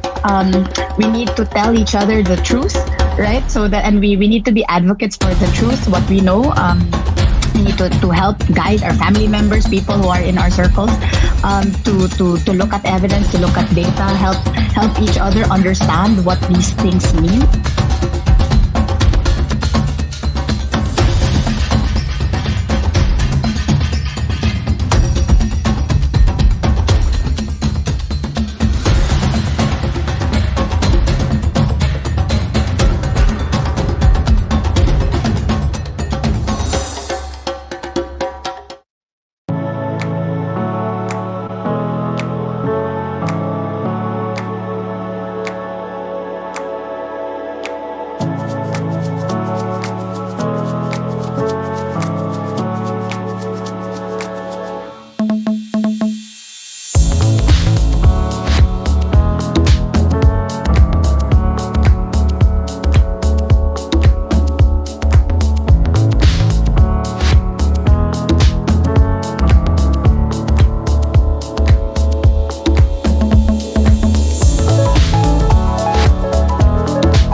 The National Academy of Science and Technology Philippines.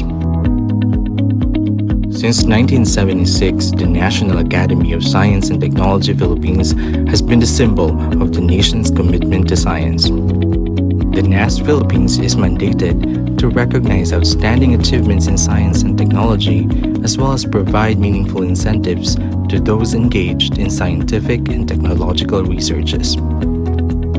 The Academy also advises the President and the Cabinet on matters related to science and technology. NAST Philippines engages in projects and programs designed to recognize outstanding achievements in science and promote scientific productivity. The Academy also embarks on programs traditionally expected of an Academy of Science. NAST Philippines has 4 functions. The recognition function. The Academy recognizes and provides incentives to Filipino scientists for outstanding achievements in scientific research and development. NAST Philippines recommends individuals to be conferred the Order of National Scientist, the highest honor given by the President of the Republic of the Philippines to a Filipino man or woman of science in the country who has made significant contributions in one of the different fields of science and technology. NAST membership. Membership to the Academy is by peer recognition and carries with it the title of academician. Elected as academicians are resident Filipino scientists who have made exemplary contributions to science and technology and have advanced its cause in the Philippines.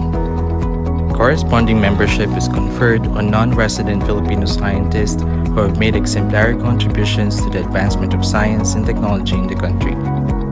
The Academy continues its primary mandate of giving awards to Filipino scientists and scientific and technological endeavors aimed at advancing the state of Philippine science and technology with the following awards. NAST Awards. Outstanding Young Scientist. Outstanding Book or Monograph Awards. Outstanding Scientific Paper Awards. NAST Award for Outstanding Research in Tropical Medicine, NAST Environmental Science Award, NAST Talent Search for Young Scientists, Dr. Emiliano T. de Ocampo Visionary Awards for Medical Research, DOST Awards or NSTW Awards, Outstanding Research and Development Award or the Eduardo A. Casumbing Medal for Basic Research and Julian A. Banzon Medal for Applied Research, Outstanding Technology Commercialization Award or the Gregorio Y. Zara Medal, Outstanding Science Administrator Award or the Dioscoro L. Umali Medal, Magsaysay Future Engineers or Technologist Award, DOST International Publication Award, DOST Granted Patent Utility Model Award. Activities under Recognition Function. NAST Lecture Series. The activity aims to promote science and technology and bring our scientists closer to the grassroots. NAST Symposium for the Youth. The activity aims to promote science and technology and to bring our scientists closer to the youth. Research Upgrading and Performance Evaluation, a series of capability building workshops that aims to help researchers to conduct research projects and produce R&D outputs. The second function is the advisory function. Through its advisory activities, NAST has been able to bring science and technology closer to the lives of the Filipino people. Activities such as legislative and information fora, roundtable discussions, conferences, with topics about biotechnology, genetic engineering, research performance evaluation, manufacturing, intellectual property rights, information and communications technology, among others. The main activity of the advisory function is the annual scientific meeting. The function also conducts annual regional scientific meetings in Luzon, Visayas, and Mindanao. Speakers Bureau is a program under the advisory and advocacy functions of NAST Philippines. This activity aims to gather and bring experts in various fields to lend their expertise to academic institutions or any interested organizations who are in need of speakers and resource persons on any science-related issues.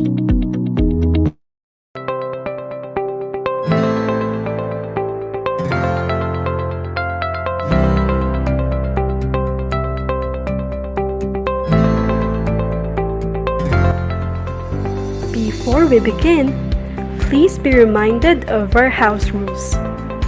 Proper decorum is expected among all participants. Any act of disrespect and rudeness shall not be tolerated throughout the duration of the webinar. Kindly key in your questions for the panelists in the Q&A. These will be answered during the open forum.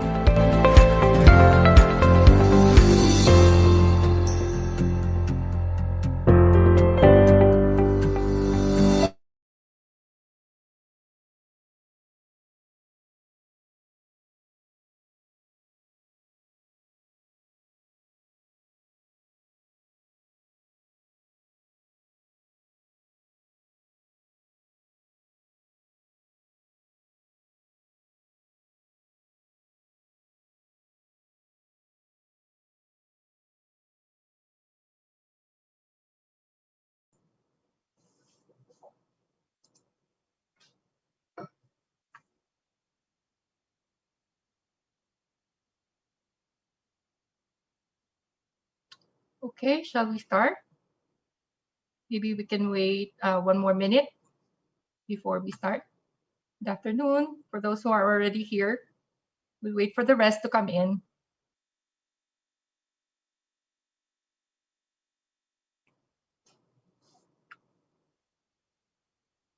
All right. For those who are already here, good afternoon, everyone. Magandang hapon po. Welcome back. I hope you had a nutritious and satisfying lunch. While waiting for the others to come back in, can we do a poll? Can you please give me a thumbs up in the chat box if you've had a nutritious and satisfying lunch and a restful 1 hour?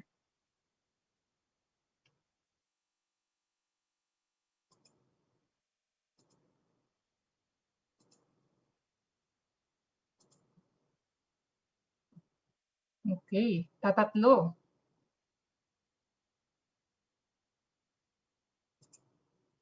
All right.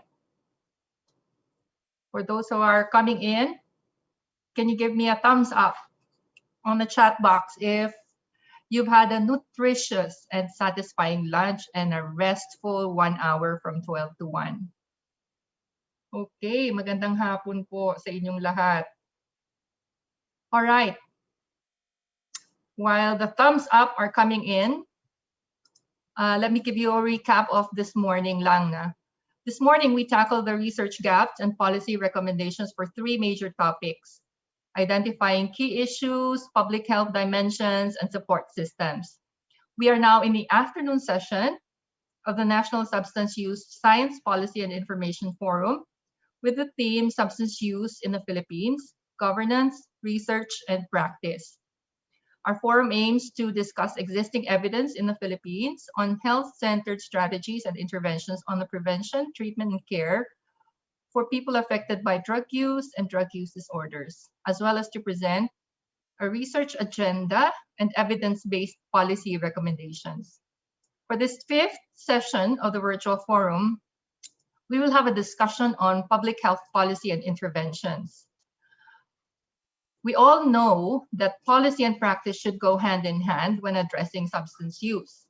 Policies inform what can be practiced, while good practices can inform policy. The session will look at the health science perspective and the governance policy perspective. Right. And thank you for all your thumbs up. Looks like you've had a good 1 hour's rest. Okay, for this session, we will be having 2 speakers. Let me introduce our first speaker, Dr. Jose Bienvenido M. Leabres. He's the current program manager of the Dangerous Drugs Abuse Prevention and Treatment Program of the Department of Health. Prior to joining the DOH DDAP, Dr. Leabres was the chief of the medical service section of the DOH Treatment and Rehabilitation Center in Bicutan and Tagaytay City. He has an extensive education and training in the field of drug treatment and diagnosis. In 2015, he completed the advanced course in therapeutic community programs in Bangkok, Thailand. He also completed the postgraduate training in addiction science at the UP PGH. Dr. Leabres continues to take training and refresher courses on the diagnosis and management of drug dependence with DOH. He's a DDB accredited physician and a founding fellow of the Philippine College of Addiction Medicine, or the PCAM. Dr. Leabres, welcome. The screen is now yours. Thank you very much, Ma'am Joanne. Am I coming in clear? Yes, we can hear you very loud and clear. All right, thank you very much. If I may share my slide.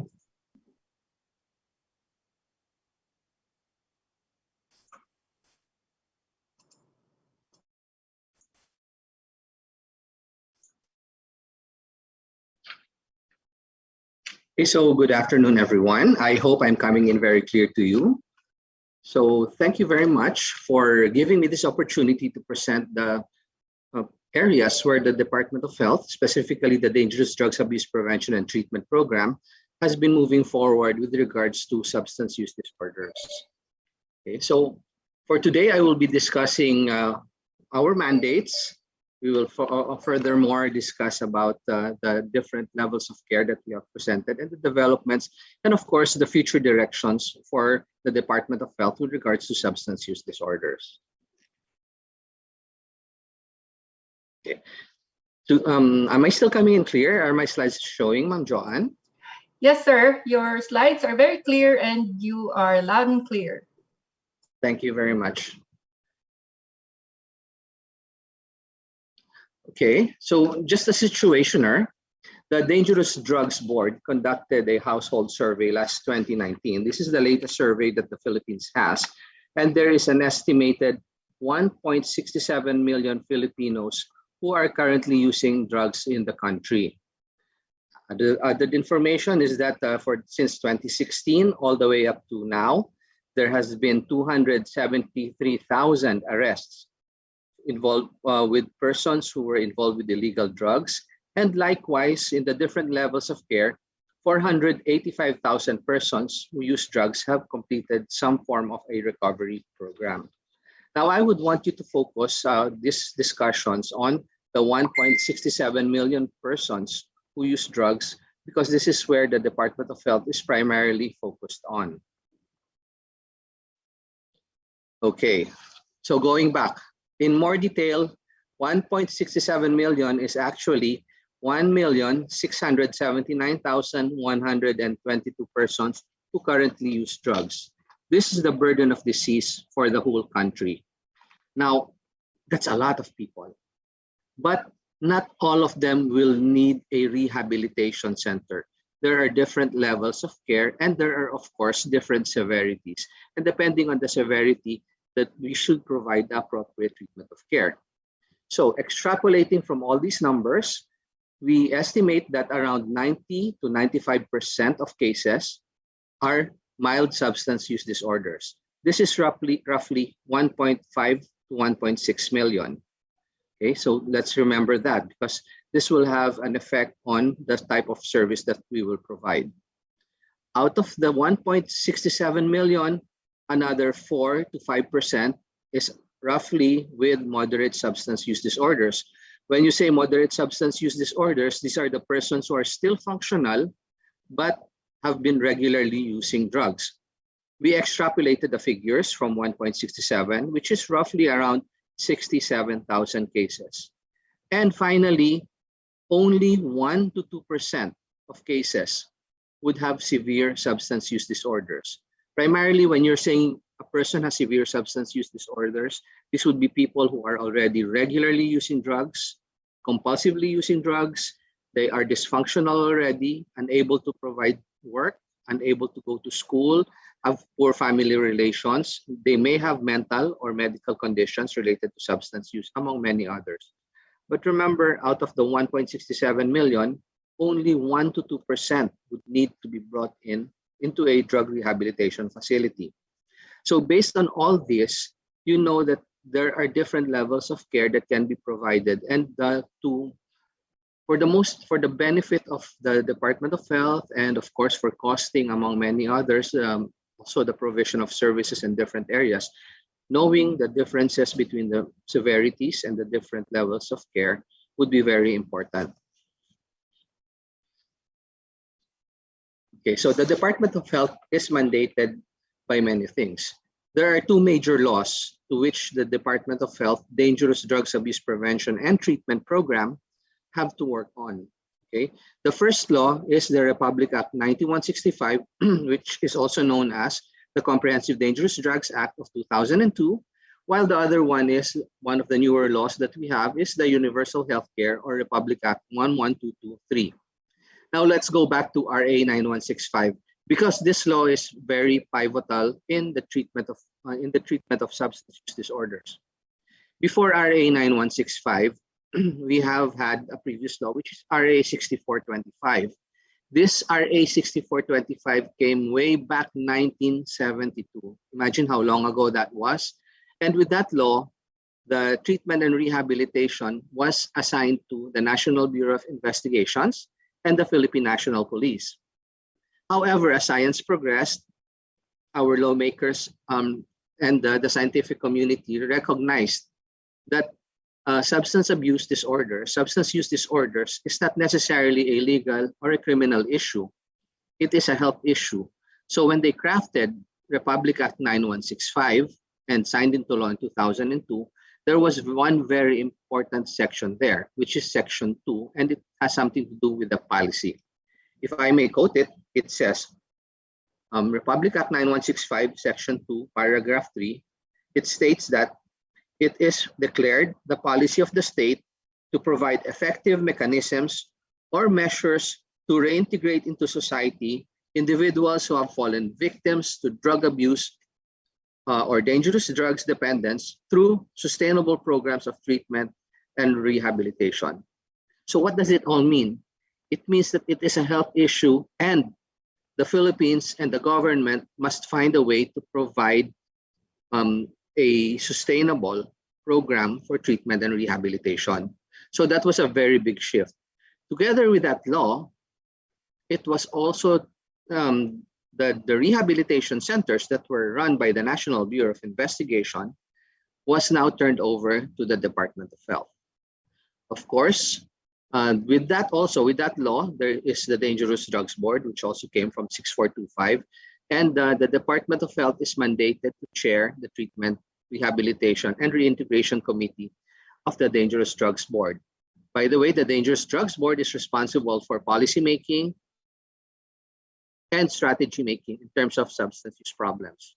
And with the law, there also comes a strategy, or the Philippine Anti-Illegal Drug Strategy for the case of 9165. This was enacted by the Dangerous Drugs Board and signed into an Executive Order number 66, series of 2018 by President Rodrigo Roa Duterte. With this, it balances two areas: drug supply reduction, and on the other side, drug demand reduction. It is here in the drug demand reduction where the Department of Health is mandated to provide the necessary strategy and the necessary services with regards to a balanced approach to the anti-illegal drug program of the national government. We all know that very well known are the supply reduction side, but what very little is known about what is going on in the drug demand reduction side. I hope that what I will be telling you will give you an idea that we have made so much progress in the drug demand reduction side. Now, aside from the strategy, there's also implementation, to which there is something called the Interagency Committee on Anti-Illegal Drugs, also known as the ICAD. The ICAD is composed of several clusters, to which one important cluster is the Rehab and Reintegration Cluster, which is chaired by the Department of Health. All right. Now, going to the other side, to another law, we go back to the Universal Healthcare, or RA 11223, which provides healthcare for all, pangkalusugan, pangkalahatan. This comes with a strategy which is Formula 1 Plus for health, to which there are some strategic thrusts, which is health financing, health service delivery, health regulation, health governance, and performance accountability. This applies not just to dangerous drugs, but to all programs of the Department of Health. So it has to have all those thrusts, it has to have all those components, and our program with the dangerous drugs must have all of that. And we in the Dangerous Drugs Abuse Prevention and Treatment Program really work hard for this.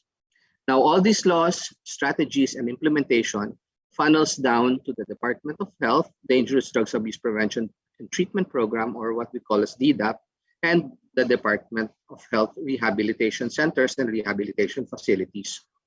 Now, moving on, the DDAP now has to work with the UHC and RA 9165, and we are mandated to provide a healthcare provider network, which is a network of services ranging from services in the local government, in the barangays, primary services, all the way to specialized services. And of course, we are also mandated to incorporate into the Philippine Health Facilities Development Plan of the Department of Health. All this so that we can address the universal healthcare needs for the country. So how do we go about it? This is something that was developed here locally, and I think this is one uniqueness of our program here in the Philippines. It's called a client flow for wellness and recovery from substance-related disorders. This is like a roadmap or an algorithm on how one deals with a person who uses substances. It actually just undergoes three major steps, which is screening, a medical evaluation, and the different continuum of care, or the different provider networks, depending on the severity of drug use. So I will not go into further detail for this, but it can be discussed later on. Okay, based on the client flow, the Department of Health aims to provide a healthcare provider network, or an HCPN, for substance abuse treatment and rehabilitation, which we want to incorporate into the universal healthcare. So there are actually 3 or 4 levels of care. Now, going on the principle of no wrongdoer policy, any person who uses drugs or PWOODs can enter into a facility, and they can be navigated depending on the level of severity of substance use. So ideally, one enters into a primary healthcare facility, they will undergo the necessary screening process. If they need to, they will undergo a medical examination called the drug dependency examination and referred to 3 levels of care. The most basic level of care is the community-based drug rehabilitation program for those with mild substance use disorders, or if they are regularly using, they need a more thorough treatment program, which is an outpatient treatment and rehab center, also known as a recovery clinic. And finally, for the 1%ers, you have your residential rehabilitation center, where they have to stay inpatient for at least 6 to 12 months. Likewise, there is a network of other services. We can network also with hospitals for those with comorbid medical conditions, or we can also network with a mental health facility for those with substance-induced mental conditions, and also other service providers such as the Department of Education, the Women's Desk in case they were abused, the TESDA, among many other services. So this is the goal of the Department of Health, to provide a healthcare provider network. Okay, where are we now? Demand, supply, and the gap. So based on the study, if you can recall what I showed you a while ago, there is an estimated 16,751 persons who use drugs who have severe substance use disorders. But right now, we have accredited facilities, 16 DOH accredited facilities, 21 total, those undergoing accreditation, 9 LGUs and 39 private rehab facilities. So we have a total for the nation of 4,840 authorized beds. Okay, so against 16,751, we need this 2021 an additional 11,911 beds. And once we have the DOH has accredited its own facilities, we will be adding an additional 1,282 beds, so decreasing our gap to 10,629. So more or less, we see a gap of around 40% for the needs for our inpatient beds. For our outpatient rehabilitation facilities, the current demand is around 67,000 to as much as 124,000. There are only 27 existing DOH outpatient and recovery facilities, and they have been serving only 6,774. These facilities are both the recovery clinics, which was developed by the Department of Health together with the WHO, and also the outpatient facilities of the DOH rehab facilities and some private rehab centers. So we're looking at a gap of around between 240 to 468 additional outpatient facilities to be able to serve more or less around 60,000 outpatient facilities more. So you could see the gap for our inpatient and our outpatient, but we are looking into it. And part of our Philippine Health Development Plan is to provide these services in the near future and also into the long term with a universal health care. I will not discuss the needs for community-based rehabilitation programs, since it would be better to be discussed, I guess, on a different agenda. All right. So based on all of that, what is the DOH DDAP aiming to do with our Philippine Health Facilities Development Plan? One is we support the community-based drug rehabilitation program. The CBDRP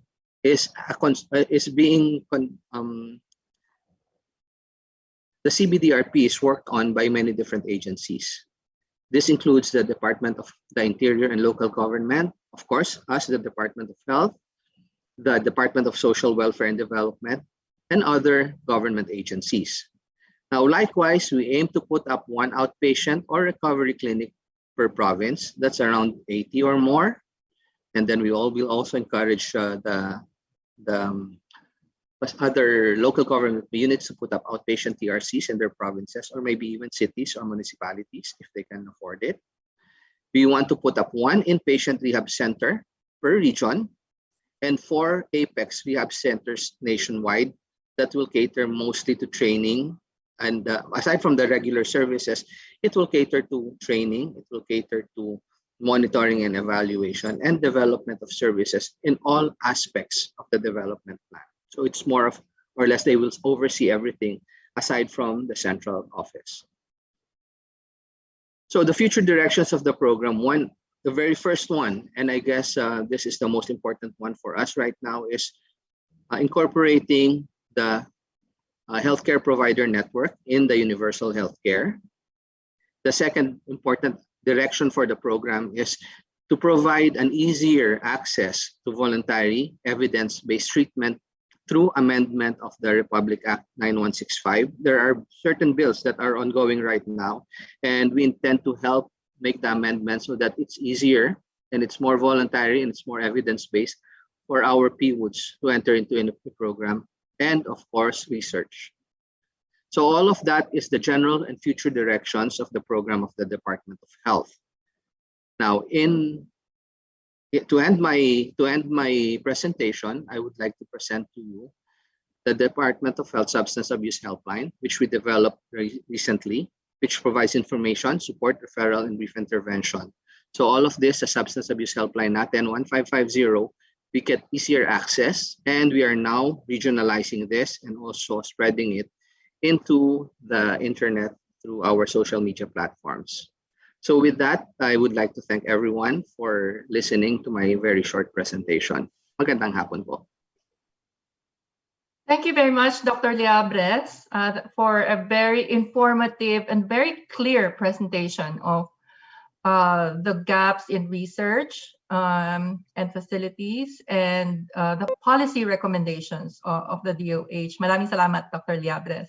Our second speaker will be presenting about the governance and policy perspective of substance use policy and interventions.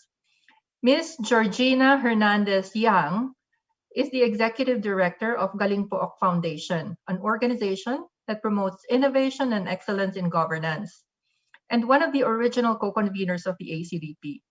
She served as the Vice Presidential Spokesperson and head of Angat Buhay, the Vice President's flagship anti-poverty program that gathers partners across different sectors to work with local governments.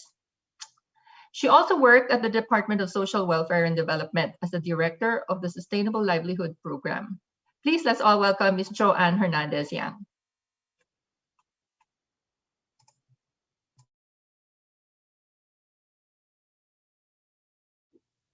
Good afternoon, everyone. I am Georgina Ann Hernandez Yang from the Galing Pook Foundation. For the past years, we have recognized good local government programs, including in the area of public health, such as LGU-led prevention, treatment, rehabilitation, and reintegration programs. I will be sharing some of these examples today as I talk about the public health policy and interventions related to substance use in the Philippines from a governance and policy perspective. Here's my presentation outline.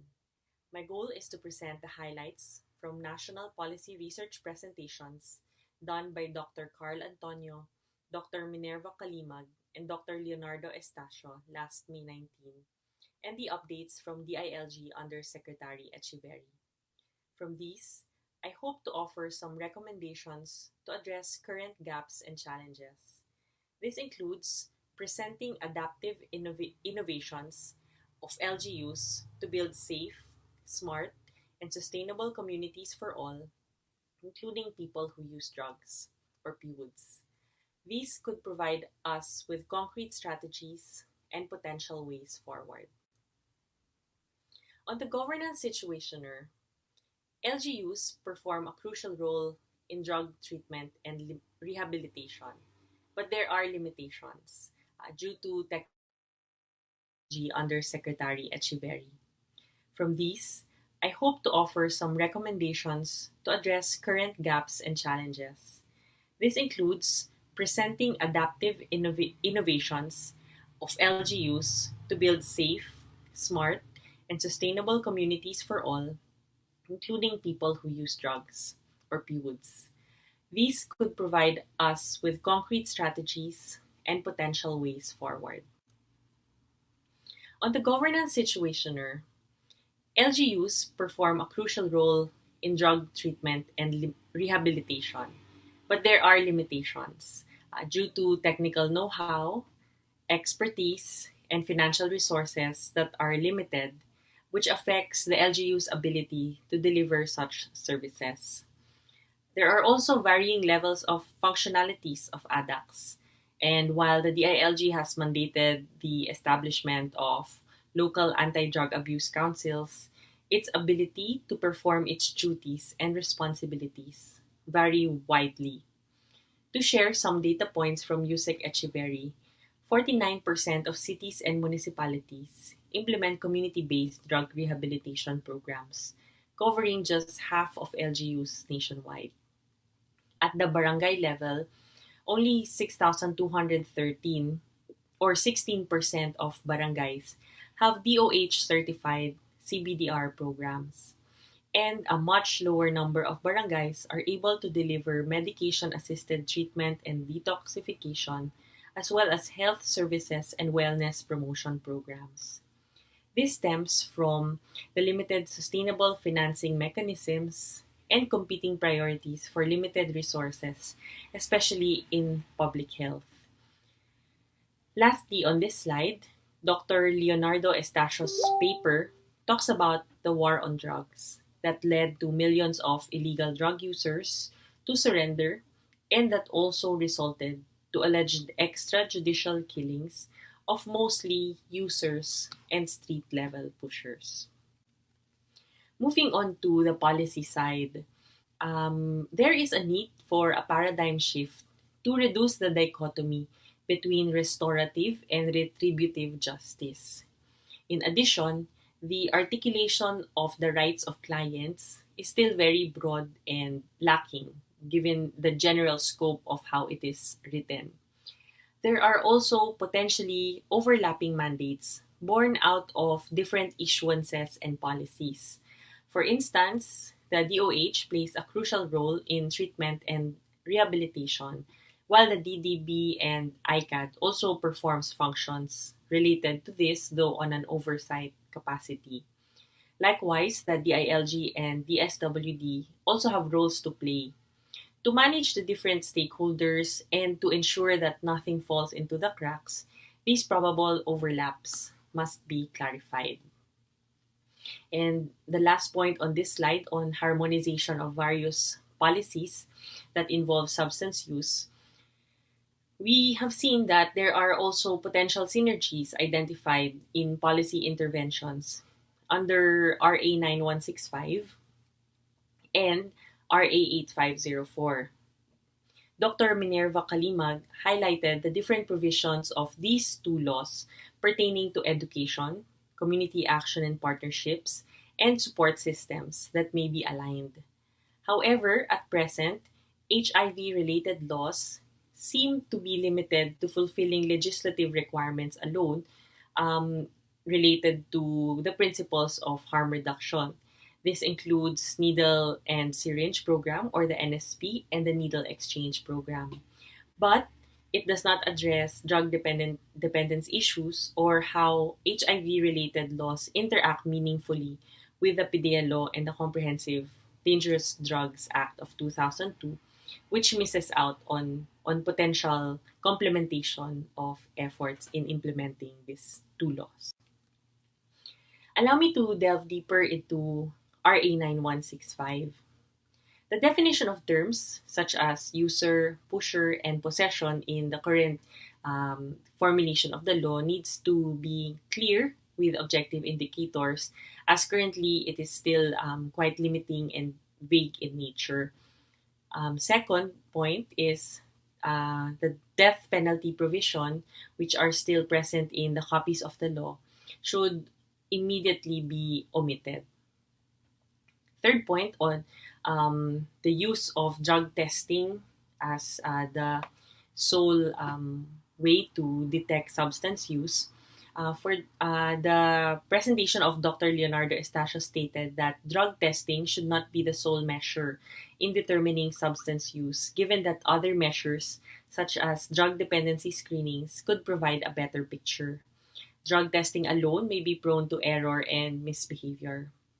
And finally, there are also limited provisions for family, community, labor, and education sector in RA 9165, which need to be further defined as an area for enhancement.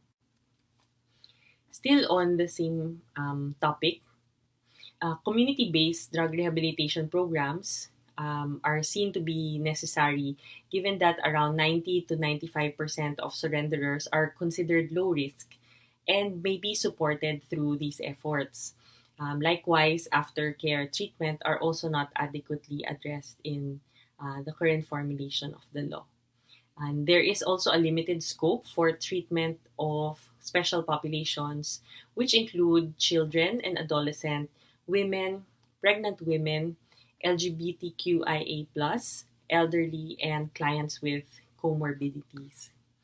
On the homogeneous and Western type of treatment approach, RA 9165 is also not updated with new drug treatment approaches that have been proven to be effective. The current provisions are still limited to the homogeneous and Western type of approaches for both inpatient and outpatient rehabilitation. And finally, the provisions for delisting as well as exemption from criminal liabilities for voluntary surrenderers are still not covered in the law. So moving on to the recommendations given the situation or on the governance and policy for public health related to substance use in the Philippines, we first look into the governance aspect, particularly that of the local government units. It must be recognized that LGUs are the frontline service providers in building drug-resistant and drug-resilient communities.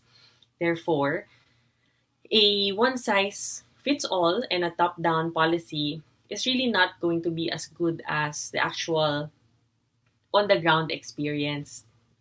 One example of this is the Likay Droga program of General Santos that mobilized stakeholders from the Department of Education, NGOs, training and employment sectors to effectively prevent substance abuse, especially among the youth, both who are in school and out of school. And their approach is informed by data. Their action is designed based on their local needs, local context, local resources, capacities, as well as culture. But of course, replicating General Santos' Likay Droga is easier said than done, especially with limited funds. Therefore, moving on to the second point, there really needs to be sustainable financial mechanisms on all levels, including that of funding support for the establishment and strengthening of ADACs, as well as the operations of DTB and PDEA, and conducting research. Funding mechanisms at the individual level is also an area for policy reform due to the limited social health insurance support for treatment and rehabilitation. The dichotomy on the third point on improving policy mechanisms by abolishing punitive provisions, we believe that the dichotomy between restorative and retributive justice could be addressed by adopting a rights-based approach, public health approach, as well as a behavioral health approach. This is seen in LGU-led programs featured in our pre-conference webinar. I've already talked about the Likay Droga from General Santos, and the other program is that from Pasig City LGU, which is called Tagamasid ng Pasig. This program provides preventive education, family support, aftercare, and social and economic reintegration programs, including livelihood and employment. Some were even hired by the Pasig LGU itself after their program. And this humanitarian response that is community-based in nature led to 17 out of 30 barangays that are declared as drug-free, and they are still working on increasing this number. Moving on to policy recommendations, on existing legislation, there should be a way to explore complementation and collaboration where possible, particularly on the mental health law and RA 9165, or the Comprehensive Dangerous Drugs Act of 2002. Likewise, there are opportunities for congruence and synergies in HIV-related laws as well as RA 9165. Particularly, harm reduction principles may be leveraged to address drug dependence issues while also looking into drug abuse as a potential contributing factor in the spread of HIV/AIDS, given that we have seen a rise in incidence of HIV transmission among people who inject drugs. So seeing the complementation of these two policies will be able to achieve multiple outcomes. Also, the terms and concepts in the current formulation of the law must be clearly defined, as well as the immediate removal of the death penalty provision on all copies of RA 9165. And finally, to explore adding multiple assessments and tests to detect substance abuse other than that of drug testing. Additional policy recommendations on policy mechanisms that must always have a strong scientific basis and evidence. Families and communities must also have access to reliable information on anti-drug activities and programs. Other policy mechanisms that could be improved are accreditation policies for providers and functionality of ADACs with clearly defined goals, roles, and responsibilities. This also leads to the need for strengthening research capacity so that a systems level transformation is possible. This entails developing a process of documenting, monitoring, and evaluating service provision. Policies and interventions are necessary also for destigmatization by offering a continuum of care that acknowledges the challenges of reintegration from the onset and addresses this by engaging the necessary players. To do this, a special enabling body needs to be organized to facilitate the processes, including that of delisting and providing exemptions from criminal offense for voluntary surrenderers. On the research recommendations, here we can see specific research topics for further exploration. One is that of evaluative review outline for a comprehensive picture of the current rehabilitation policy. Second is on the different roles, responsibilities of various agencies involved in substance use management, as well as a comparative analysis of local policies across countries, and a historical analysis on contemporary policy. And finally, policy studies, program monitoring and evaluation, and scientific studies on dangerous drugs and drug prevention and control measures. With these specific topics, we could really document transitions from criminalization to medicalization to communitization. And all of these important topics need funding so that research activities in all fields of addiction science and systems and policy research will continue to make progress. Finally, for the way forward, having mentioned that the implementation is really going to be led by our frontliners at the local government level, it would be fitting to look at adaptive innovations and strategies that could be pursued that need policy support at all levels, national, regional, and local, as well as financing mechanism support in order to ensure that communities are safe, smart, and sustainable, including for PWOODs and the communities where they are in. For safe and healthy communities, there really is a need for timely, adequate, and quality healthcare delivery in order to have drug-free, progressive, and peaceful communities. For SMART, I have previously mentioned the need to pursue science and evidence-based policymaking by supporting research at all levels of policymaking and the use of data and technology for effective and efficient service delivery including for monitoring of individuals. And finally, on sustainability, the importance of continuity of care, especially during the time of pandemic and disasters, and having lasting impact at the individual, family, and community level. And this vision could be integrated into both national and local policies so that we could have more safe, smart, and sustainable communities all over the country. Thank you very much and good day to you all.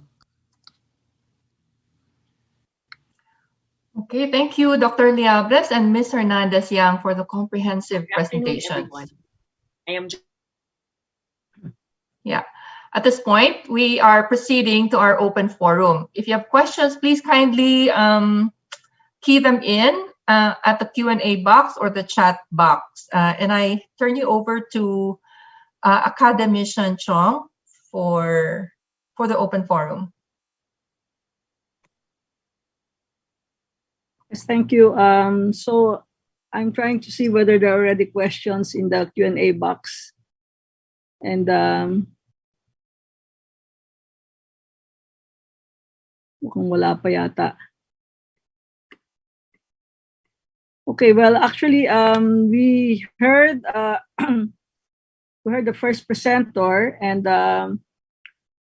what was given to us was actually a comprehensive presentation on the extent of the problem, and as was categorized, there's about 1.67 million people who have this problem of drug abuse, but most of them are really mild use, and those in moderate is only around 45%, and 1% will be severe. So if you look at this, may I know from our first speaker, Dr. Liabres, whether the Department of Health is able to craft the different levels of care given the devolution that we have for the delivery of services? Thank you very much, Academician Chong, for that question. We have crafted more or less a roadmap, which I showed a while ago, which is the client flow for the wellness for our substance use cases.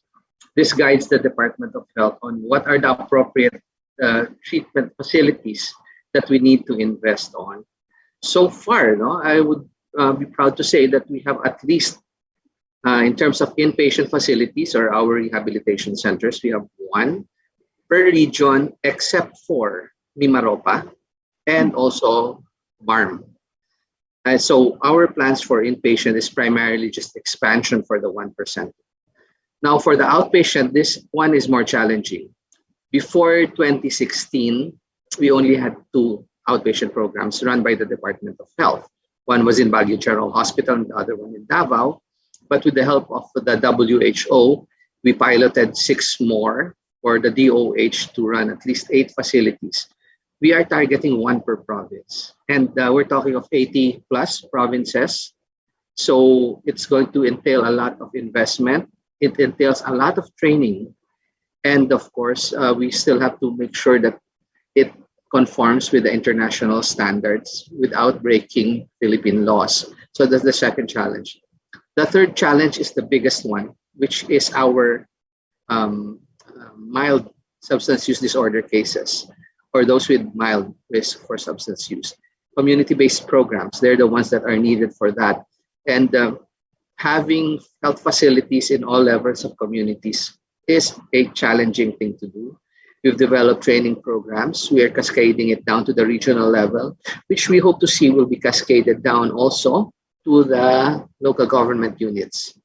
Now, so far, with the help of civil service organizations and international organizations, there's been a lot already in process. There's a lot already operational.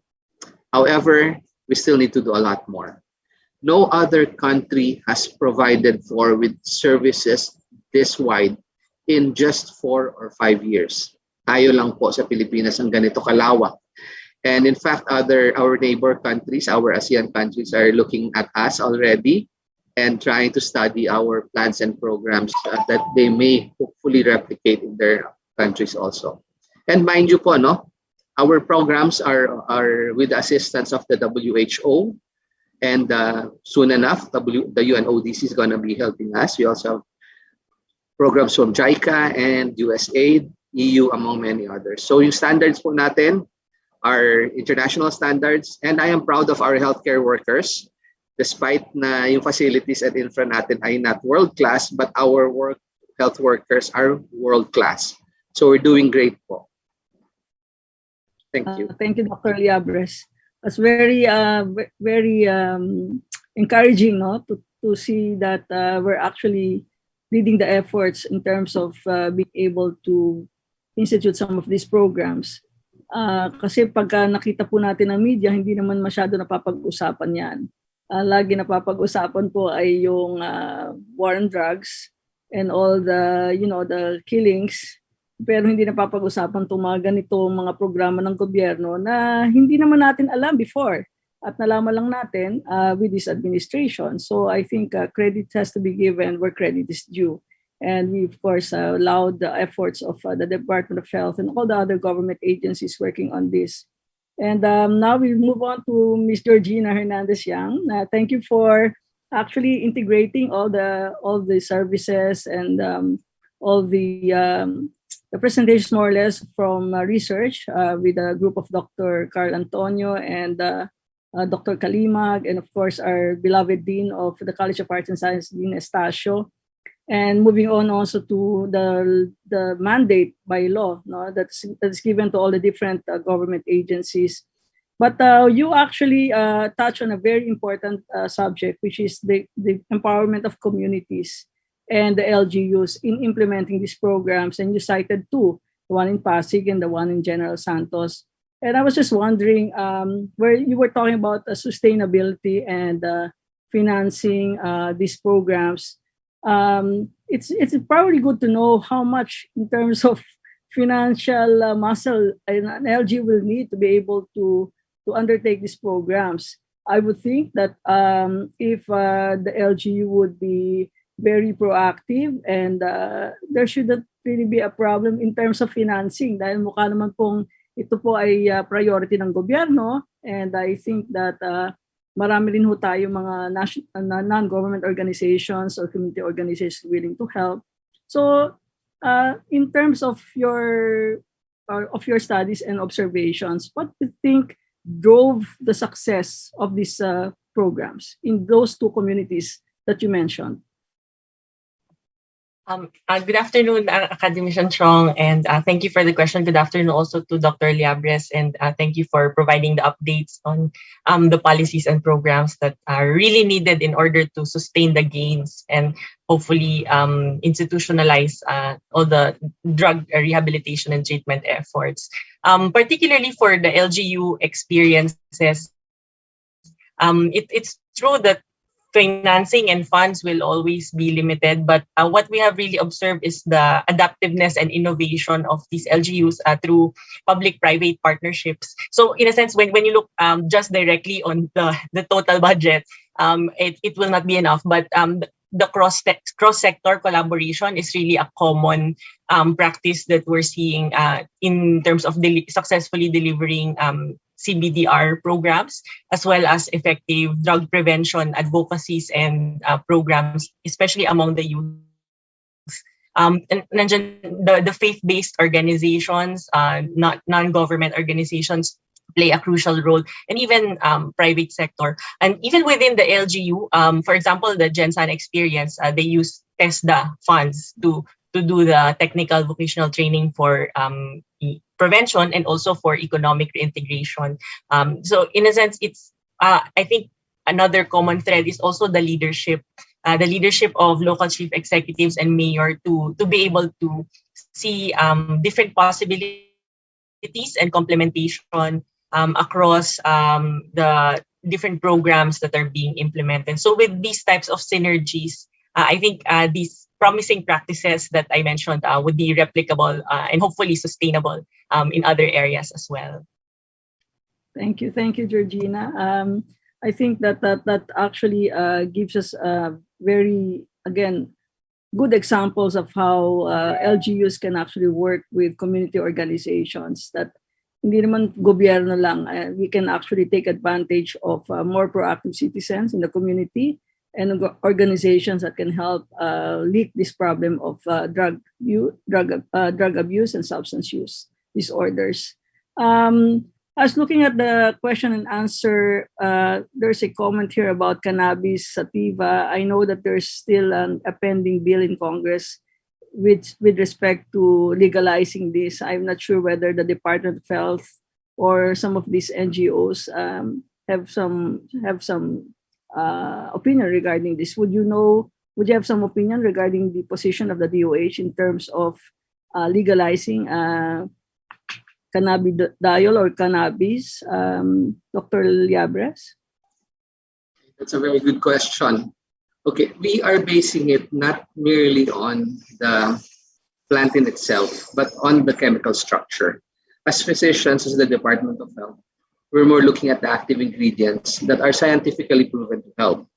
Now, cannabis has many chemical components, and two critical components, tetrahydrocannabinol, THC, which is the addictive component, and cannabidiol, which has been shown in some studies that are helpful, especially in some cases of seizure or epileptic disorders, and among many others.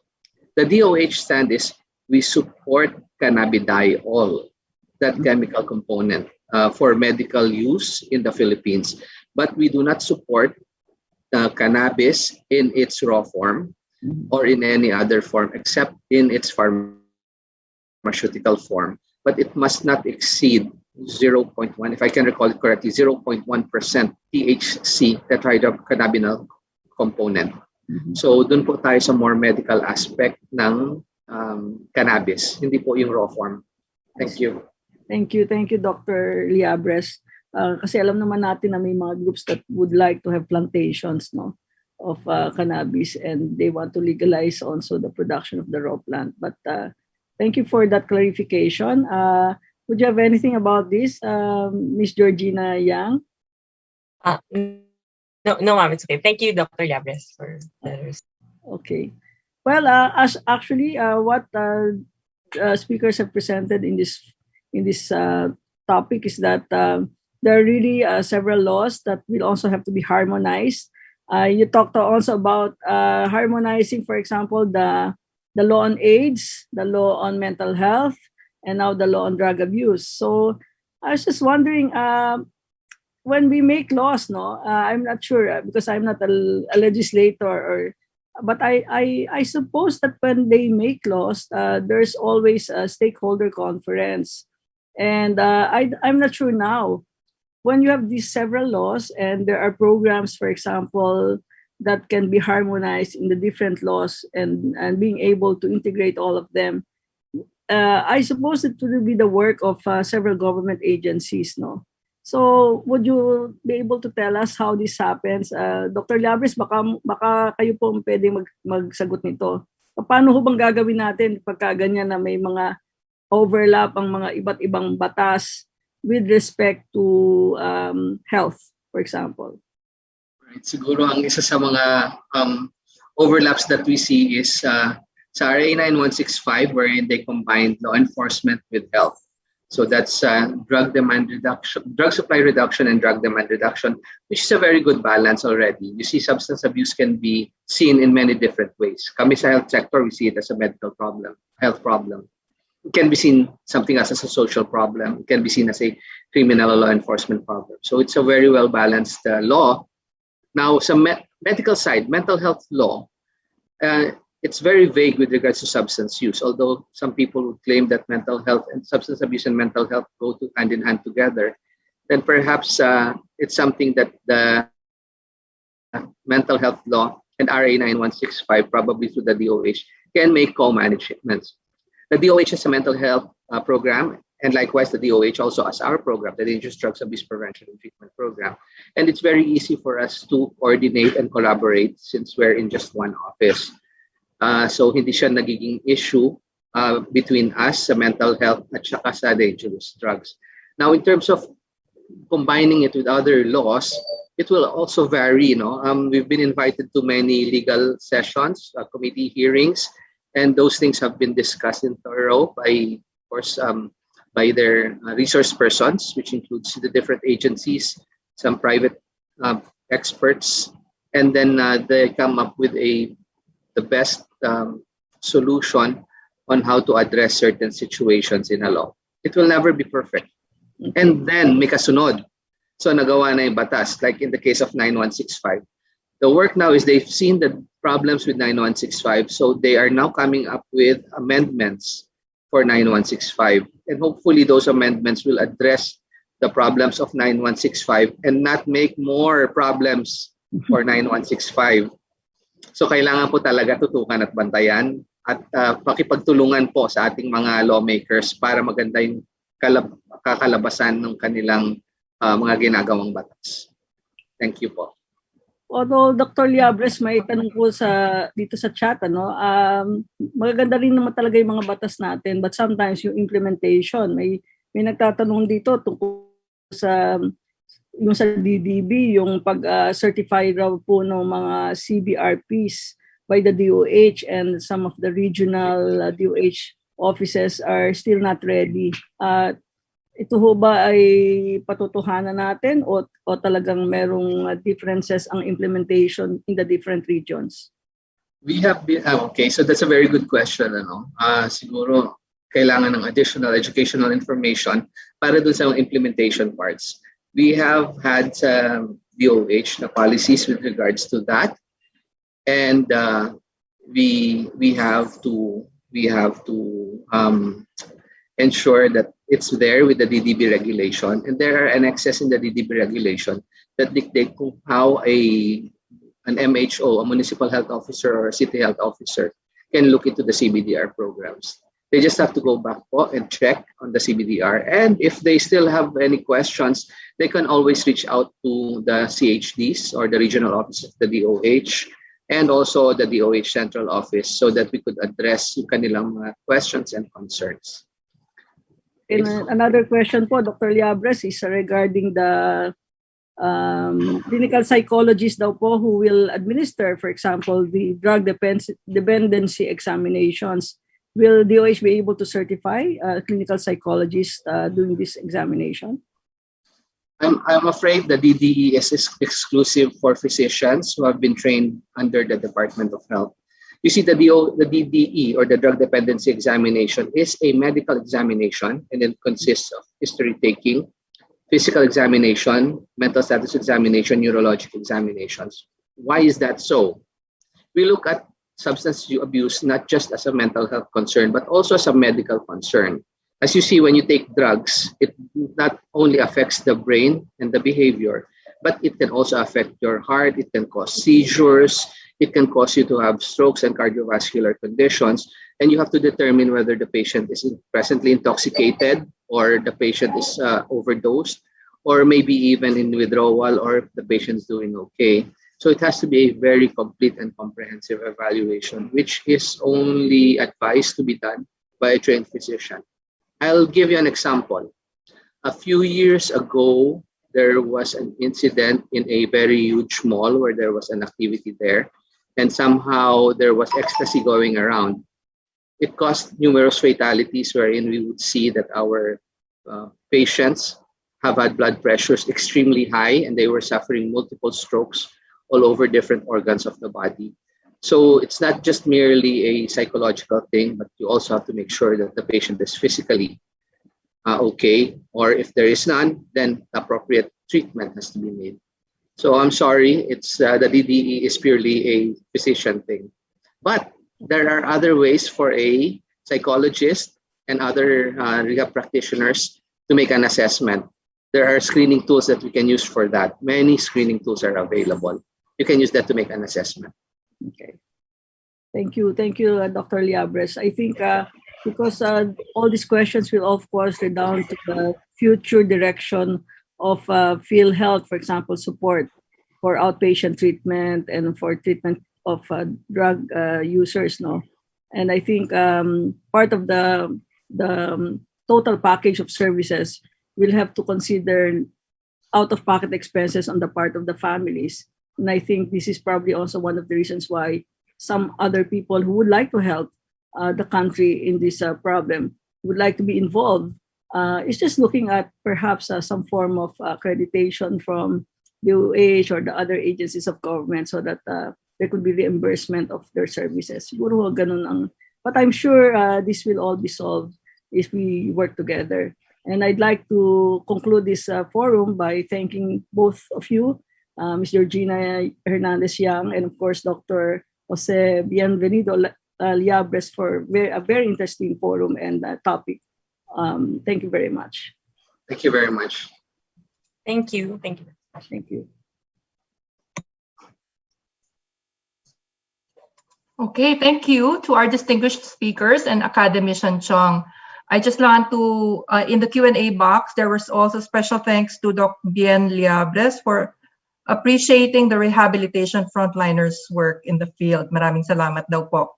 And to both Ms. Yang and Dr. Liabres, the participants appreciate the clear presentation and the information and data that were given. And hopefully the information can reach the youth through the DepEd and the CHED, ang sabi nila. So again, maraming salamat to our distinguished speakers and Academician Chong. To show our appreciation, we would like to present the following certificate of appreciation to our invited speakers. This one is, again, from the DOST, National Academy of Science, ACDP. The certificate of appreciation is given to not Dr. Leonardo Estacio, but to Dr. Jose Bienvenido Lab, Ms. Georgina Ann Hernandez-Yang, in recognition of her invaluable contribution as resource person. And this is signed by Academician Padilla and Dr. Crisostomo. Thank you, Ms. Georgina Hernandez-Yang. And the next certificate of appreciation from the DOST, the NAST, and the ACDP goes out to Dr. Bienvenido Liabres.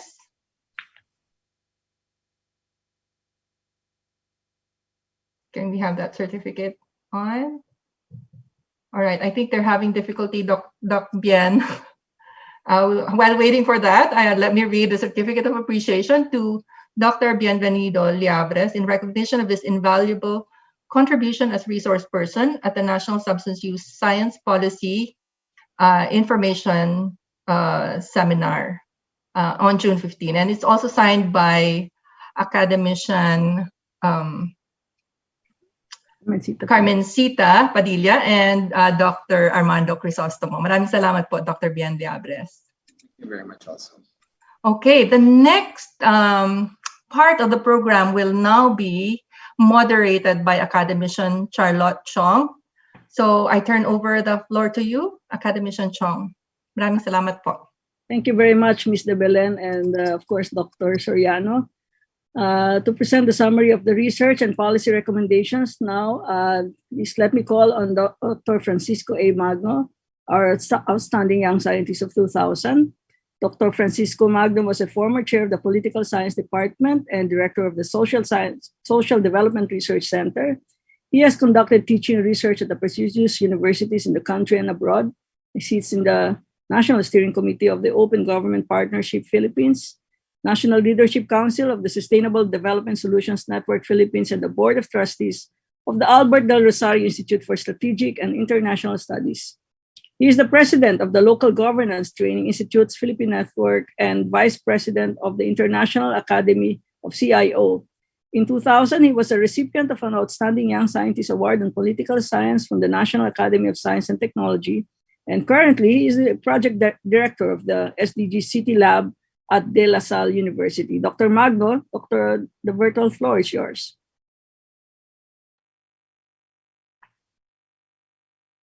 Dr. Magno. It's my honor and privilege to present to you the research and policy recommendations on substance use in the Philippines. This was generated through a process of knowledge partnership and co-production involving the participation of academics, researchers, and scientists engaged with practitioners in government, civil society, private sector, and the international development community. Over the past few months, a series of webinars were conducted to distill the problematic issues surrounding substance use in the Philippines. In the public policy literature, there is a category of public problems called wicked problems. Wicked problems are viewed as complex, unpredictable, open-ended, and intractable situations. Wicked problems often move across the lines of established jurisdictions, governance levels, and policy domains. In this context, the problems surrounding substance use can be considered as wicked problems. They are best addressed through coherent policy actions backed up by sound research. Hence, today's activity is a contribution towards making research and policy speak to each other. This presentation will have 4 parts. The first part would be a discussion of the issues and challenges identified by our 5 thematic clusters. The second would be a discussion of the existing policies and programs and what are further enhancements that are needed. The third part would be a presentation of proposed new policies. And the fourth part would be an identification of policy research gaps. So let us now go to the issues and challenges. So we can see that there is an expansion and increased sophistication of the global and regional drug market. There are also changes in drug market operations. So we have to consider mobility, new technology, new substances, expansion of network use of online-based facilities and legitimate establishments. There is also an observation that there is a growing number of persons getting into drugs, especially the youth. There is also the increased volume of people in jail, leading to prison overcrowding, which infringe on the right to life and health. We also observe misconceptions and limited information on substance use. There is a preference for a punitive approach to substance use based solely on criminal law enforcement. There is a lack of studies and inadequate understanding on the root causes and drivers of substance use. There are limited preventive measures, poor treatment facilities and services, and weak reintegration programs. There is also insufficient multi-sectoral collaboration.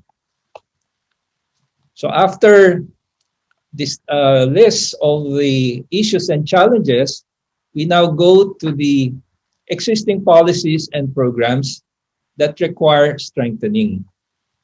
Among these are the institutionalized, people-centered, and public health approaches to substance use. Considering that we identified a while ago that there tends to be a preference for punitive approaches. But based on the webinars that were conducted, there is a clamor really for having holistic and multi-sided approach to the substance use problem. The integration of holistic approaches and policies in the framework for responding to substance use.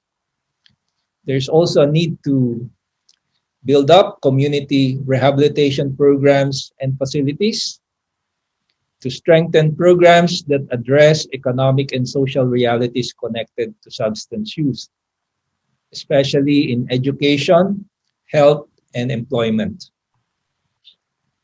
Access to economic activities to incentivize participation in the drug trade and prevent substance use.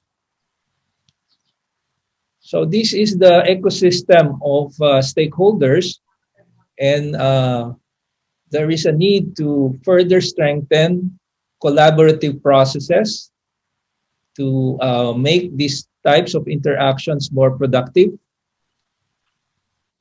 So in terms of strengthening stakeholder and institutional processes, we find here the need to further boost intergovernmental responses on drug-related problems or concerns. The need to foster a multisectoral approach. For example, the collaboration with the Philippine National Police, the Dangerous Drugs Boards, the Department of Social Welfare and Development, other social services sectors, local government units, community organizations, civil society organizations, and faith-based groups. There's also a need to strengthen the establishment of the community and family support system. In the area of information, education, and communications, there is a need to further enhance the role of the academic community in drug and substance use education. There's a standard curriculum in drug awareness and prevention education in schools, and the development of drug recovery modules, which helps in improving family and community support for persons who are recovering from substance abuse. So there is a need to allocate resources for the health services, staff and facilities, and research. For health services, the areas requiring resources would be services and continuum of care for persons who use drugs, health financing and social health insurance coverage for rehabilitation, educational programs that can help persons with substance dependency concerns, the need to expand online health services for concerns related to substance use, like counseling and assessment, monitoring of clients who completed treatment programs, social reintegration of persons who use drugs, and economic opportunities for persons who use drugs. With respect to staff and facilities, there is a need to repair and improve programs for treatment and rehabilitation centers, as well as community-based drug rehabilitation facilities. Increase capacity building activities for officials and staff. In the area of research, it is imperative to ensure a sustainable research budget on substance use, its context, trends, effectiveness of the existing approaches, gaps, and areas for improvement. So let me now go to the recommendations with respect to the creation of new policies. It is emphasized here that a people-centered approach is very important to ensure that policies reflect people's rights and needs. In this regard, there is a need for an assessment of system compatibility to the needs of persons who use drugs and their families. Substance dependency treatments must be categorized according to gender and age groups.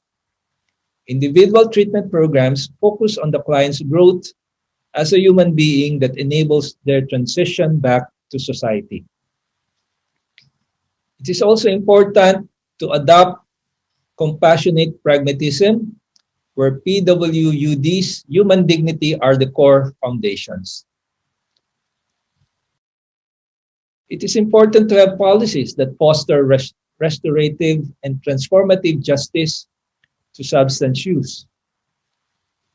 It is important to have clear policy mechanisms for building drug-resilient individuals, families, and communities, so that the rights of a person who uses drugs under drug treatment must be articulated and clarified. Special enabling policy for delisting, destigmatization, and exemption from the criminal offense of those who went through proper treatment, rehabilitation, and aftercare programs are necessary. Comprehensive guidelines in implementing CBDRPs across the country are likewise imperative. There is a need for effective policy implementation by local government units toward building drug-resistant and resilient communities. With respect to preventive treatment, recovery, and reintegration programs, the proposed policies are in the areas of proper management and treatment of PWUDs, coverage of services at the whole continuum of care from outpatient, including community-based programs, to inpatient under existing health insurance system, PhilHealth. Holistic approach on patients, including physical conditions, psychological, and sociological well-being. It is important to provide supportive activities such as recovery connections and social support. Focus on transitions through treatment, planning, drafting, discharge reports, and continuing care plans. The inclusion of PWUDs, their families, communities, peers, local institutions, and other stakeholders. Let me now go to the final part of this presentation, and these are the policy research gaps. Multidisciplinary, scientific, and evidence-based research to inform shifts in policy, revisiting conventional approaches to substance use as follows. Under global and local trends analysis, we have to examine global and regional developments in drug-related problems, trends, and impacts to local contexts. We should also consider emerging trends on substance use and its public health implications. We should look at the intersection of local contexts and developments in the drug market. For example, money laundering, casinos, online gaming, corruption, and others.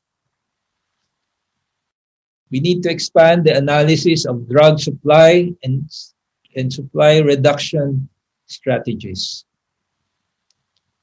With respect to context and profile, we should analyze economic, social, cultural, political, and other factors affecting substance use to enable responsive and appropriate interventions or solutions that work. There is a need to conduct further investigation on the effectiveness of psychological, social, and cultural nuances and environs of illicit substance intake. In the area of institutions and support systems, it is important to explore availability and gaps in social support in various settings, including the workplace, the school, the community, the church, and other social institutions. It is important to look at the evidence in the role of families in treatment and recoveries, community-based rehabilitation program effects and improvement areas. It is necessary to analyze the authority, relationships, and functions of DOH, DDB, DSWD, and PIDEA. Because as we noted in the early part of this presentation, it is really very relevant to consider how policy integration and the whole of government approach can be pursued in addressing the problems surrounding substance use. With respect to the tools, there is a need to develop standardized and validated tools to measure substance use, prevalence, and patterns. More diversified sampling across treatment models and institutions are needed, and It is important to develop methodology and tools to monitor and evaluate the effectiveness of substance use prevention approaches and interventions.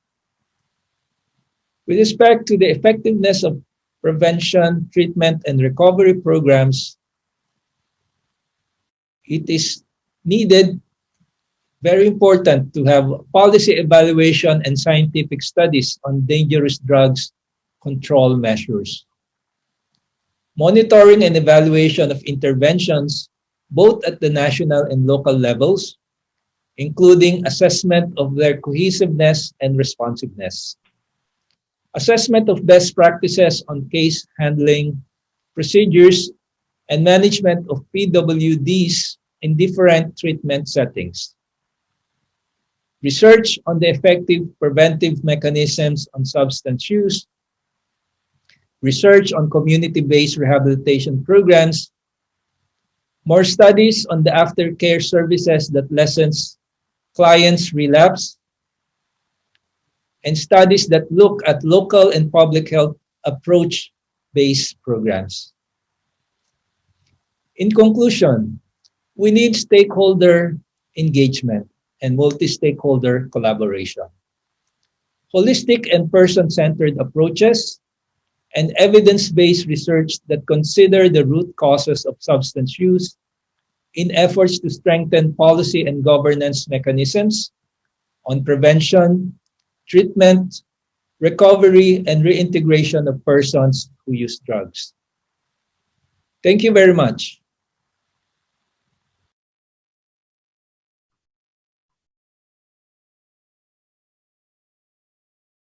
Thank you, Dr. Magno, for giving us the proposed direction of the forum, both in terms of research and policy. At this point of the program, we've invited key personalities in the executive and legislative branches of government to share their insights and give their feedback on the various topics discussed and the recommendations that have been put forward by the Asian Center for Drug Policy. First on our list is the Secretary and the Chair of the NAST Philippines Health Sciences Division and the current Executive Director of the DOST Philippine Council for Health Research and Development. Ladies and gentlemen, please welcome academician Jimmy Montoya to give his response on substance use and the research agenda. Thank you very much, Academician Xiong, and greetings to all our esteemed experts, policymakers, my colleagues in the academy, and co-workers in government, and all our participants in this seminar. I'd like to provide some, just a brief idea on what research undertakings we've done so far. And I've actually heard the recommendations on research initiatives, and I listened intently, and hopefully we'll be able to do some, if not most of it, in order to address some of the most pressing problems as far as drug use is concerned. The Philippine National Health Research System, of which we are the national coordinating body, has developed a framework for health research in our country based on what we call the National Unified Health Research Agenda, which covers the period of 2017 to 2022. And in that particular National Unified Health Research Agenda, substance abuse has been considered as a priority topic. And in partnership with the Department of Health, through the Advancing Health Through Evidence-Assisted Decisions, Health Policy and Systems Research, or what we call the AHEAD HSPR program, the DOST PCHRD is currently managing an ongoing research program titled Assessing and Designing Evidence-Based, Culturally Appropriate, and Cost-Effective Aftercare Programs and Services for Drug Users in the Philippines, headed by one of our speakers now, Dr. Leonardo Estacio Jr. of the Addictus Research and Intervention Center, Incorporated.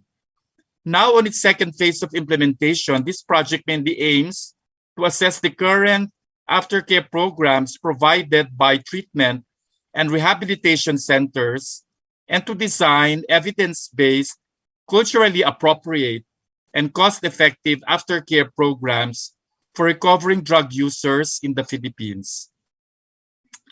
Mental health is another priority topic of the National Unified Health Research Agenda from 2017 to 2022, under the theme Research to Enhance and Extend Healthy Lives, which is also linked to substance abuse, specifically on addiction.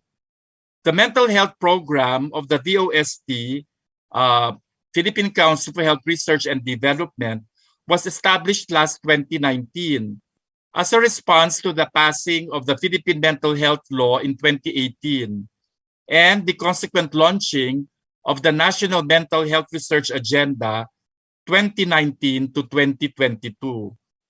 The program aims to address the rapidly growing mental health concerns in the country and to contribute to the efficient and affordable solutions through research, hopefully to address the identified research priorities in mental health. Through this program, the DOST-PCHRD can provide support in addressing identified research gaps in substance abuse. For this year's call for proposals, which will be in July 6, for 1 month from July 6 to August 6 of this year, the research on effective interventions and services for special populations, which include PWUDs, has been identified as one of the research areas for funding prioritization. The mental health program also prioritizes research on the standardization of mental health services across various settings and research on the development of science and technology innovations in relation to the various social determinants which affect mental health in the nation. Expected outputs from the DOST-funded mental health projects may include policy recommendations on best practices and evidence-based interventions for the benefit of the target populations and mental health practitioners. These studies are only a sample from a wide range of research initiatives that we currently are taking in order to understand more about substance abuse and related disorders and gather proof on the proper ways to handle it. We hope that this would be the starting point for a better handling of the drug problem in our country. So long as the war on drugs prevail, the DOST-PCHRD will be the primal source of health research leadership and direction, and will commit to continuously support substance use-related research efforts in the country. As part of the Philippine National Health Research System, the DOST would like to extend their appreciation for this initiative to conduct a national forum, which became an ideal venue to gather valuable inputs and recommendations that would serve as basis in revisiting research priority areas. May also join our research people, groups involved in substance abuse research to help us identify the priority research areas. And I think a starting point will be the recommendations given by Dr. Magno. And I hope that we'll have a follow-through on this meeting, because he truly believes that it's through research we'll be able to address some of the most pressing issues confronting drug use in the country. So thank you very much for this opportunity to speak today. Thank you, Academician Montoya. Now may we call on the representative of Dr. Lilibeth David, the Undersecretary for Health Facilities and Infrastructure Development of the Department of Health. Yusek David will give a response in the area of national health programs and policies, and she will be represented in this forum by Dr. Jose Bienvenido Liabres, our former speaker. Good afternoon again. Undersecretary Lilibeth David extends her regrets that she's unable to join us today for an equally important activity with the Senate of the Philippines. However, she has tasked me to send her message to all of you. And first and foremost, she's very thankful that everybody's here today. And on behalf of her, I would like to acknowledge the presence of our esteemed guests, specifically Senator Ana Teresa Hontiveros Baraquiel, and also the Honorable Congresswoman Dr. Angelina Tan, the chairperson for the House Committee on Health, Dr. Benjamin Reyes, Undersecretary of the Dangerous Drugs Board, the Honorable Rico Judge Janvier Echeverry, Undersecretary of the DILG, and the Honorable Jaime Montoya, Executive Director of the PCHRD, and also to our esteemed colleagues and other stakeholders for taking this time out from all your busy schedules to be with us here today. On behalf of the Department of Health, I commend the National Academy of Science and Technology of the Department of Science and Technology for organizing today's events. Since 2008, there has been a global movement to achieve universal healthcare, or the UHC. This movement has been embraced by world leaders and leading public health advocates. In 2015, the aim to provide UHC to every person in the world was solidified when 193 member states of the United Nations agreed to be part of the Sustainable Development Goals in order to transform the world into a safer, fairer, and healthier place by 2030. In the Philippines, we currently adhere to the Formula 1 Plus for Health, or the F1 Plus for Health, a revitalized and comprehensive flagship public health agenda that aims to boost the universal health care by focusing on its 5 pillars: health financing, health service delivery, health governance, health regulation, and performance accountability. It is recognized that attaining the UHC requires health policies and system research, or HPSR, to understand the financial, organizational, and delivery mechanisms needed at every health systems level. At its core, the HPSR is the generation and utilization of evidence from well-crafted quality research into the function of the overall public health system. HPSR has proven itself as a vital part of an evidence-based policymaking process, resulting in relevant, locally adaptable, interdisciplinary health programs, projects, and activities that advance public health. Policy decisions based on evidence allows us to use limited government resources efficiently and effectively while ensuring the greatest impact for the most number of beneficiaries. Drug abuse prevention, treatment, and rehabilitation has been a program under the purview of the DOH since 1997. The Comprehensive Dangerous Drugs Abuse Act, or RA 9165 of 2002, and Executive Order 273 series of 2004 solidified the department's mandate to fully take over the administration and management of the program and transfer the existing facilities under the National Bureau of Investigations and the Philippine National Police to the department. For the most part, DOH has been reliant on the National Household Survey on the patterns and trends of drug abuse in the country, a study done once every 3 years by the Dangerous Drugs Board on drug prevalence, and the usual report submitted by drug abuse treatment and rehabilitation centers. Admittedly, data collected from these sources is not enough to address the drug problem. In line with the UHC, F1 Plus, and the HPSR, the DOH, through the Dangerous Drugs Abuse Prevention and Treatment Program, or the DDAP, has been working on expanding sources of data relevant to the program through in-house initiatives and collaborative engagements with other national government agencies and development partners. Recently, DDAP implemented a unified monitoring and evaluation system for all drug abuse treatment and rehabilitation facilities, offering treatment in various settings and modalities. In coordination with the Centers for Health Development, the DDAP is conducting a service capability and availability mapping study with the end goal of synchronizing the program with the whole system approach of UHC through the development of a long-term plan and a resource-stratified framework that is anchored on the gains achieved in the Philippine Facility Development Plan of 2020 to 2024. These efforts are being pursued to ensure that the drug abuse treatment and rehabilitation services integrate seamlessly into the healthcare provider network. Other research-based programs adapted for drug abuse treatment and rehabilitation in collaboration with our development partners are the recovery clinics, the introduction of evidence-based relapse prevention program or the INTERLAP, the development of training modules for community-based drug abuse treatment and rehabilitation programs. After a 3-year pilot implementation under the guidance of the WHO, with the DDB support, DOH shall support the establishment of recovery clinics which shall pave the way for lowering the barriers of access to voluntary care for persons who use drugs.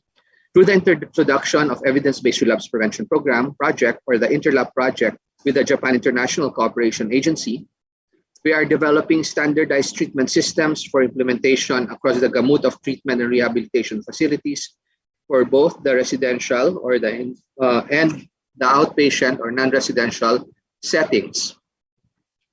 With the U.S. Agency for International Development, under the Renew Health Program capacity building modules, we are developing community-based drug rehabilitation programs which are being implemented as of this time. To further advance health through evidence-assisted decisions, the department intends to explore the following areas. First, the effectiveness of preventive and treatment interventions on substance use across different settings, be it in the community, workplace, closed settings such as detention centers, and treatment and rehabilitation facilities, among many others. The second area is gender perspective on substance abuse for our healthcare workers, women who inject drugs, and those again in closed and community settings. Third, human rights-based approach in substance abuse, focusing on persons who use drugs, women, youth, and children. Fourth, a needs assessment on treatment and support system on the rehabilitation and reintegration. And lastly, perspectives and experiences on developing countries on community-based drug rehabilitation program. We hope that today's activity allowed us to appreciate the available researches and the wealth of data they provide to guide us as we navigate through the challenges we face.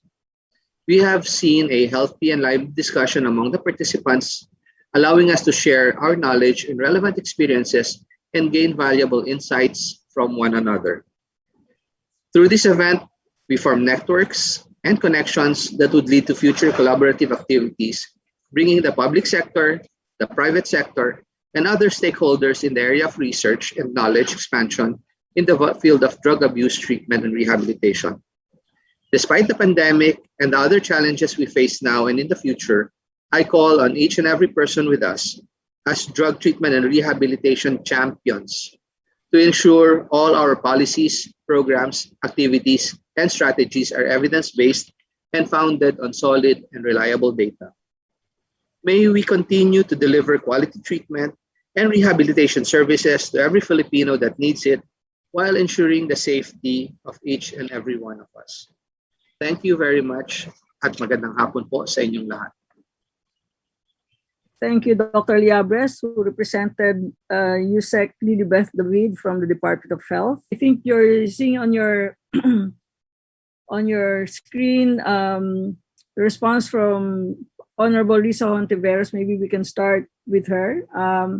She'll be represented this afternoon by Ms. Joanna Marie Garcia. Of course, you know that Senator Risa Hontiveros, our female legislator, is also the one in the upper chamber of the legislative branch who's looking after this drug abuse, and hopefully she'll be able to give us her message.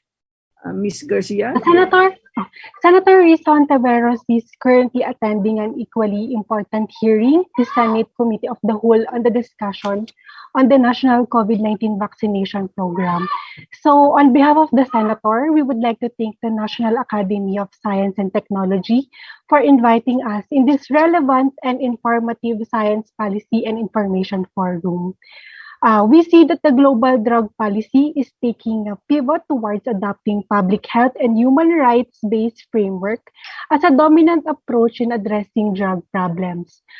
Senator Risa Ontiveros has always advocated for a balanced approach to address the drugs problem, which is a rules-based and modern drug law enforcement strategy complemented with a humane, rehabilitative, and sustainable public health intervention of drug use. This is also why our office filed Senate Bill 359 or the Public Health Intervention for Drug Use Act. This proposal would contribute in providing for adequate and sustainable financial and technical support for local governments and communities in the implementation of an effective alternative program for drug use prevention and interventions, improving access to treatment interventions and social services to the communities and families of persons who use drugs, promotion of a rights-based anti-drug campaigns, and lastly, enhancing cooperation and coordination among national local government agencies. We will take into serious consideration and we really appreciate the valuable input and recommendations discussed today in the forum. Thank you very much to all. And again,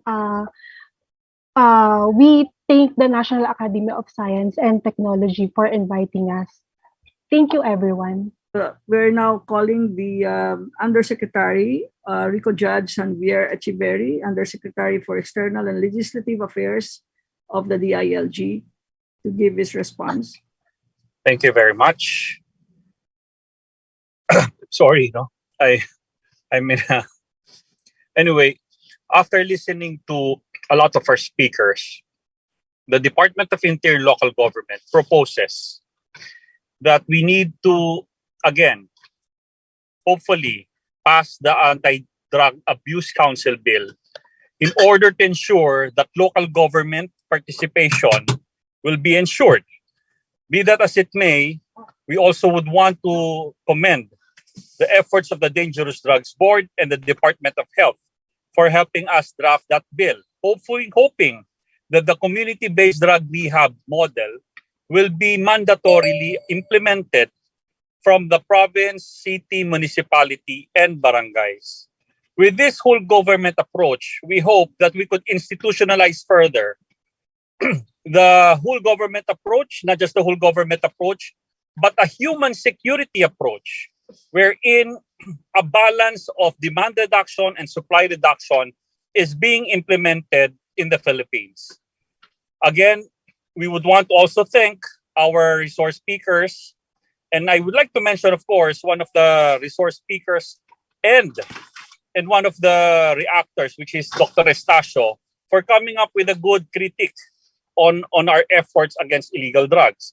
Namely, specifying the importance of encouraging the building of communities towards the fight against illegal drugs. Rehabilitation is very important. Family is very important. Local government participation will make it work. With that, we hope we could end this session hoping that before the president ends his term, we could come up with a law institutionalizing everything. Thank you very much. We now move on to the next part of the program.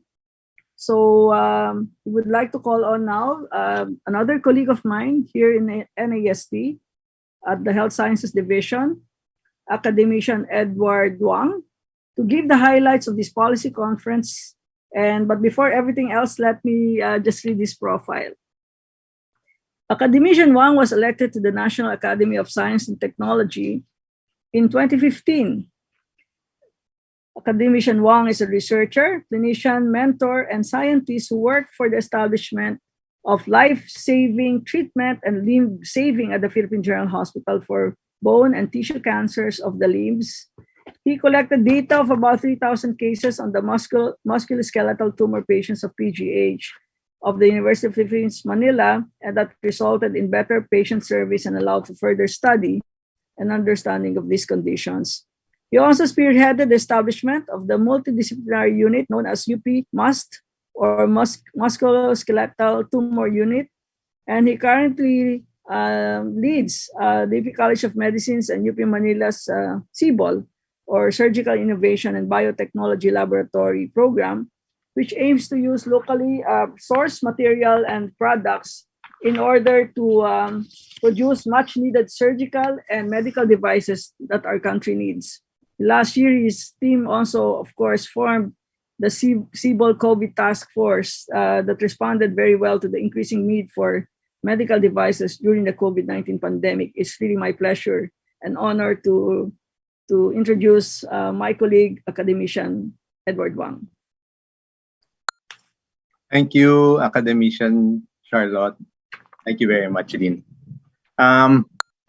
We all come to the last part of today's session, just before the closing remarks. And with all the responses that have come and with recommendations that were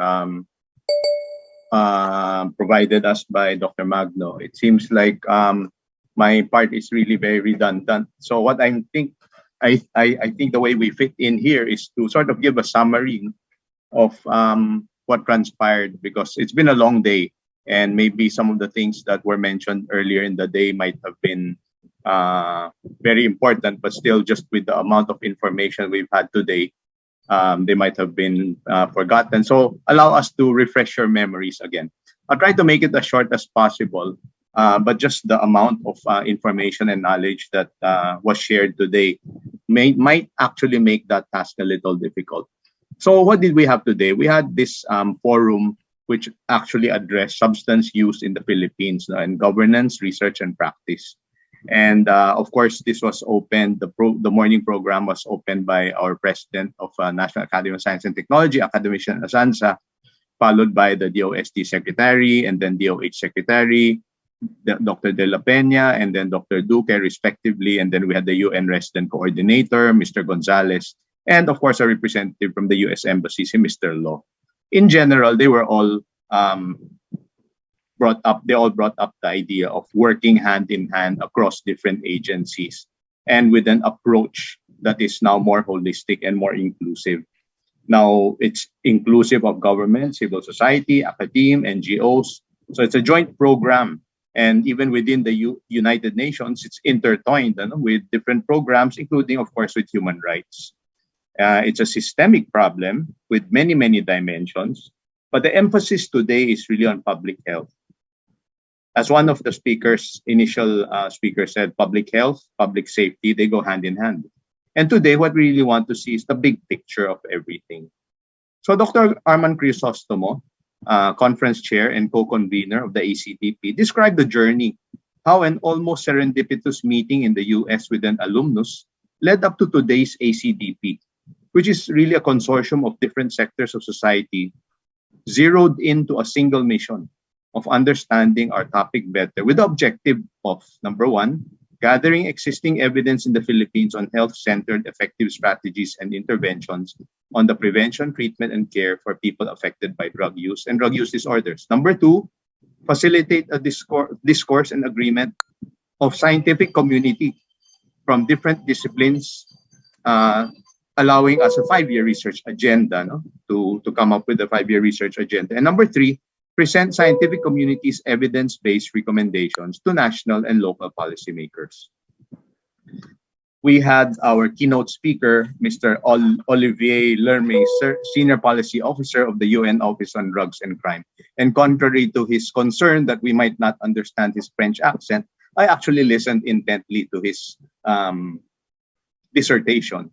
And he opened it up by describing this entire problem as VUCA, VUCA. Number one, it's volatile, uncertain, complex, and ambiguous.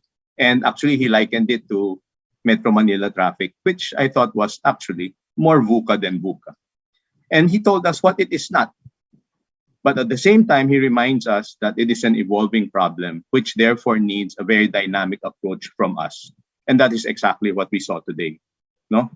Now, we had summaries of 5 different clusters. The first cluster being substance use in the Philippines, identifying key issues given to us by USEC Benjamin Reyes of the Dangerous Drugs Board. And he put this in the context by providing the context of the ASEAN with an increasing population and big economies, and not seeing any drop in the use of and the availability of drugs, even during COVID times. And the Philippines, where 2 out of 100 Filipinos are actually users. He wants to transition from a law enforcement approach to a more balanced approach. And we need to always remember that there are many intersecting issues. No? Remember, it's a very complex issue. The pioneering Philippine program was brought up first by him. This is the CB community-based rehab program. Reintegration is where it's still a little weak, but that is one of the aspects that it is addressing. And so he raised several action points, like full implementation of consolidated revised governing access to treatment and rehab programs and services, or the client flow for wellness and recovery from substance-related issues, the full implementation of PhilHealth package for continuation of care, and other action points. Now, in cluster 2, under public health dimensions of substance use, that was Dr. Clara Fundaranan, head of the Health Systems Development and Management Support Use of the Dangerous Drugs Abuse Prevention and Treatment Program of the DOH. She started by stating the problems we need to address. So, implementation of proper and effective community-based drug rehab program, or the CBDRP, the integration of the CBDR into the mental health program, TB management and treatment for PWOODs in various treatment settings, TB, tuberculosis, enhancement of the capabilities and attitudes of health and service providers to ensure quality and empathic care of the PWOODs, and support and funding for research areas related to substance use. And she gave us an idea of what she thought was the government's role, facilitating and coordinating these, allocating resources, developing guidelines for the CBDRP, and a need to conduct health needs assessment for better implementation. That is the first time also we heard that 1550, so remember that number, the DOH's number for substance abuse hotline, to get immediate assistance. Okay. Cluster 3, support system for persons who use drugs. Mr. Cristobal of the Family Wellness Center Foundation asked us, what is really missing in the public discussions when we talk about drug use and substance abuse? We don't go into addressing the root causes of dependence and use. And there's so many misconceptions. So we need to listen to the people who use drugs, or the PWOODs. And why do people turn to drugs? We need to provide alternative ways to organize life without need for psychoactive substance use, like faith, self-help groups, new friends, new environment. He reminds us that recovery is the process of change, where people not only abstain from drugs, it's not really just abstention, but it's an improvement of health and wellness towards better lives in a community. So underscored by 4 dimensions: community, health, home, and purpose in life. He reminds us of good citizenship, and that is exactly what we want to bring them into. So he reminds us again to listen to the PWOODs and engage media to deliver the message of hope, rather than concentrate only on the sensational and negative aspects.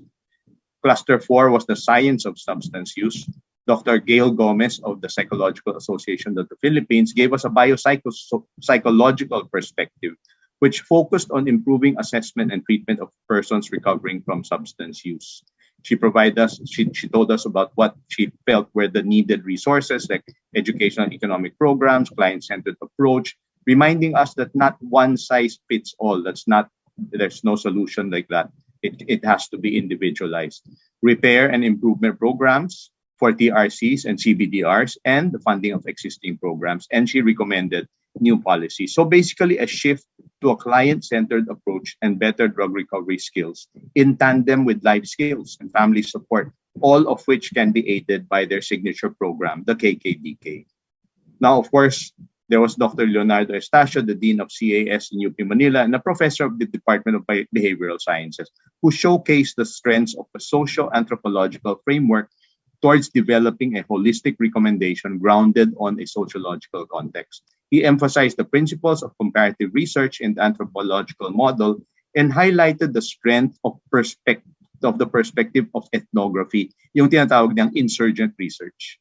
He provided us with a short list of studies done, which provides a better understanding with in-depth evaluation of both environment and the users and the creation of effective programs.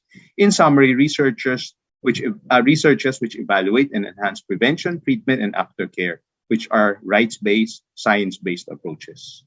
So in his evidence-based policy recommendations, he called for a move towards the community-based drug rehab program and ensuring sustainable funding for these programs via policies aligned with evidence, science, and research. So Cluster 5, Public Health Policy and Interventions, of course, was opened by the very articulate Dr. Liabres, who is the program manager of the DDAP-TP of the DOH. He starts off by giving us a perspective. 1.7 million people using drugs, 90% mild substance use disorders, 5% moderate, 1 to 2% severe. Then he zeroes in on two things. RA 9165, Policy of State, Effective Mechanisms to Reintegrate through Sustainable Treatment and Rehab Program. That is in RA 9165, Section 2, Paragraph 3. This marks a shift in the perspective of our management, which is now under the DOH. And then, of course, who doesn't know RA 11223, the universal healthcare. So all of these are funneled into the DDAP-TP, and he provides us with, he showed us the roadmap that his unit is following. Client flow for wellness and recovery from substance-related issues algorithm. And then, finally, he presents to us, anong yung gap ngayon? So he shows the demand, the supply, the gap. The gap is the demand of 16,751 severe substance use disorders. And for the outpatient treatment and rehab centers, 240 to 650 outpatient facilities needed. So he provided for us also a health development plan, support for the community-based DRP to facilitate facilities for moderate to severe, up to the facilities for moderate to severe. So ano yung future directions? UHC, amendments to RA 9165 based on evidence-based treatment and research. Then DOH Substance Abuse Helpline, he emphasized it again, 1550. Okay. So I think he gave us a rather realistic and holistic perspective, rather than the very negative perspective that we often see on social media. Now, policy and governance perspective by the equally articulate Ms. Hernandez-Young of the Galing Pook Foundation covered the limitations of LGUs in the delivery of services for drug treatment and rehab, the factors contributing to varying levels of effectiveness in the ADACs across the country, and the implications of the implementation of the war on drugs in this country. So she tackled the conflicting ideas of restorative and retributive justice. And then it becomes even more apparent because of the lack of harmony between various policies. So RA 9165, the 8504 and AIDS Prevention Control, and the Philippine HIV and AIDS Policy Act. So she also mentioned a need for the development of context-specific community-based treatment and aftercare programs, which can be sufficiently and sustainably funded. She identified following policy recommendations: providing clear policy mechanism for building drug-resilient individuals, families, and communities, strengthen the research component through creating separate research institutes or providing adequate funds for current established research institutes, creates a special enabling policy for delisting, destigmatization, and exemption from criminal offense of those individuals who have gone through the entire process of treatment, rehab, and aftercare program. And then meron siyang research recommendations also. Okay. So the way forward is safe, smart, sustainable innovations for both the PWOODs and the communities to allow a more holistic and sustainable outcome. So in conclusion, I go back. It is VUCA, VUCA. But through this forum, which actually has brought in so many stakeholders and which has brought in so many ideas of hope and new approach to things and integration of different potentials that we have, we aim to provide some sense to all of this VUCA by providing a science-based, rights-based approach to rid, or if not rid, at least mitigate this scourge of society. And in the very end, Dr. Magno explained a comprehensive listing of research and policy recommendations, which actually may provide a basis for future work. And in response, we had assurance from the Executive Director of DCHRD, Academician Jimmy Montoya, of research funding support for better understanding of substance abuse and effective methods of mitigation and control. Dr. Liabre, speaking on behalf of Dr. Lilbeth David, who committed from the DOHT DAPTP the smooth integrated implementation of the roadmap he had earlier presented. Senator Hontiveros' office to pursue actionable and sustainable programs for drug use and rehabilitation, and from Yusek Echeverry of the DILG to use the family and the community-based drug rehab program based on a human security approach to this large problem of society. So I hope that I was able to do justice to all of the speakers today by providing you that quick summary. Thank you, Academician Chong. Thank you, Academician Wang, for giving such a comprehensive summary of the forum. Of course, we would also like to thank Dr. Leslie Dalmasio, our 2012 Outstanding Young Scientist in the field of molecular biology, for serving as the rapporteur for this forum. Thank you, Dr. Leslie Dalmasio. And now to formally close the Virtual Science Policy and Information Forum, may we now call back to the virtual floor our beloved UP Manila Chancellor Academician Carmencita D. Padilla to give the closing remarks. Academician Padilla, the virtual floor is yours. On behalf of the Academy, I would like to, on behalf of the Academy, I would like to extend our heartfelt gratitude to our resource persons, our guests, participants from the public and the media, and everyone who has contributed to the success of today's virtual forum. We have more than 1,000 from all sectors, from all parts of the country who have come to listen to our resource persons. So let me also thank my colleagues, our moderator, Academician Chong and Academician Wang, who gave a comprehensive synthesis of this forum. As our forum comes to an end, let me also thank our partners from the Asian Center for Drug Policy. Today is just the culmination of so many meetings and so many workshops.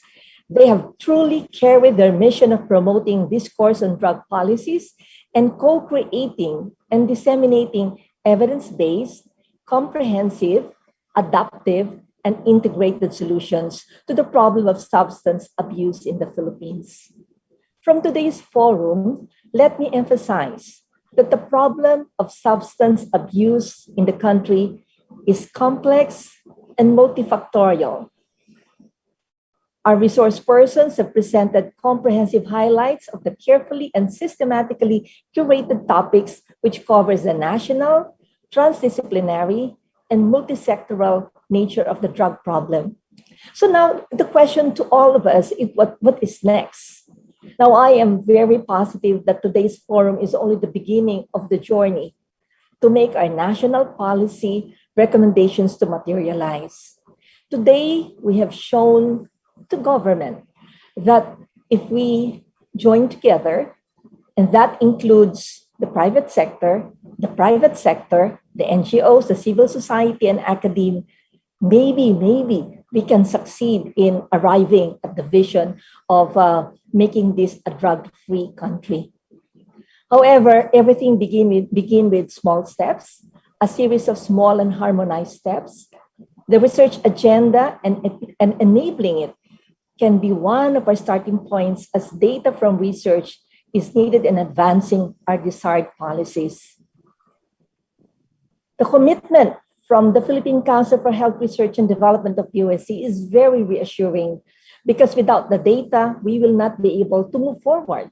And today we've heard the commitment from UST. Now, I have some experience in policymaking, and in the process, I've always reminded people that without data, it is going to be difficult to convince our policymakers. So the research agenda that have been put forth is just a kickstart to make sure that we have continued funding, we have continued support, not only from the private sector, but most importantly from the government.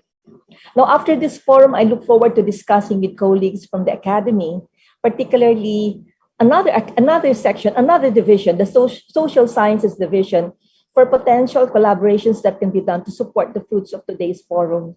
Today, we've heard our resource persons that we can not only look it from the angle of science, research, even just policy from the top to bottom, from the bottom to the top, but we have to understand and listen to our patients, to our clients, because only then will we know how to solve the problem. We will also meet again with our partners at the Asian Center for Drug Policy and explore additional areas of collaboration and setting up initiatives that will promote awareness and address the problem of substance abuse in connection with specific sectors such as the academe, not only in Manila, but in the regional level. In our last meeting last week with the core group, we already have commitments that in the latter part of 2021, we expect to bring this discussion to the Mindanao regional level and through a partnership with the Asian Center for Drug Policy and one of its consortium members, the Mindanao State University Iligan Institute of Technology. It is very heartwarming to know that so many universities and colleges have come on board. And we look forward to bringing this message to every university, every college, every school in the Philippines. Lastly, our forum is not only for information dissemination, but a call to action. I would like to encourage everyone to share these learnings and key messages from this forum to your friends, colleagues, and online networks. Definitely, this will help not only in promoting today's forum, but also in creating ripples that would carry our message for research and science-based governance and practice. So let us all join hands in bringing this message to every Filipino in our country. Muli, maraming salamat sa inyong lahat. And once again, thank you to all of you. Back to you, Academician Chong. Thank you, Academician Padilla. Academician Padilla is, of course, the lead academician for this virtual forum. Before we conclude, I'd like, of course, to acknowledge the fact that the Representative Helen Tan, her office only had has a designated representative, but they had connection issues earlier, and they promised to provide us a written response. So thank you very much, Representative Helen Tan and your representative from your office. So this concludes the virtual National Substance Use for Science Policy and Information Forum. So if you'd like to have a certificate of attendance to this virtual forum, please accomplish the online evaluation form. Kindly access this form using the link shown on the screen within the next 3 hours, and the Secretariat will also place the link in the webinar chat box.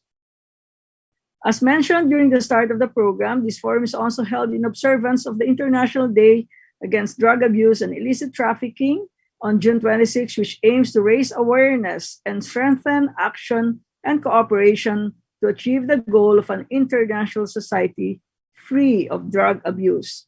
Kindly visit the Dangerous Drugs Board website and social media channels for more information about IDADAIT 2021. Before we end this webinar, we would of course like to invite everyone to like and follow NAST Philippines and ACDP social media accounts on Facebook, Twitter, and Instagram to receive updates on our next activities. You may also join the conversation and post the highlights of this forum online using our official hashtags, hashtag substance abuse, use policy PH, and hashtag Philippi NAST, NAST, and hashtag ACD Pilipinas.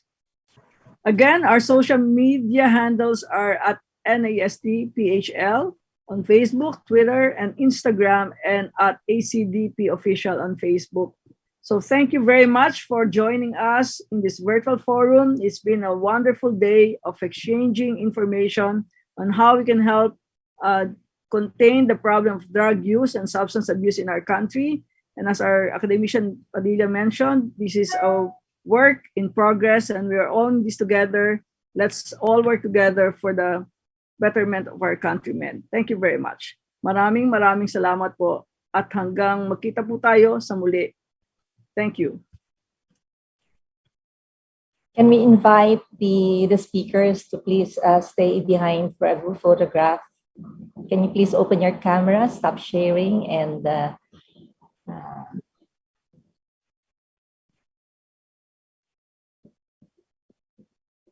Thank you to Yusek Echeverry, still there, no? Maraming salamat. Parang gumaan ng husto ang aming loob kasi dyan kayo. Si Sir Olivier Lemay. Kasi narinig nyo, ang sikreto ay nasa local government unit.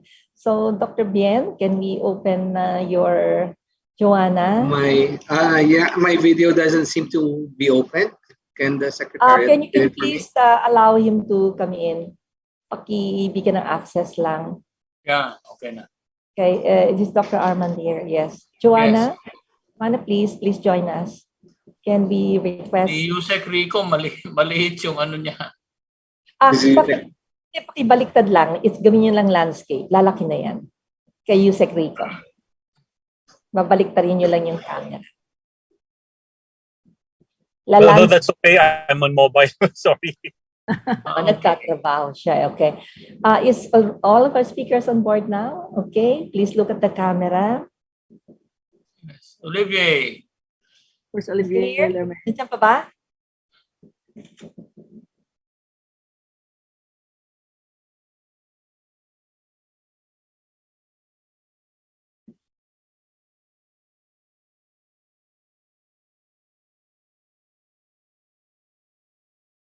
Thank you. Maraming salamat This is not the ending. This is the beginning. This is the beginning. Thank you po. Thank you. Thank you for asking us to join. Thank you so much. Ma'am. Yusek RJ, good afternoon. Wala na.